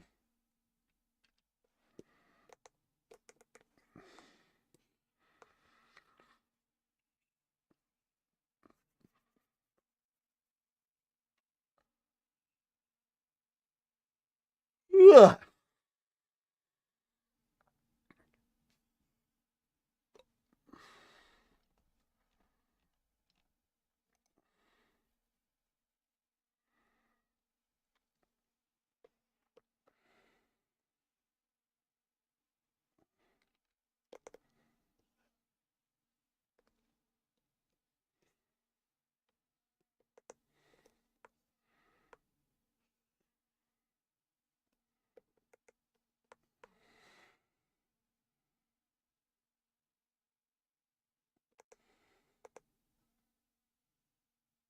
The hell's the pen tool?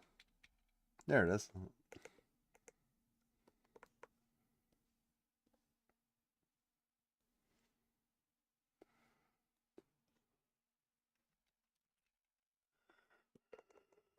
Ugh. So I was thinking that I was just like I can get like a scrap of paper, like put that down, like it was like yeah, just drawn on a scrap of paper, or actually I guess I put another copy of that.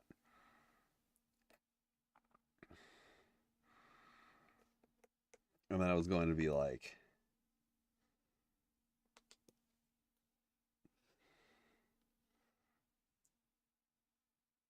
I was thinking maybe in the example of, pulling one of these.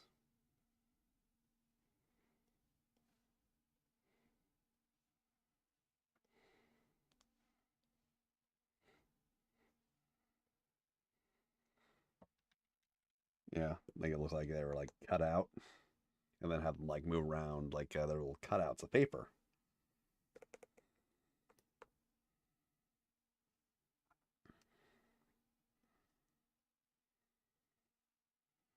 And be like,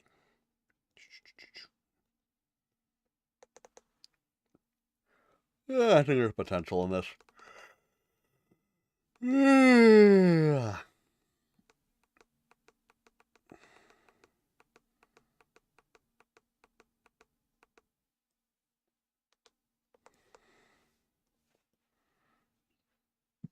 Yeah. Hmm.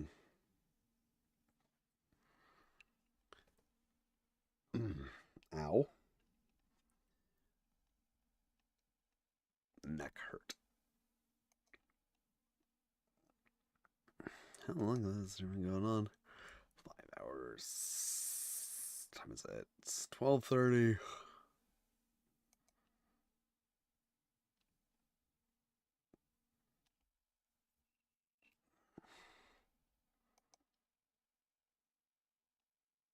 Hmm.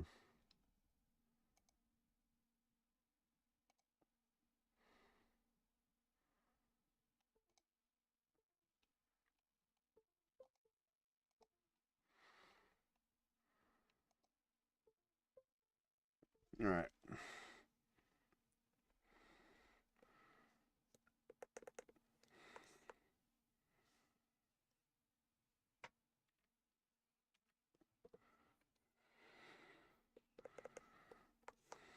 The question is,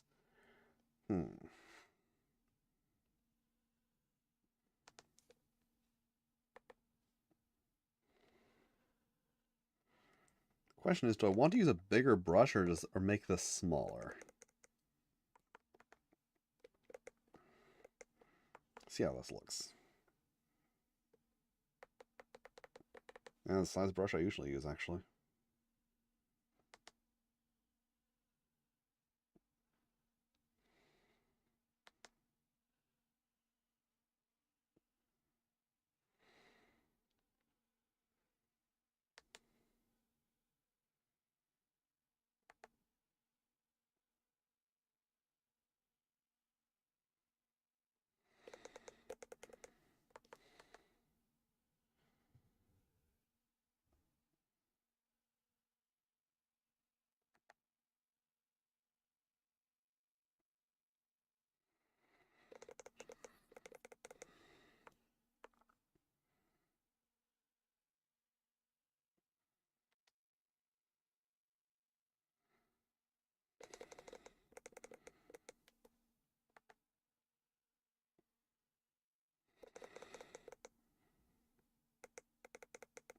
No, that's too... Giving a chin is too much detail. All right.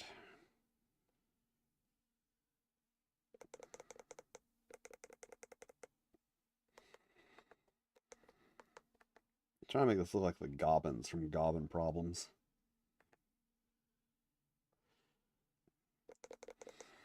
My long lost game.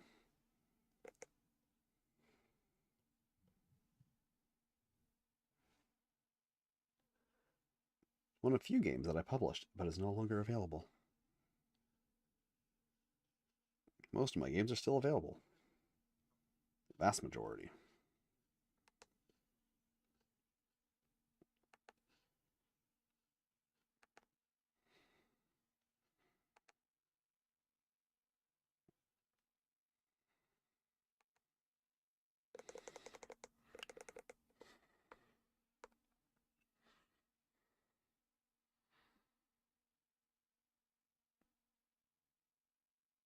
I just looked up from my tablet. What's so cool?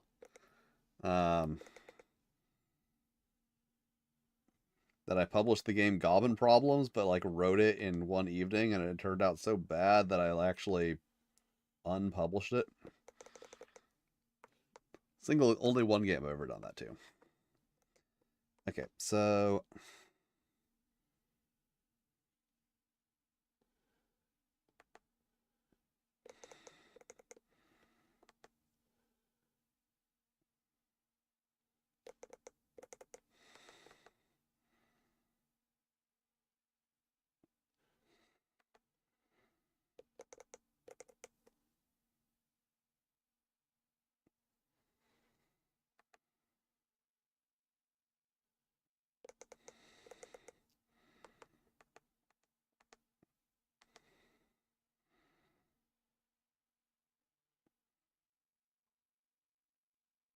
oh yeah, I'll see how it works. Hey, you know, it'd be a really cool idea if I locked this layer so that it stops highlighting. Cool.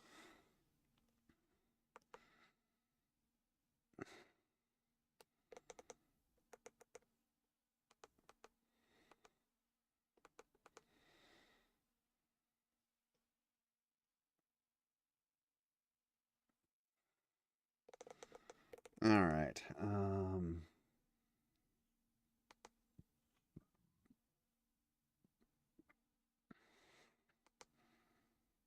Okay.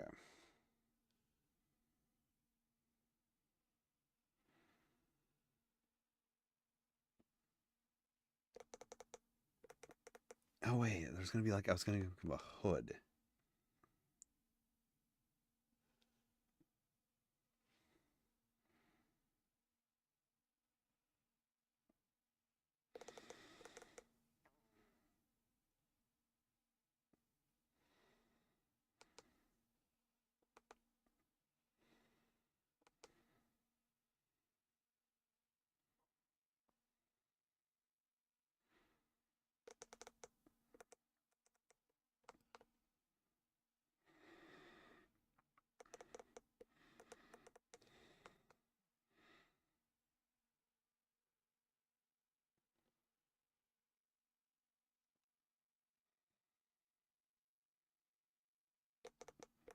Yeah, absolutely not drawing fingers on these.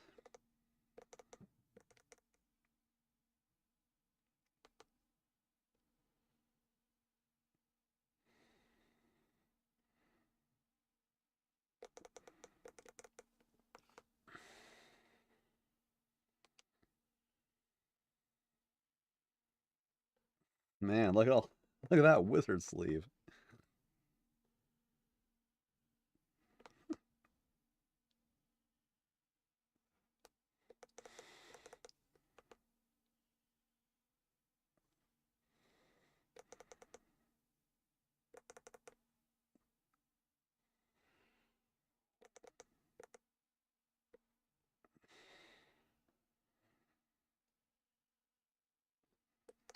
Wizard sleeve is a not incredibly common euphemism for a vagina.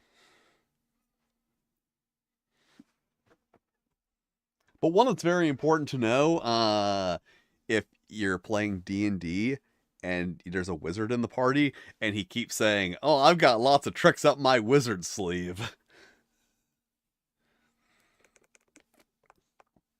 And of course, you don't tell that player that wizard sleeve is a euphemism for vagina. You just let them keep saying that they've got all this and that and the other thing up their wizard sleeve, and you laugh at it.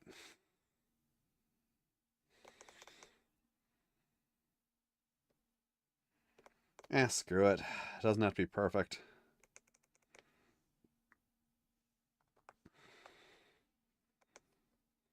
Or maybe it does have to be perfect.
All right.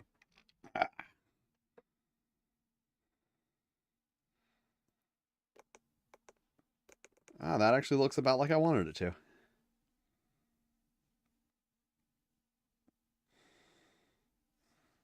But now let's lock that.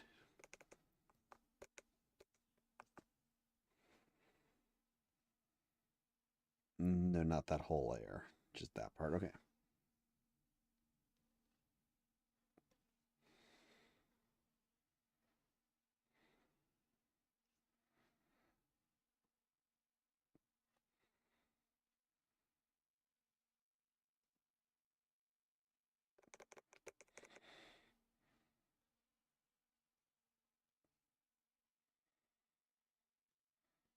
Long, greasy, stringy wizard hair.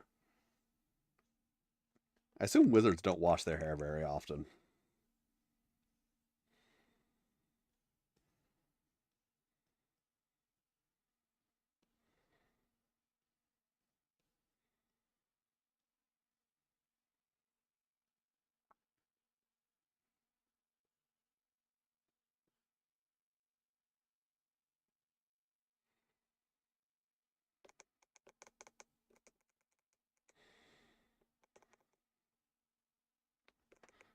Hmm.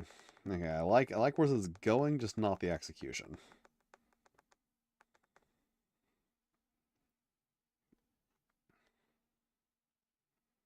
Needs more careful execution.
Yeah, that looks like a wizard's hair would probably be, I'm guessing.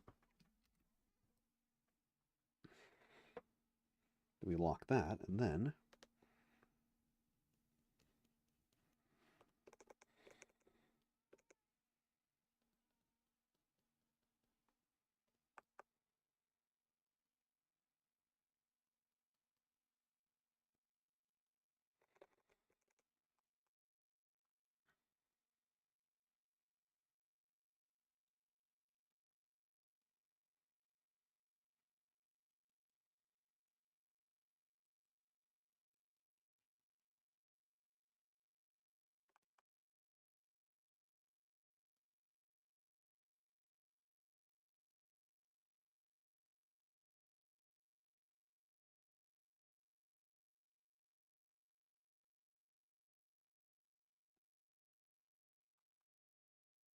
yes, I don't want to put too much detail, but I also don't want to put too little.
All right.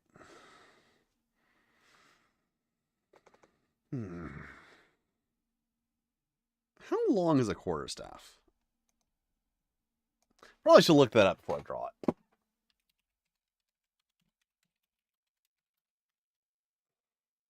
A quarterstaff is usually between 6 to 9 feet long. Okay. My thought was that the quarterstaff would be 6 feet long, and that the character is 7 feet tall. So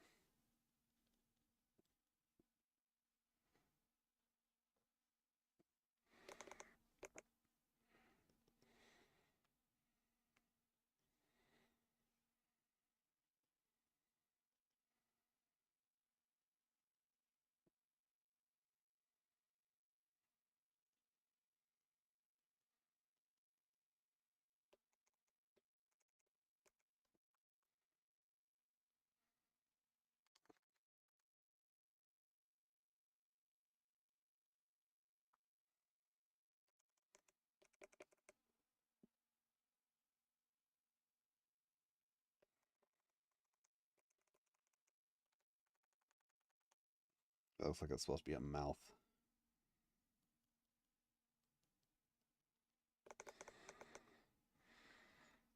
Ugh.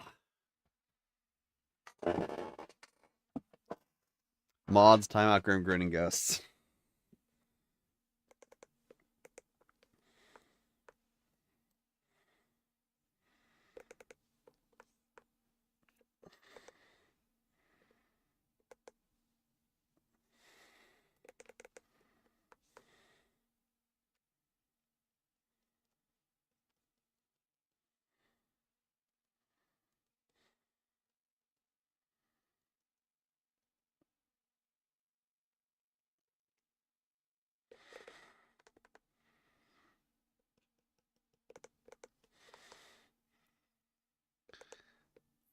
Okay, I've said it before. This is why you can't be a mod, because like I say mods, timeout, grim grinning ghost, and you're like, no,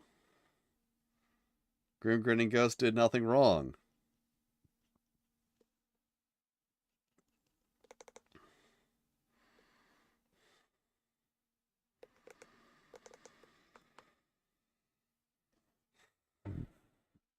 Khajiit is innocent.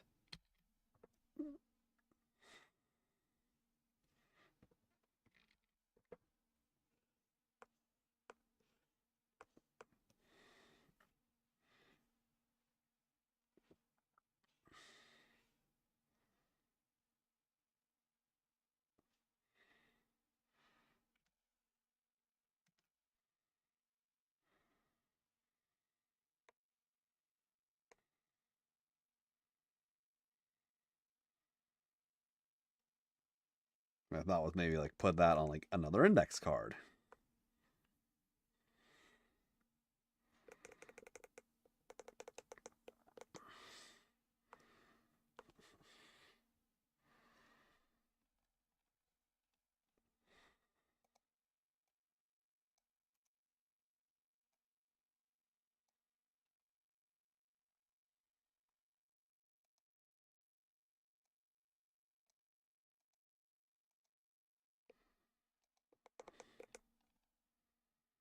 All right, let's see what I've got in terms of paper scraps.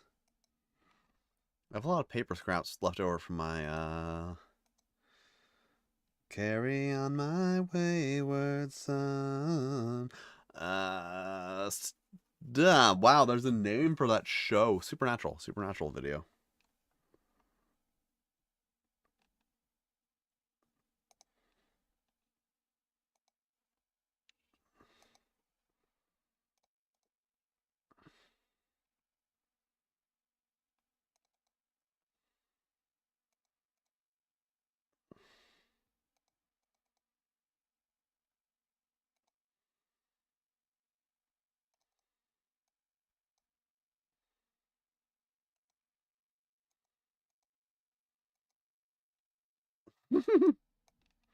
Sticky note.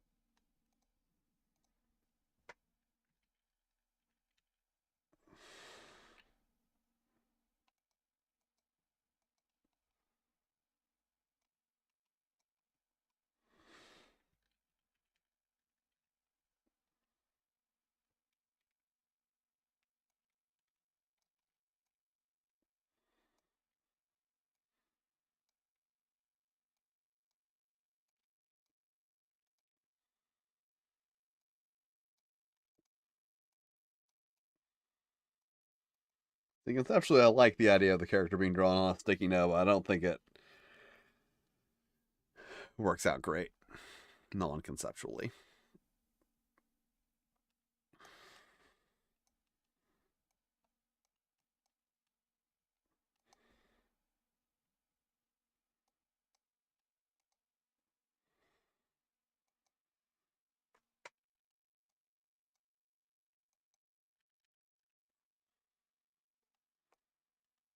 Space. I know one of these is set to shift. Nope. This one. Ah.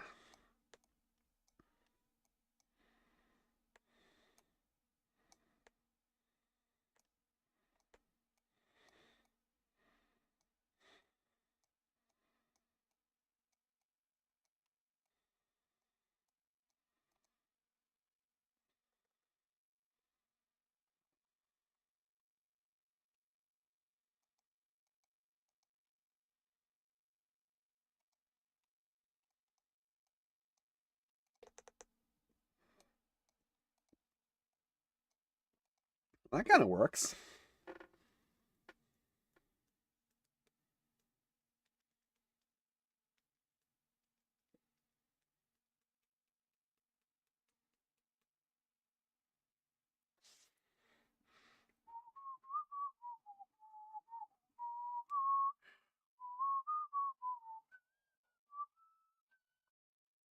Do I have a pencil? I do have a pencil. As long as I'm getting graphics from this video.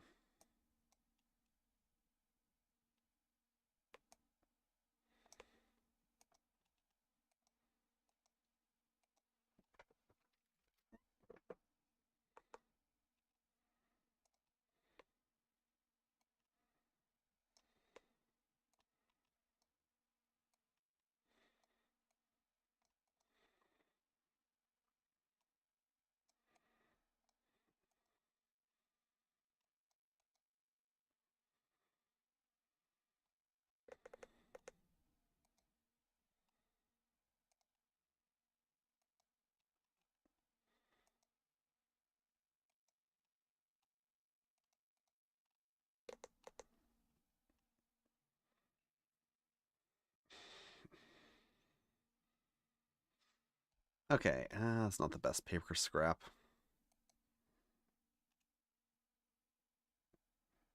Am I clever enough? See if I'm clever enough to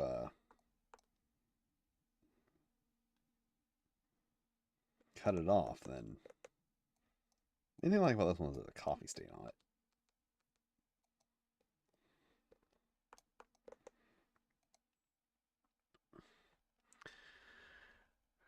All right, let's just go to Pixabay and look up.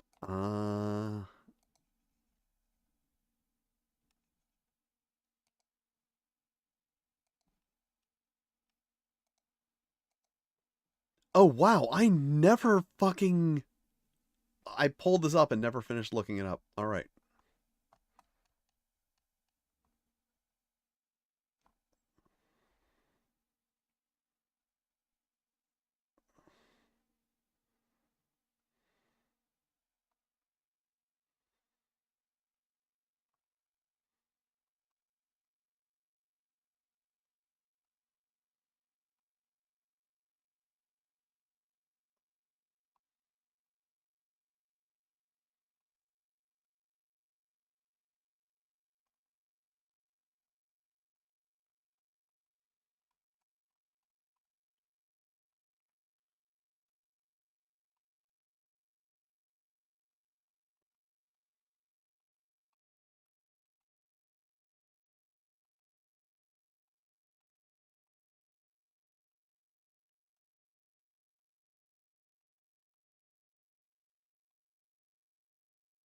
Character kindreds. Yes. Okay. In 5th edition, it is spelled with an H.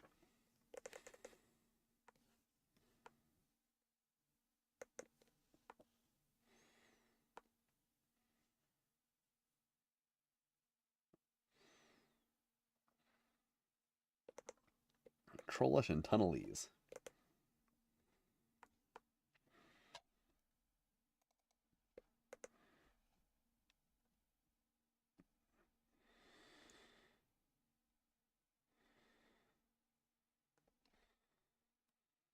Okay.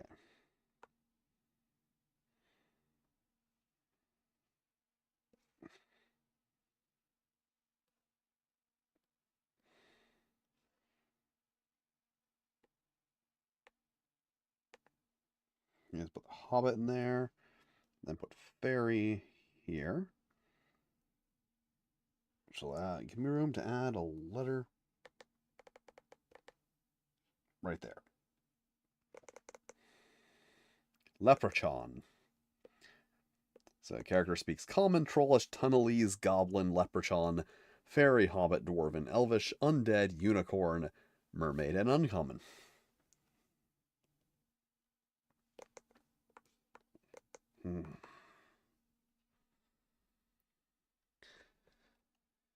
Okay.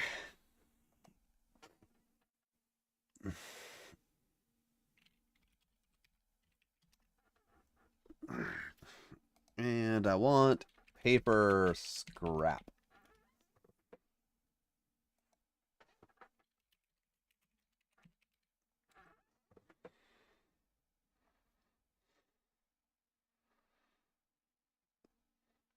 I love how I search for paper scrap and I get pictures of things that aren't either of those. Yeah, it's 1 per point of intelligence above 12. Were you not here earlier? Were you pretending to be, what are you still doing here in chat? I thought you had business to attend to.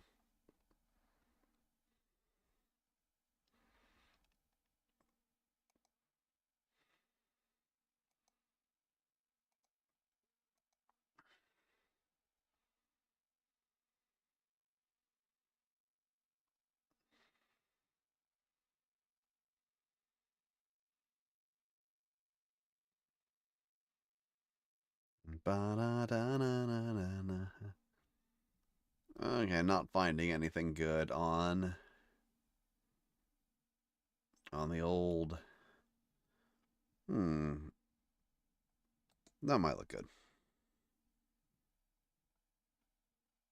Pixabay. Pixabay is where I get all of this random stock art. Like when I need stock art of like a piece of paper, I go to Pixabay. If I need stock art of like a missile silo, I go to Pexels or Unsplash. But if you need like stock photo of a piece of paper,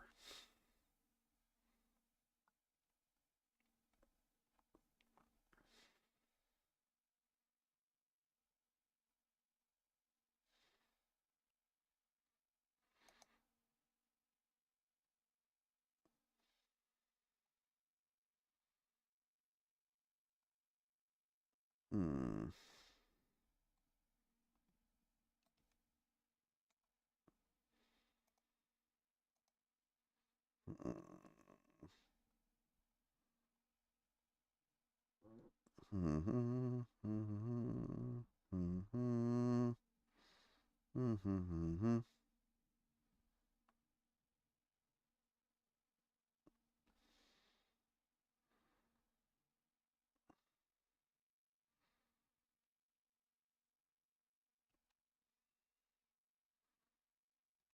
I think I literally have that one, and that one, and that one.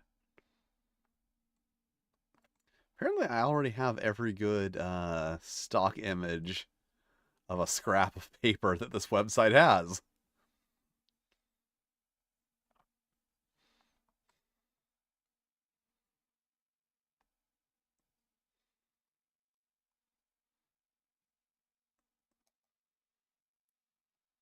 All right, let's see about that one though. The one was okay.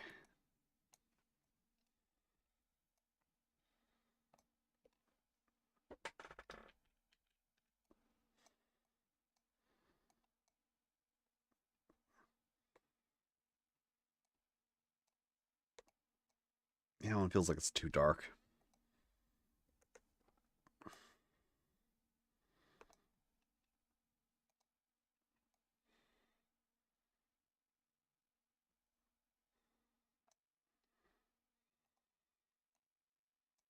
And group. And fun fact, when you're an illustrator, you have a group.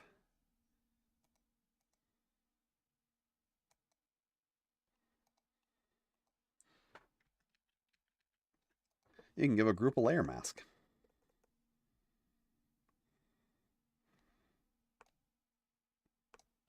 So I'm not going to go through the trouble of like putting another torn edge on it. But yeah, now it's just like, oh, it's a really small like thing of paper.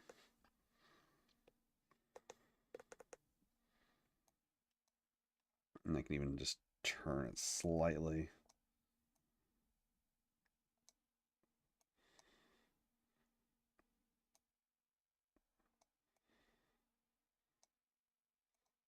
So just like a random, random piece of paper. It's a random piece of paper that you put on your Dungeons and Dragons. Yeah, when you're dungeoning your dragons, you know? Sometimes you just dungeon your dragons. Alright. Yeah, being put those clipping paths on layers or groups. Like, it's not well advertised. You can put them on groups. Layers. Alright, that looks good enough. These, I feel like I want to brighten up a bit. Especially compared to that. So, let's go, Photoshop. Let's go.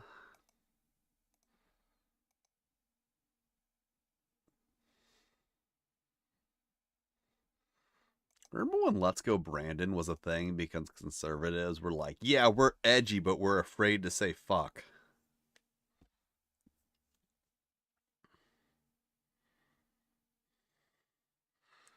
Okay, okay, so layer. Oh wait, I actually have a brightness contrast layer. How coincidental.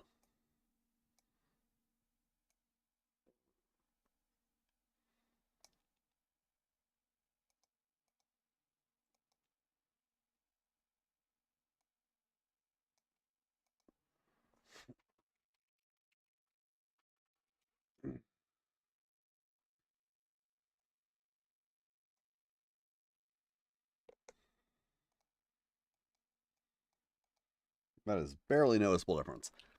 All right, I am going to switch to using my main monitor.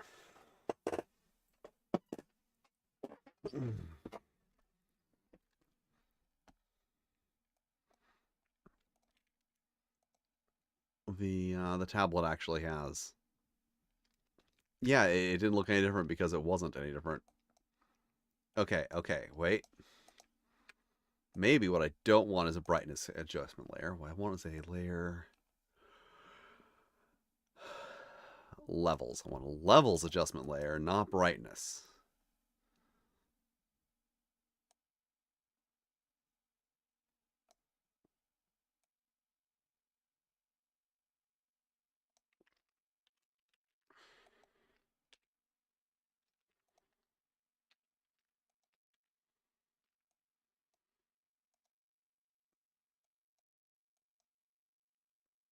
All right, see, that's not too bright, but it's like brighter.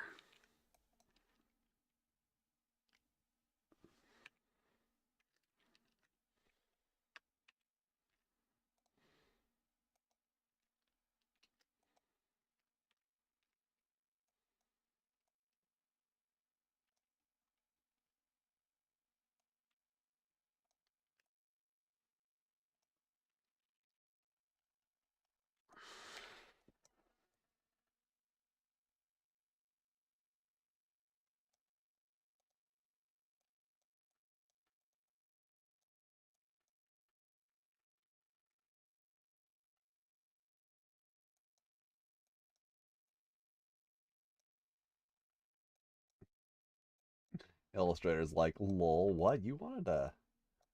Why is. It's like, lol, why would you want to, why would you want to clip to this object? Why would you want to snap to an object? Why would that be a thing you'd want to do? Silly Illustrator user, you don't want that feature.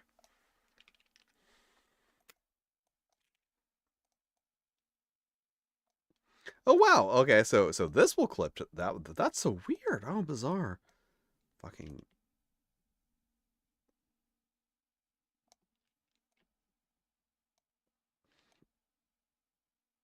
Oh no, but it won't snap to that object either. Illustrator is the one who gets to decide what objects you want to snap to. You don't get to decide. Illustrator gets to decide.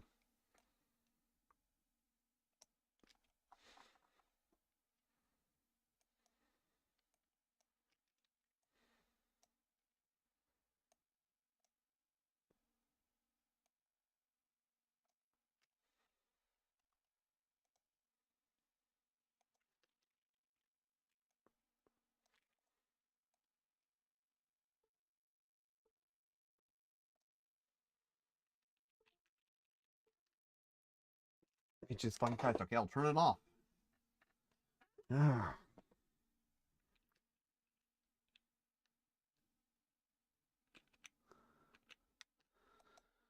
Windows has a fucking heart attack if I don't turn off my tablet.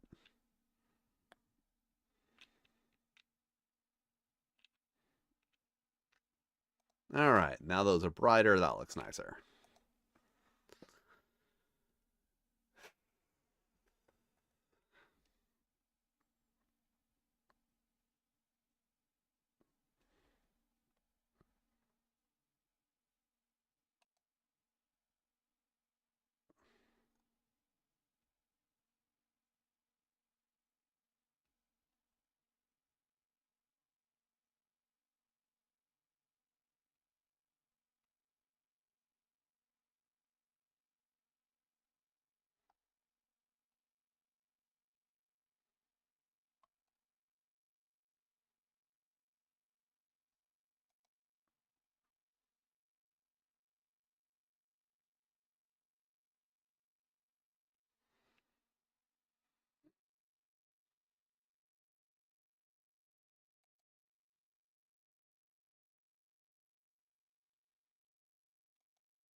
Okay.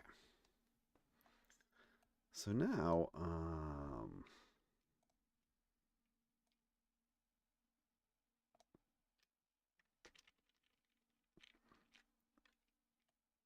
once again, why would I want to snap to this other object that's, lined up at the same area? Like, that's stupid. Why would I want this object to be in line with that one?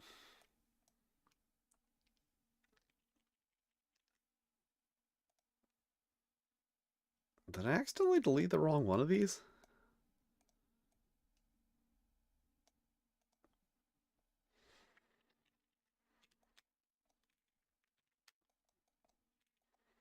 No. Okay.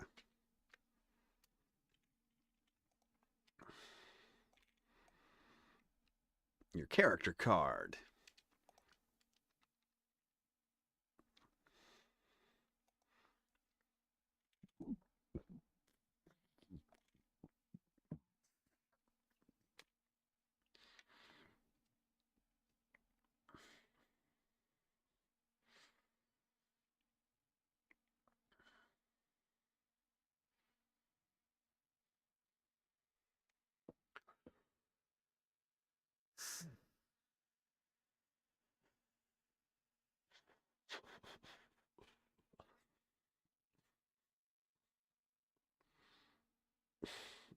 Oh wait, if I increase my intelligence, no, not increasing intelligence, cool, so I don't have to worry about that.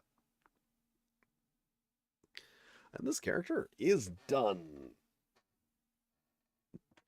Then I just need to draw a dwarf, a human, a fairy, a goblin, and a troll in the same style.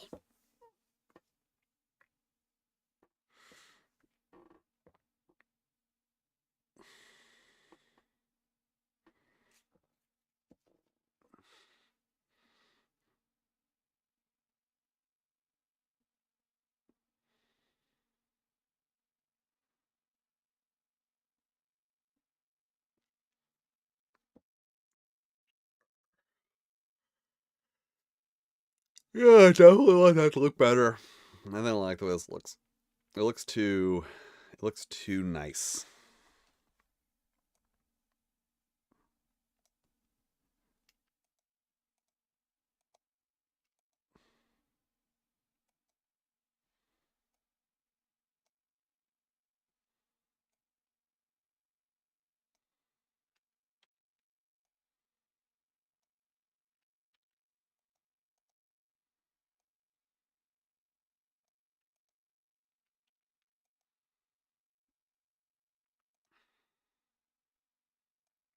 make the cards kind of like boop.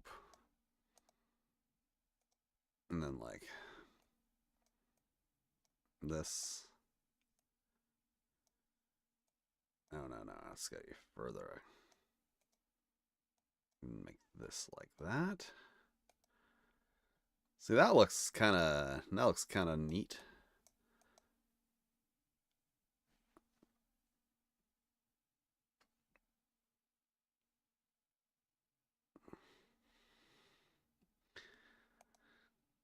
But I can't do that until I'm like positive that I have every one of these I'm going to need, because it's going to be more difficult to write in different numbers when they're slightly at an angle. Also, I need this to be in front.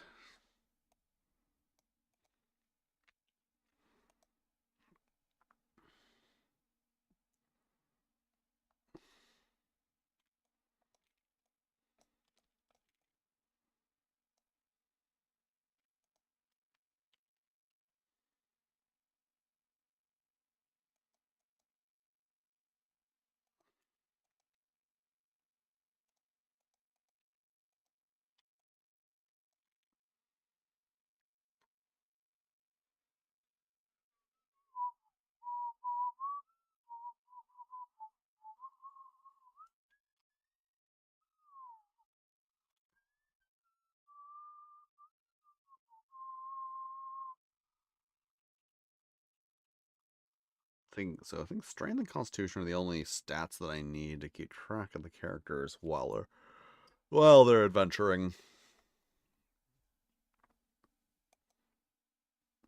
Well, that was pointless.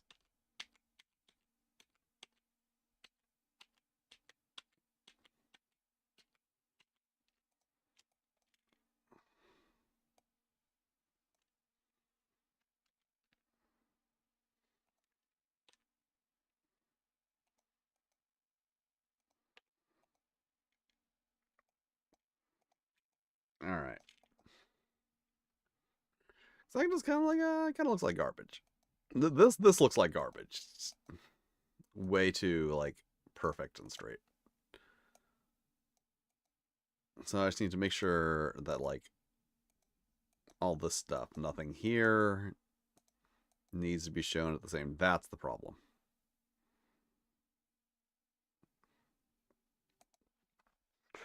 All right. Also, I should probably change the color of all the text to the same color as that one.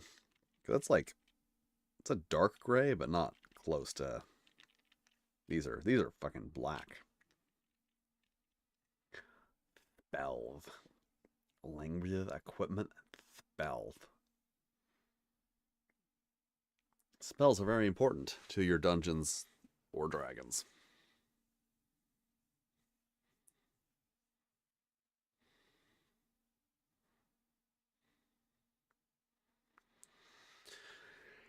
So let's see here.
Okay. So that strength is 15. Yeah, let's deal with that first. That's a thing that I'm going to need to do. Deal with that, and then I'll deal with the XP. And I think that's it for this stream. But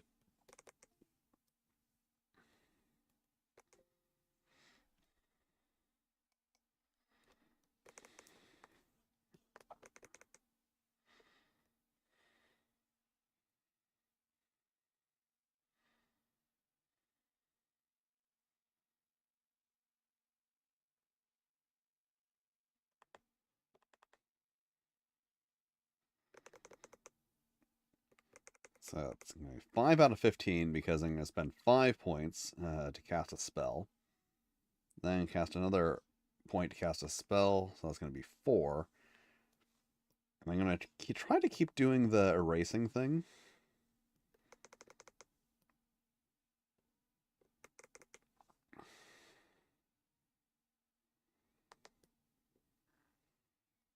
See how that looks. Oh shit, no, that's not even, that's just like, how did I do that? Oh, that's just like opacity. It's not color.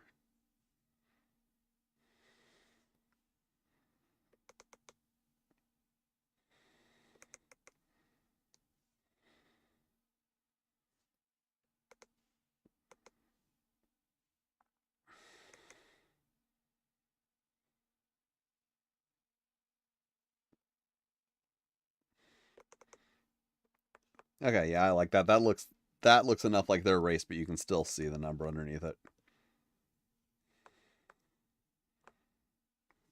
And for experience points, first we're going to get 20. Then 24.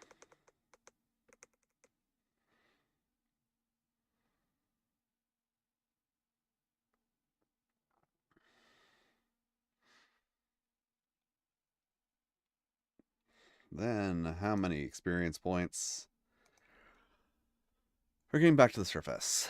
Because I don't have to calculate all that. How many do we get back? So jumper, that was your strength, your constitution, these are GD.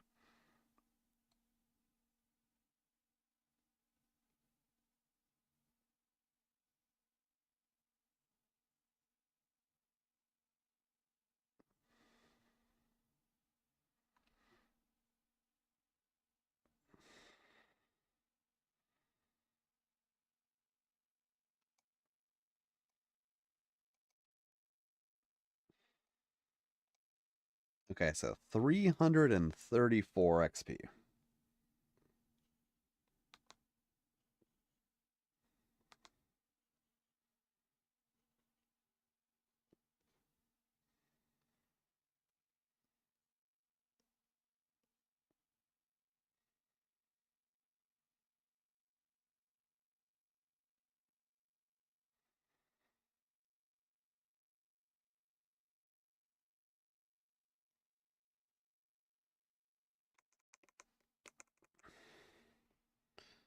And then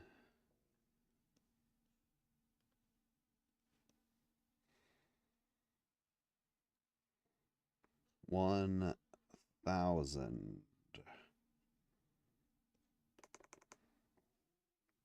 I don't know why I decided all the zeros had to have lines in them. For some reason, detect magic. For some reason, hidey hole doesn't, nor does torches.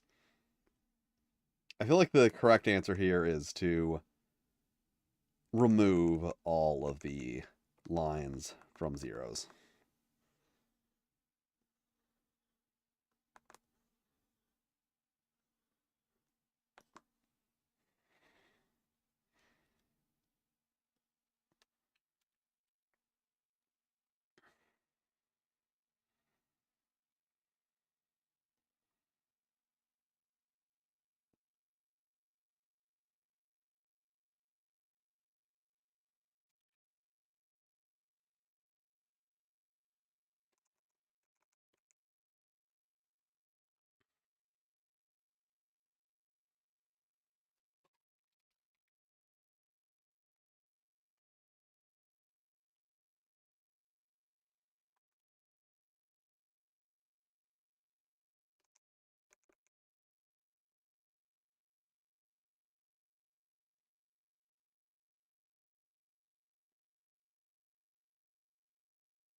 Alright, so the end is going to be...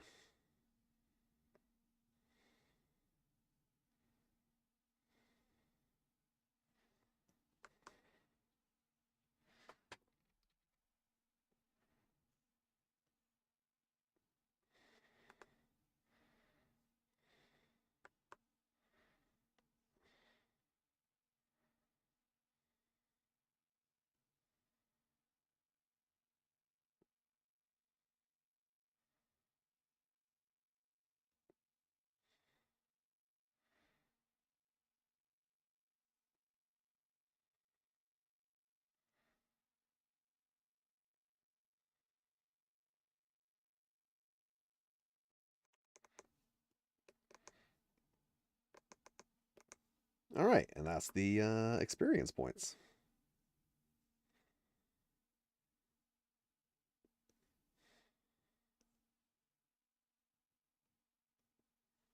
Maybe just make that a little bit bigger, no one notices.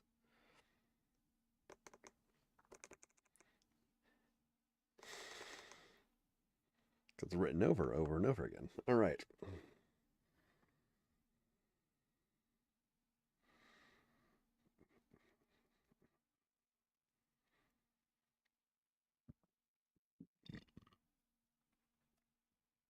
I think I wrote magic user way too small.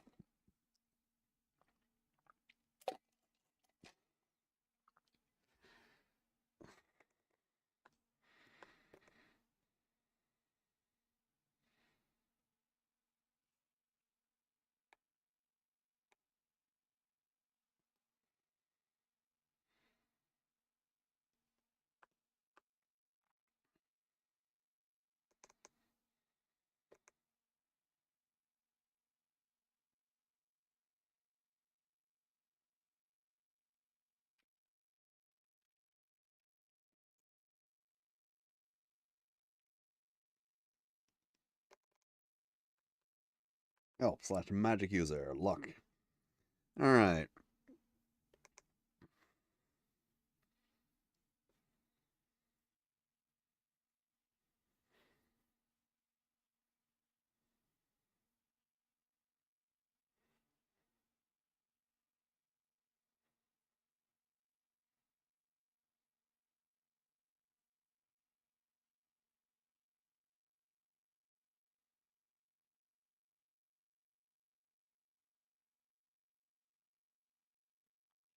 Oh, but then if I level up and I add 1 to strength and 1 to constitution, that's also going to give me +1 to my adds, and it's going to be a whole fucking thing. Okay, so I'll...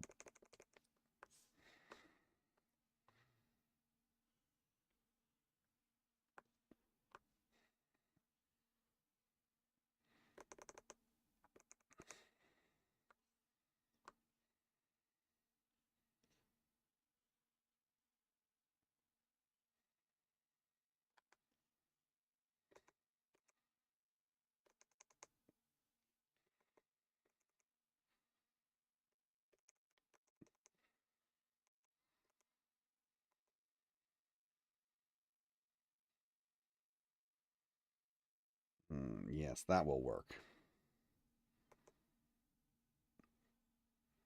This I'm trying to do like all the stuff that I need to write by hand so that I can do the other stuff that I don't need to write by hand later without having to keep going back to write stuff by hand.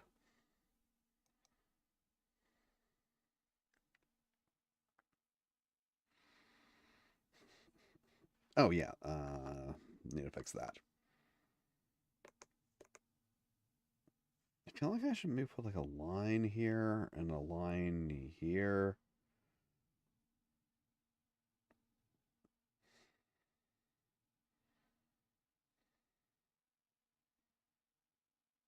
Nah.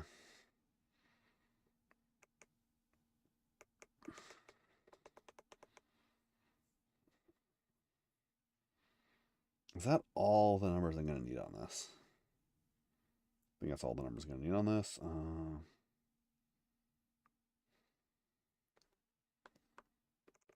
Oh, wait, possible is going to go up to 1600. If I increase my strength to 16.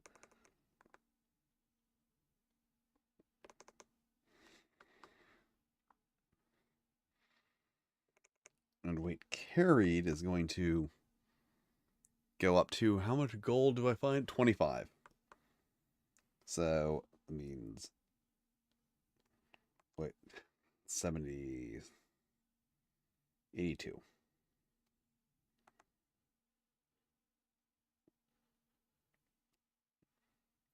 82 gold, which will increase weight carried by 25, which would be 50, 76.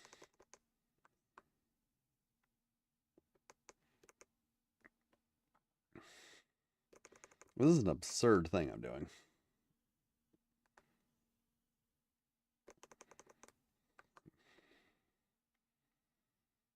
Oh, shit. Cost of all my spells is going down by 1.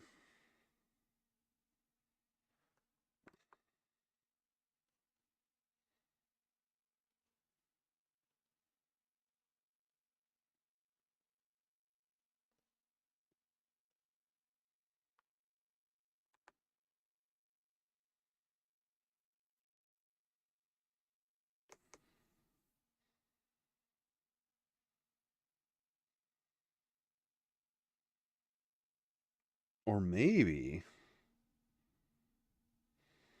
Yeah, I'm going to ignore that.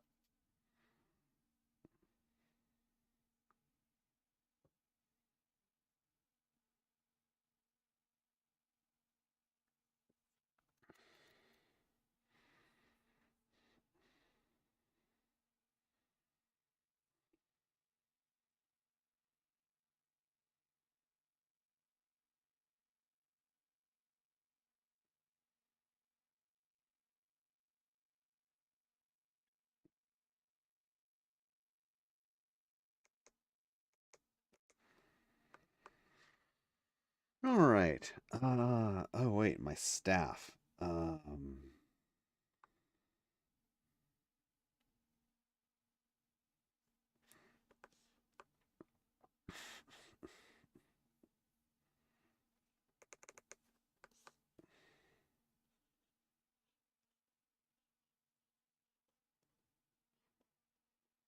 Staff.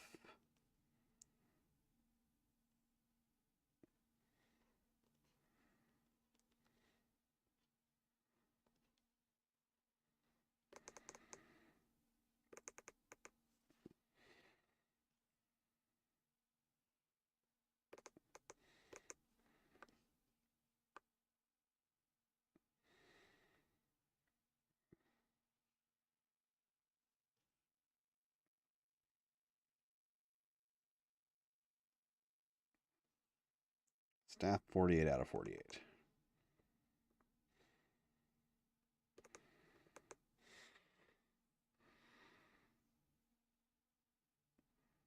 Oh wait, no, I don't have to, do I?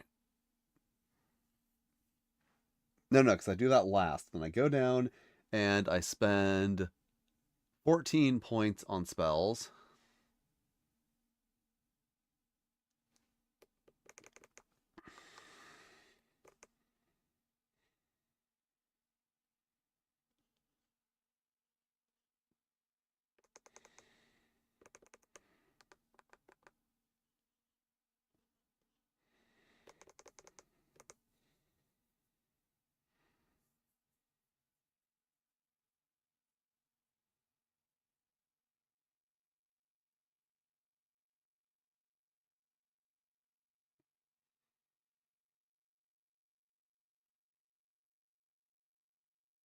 Yeah, I think that's everything. All right, so I'm going to... I think that's time. Jesus Christ, how's it...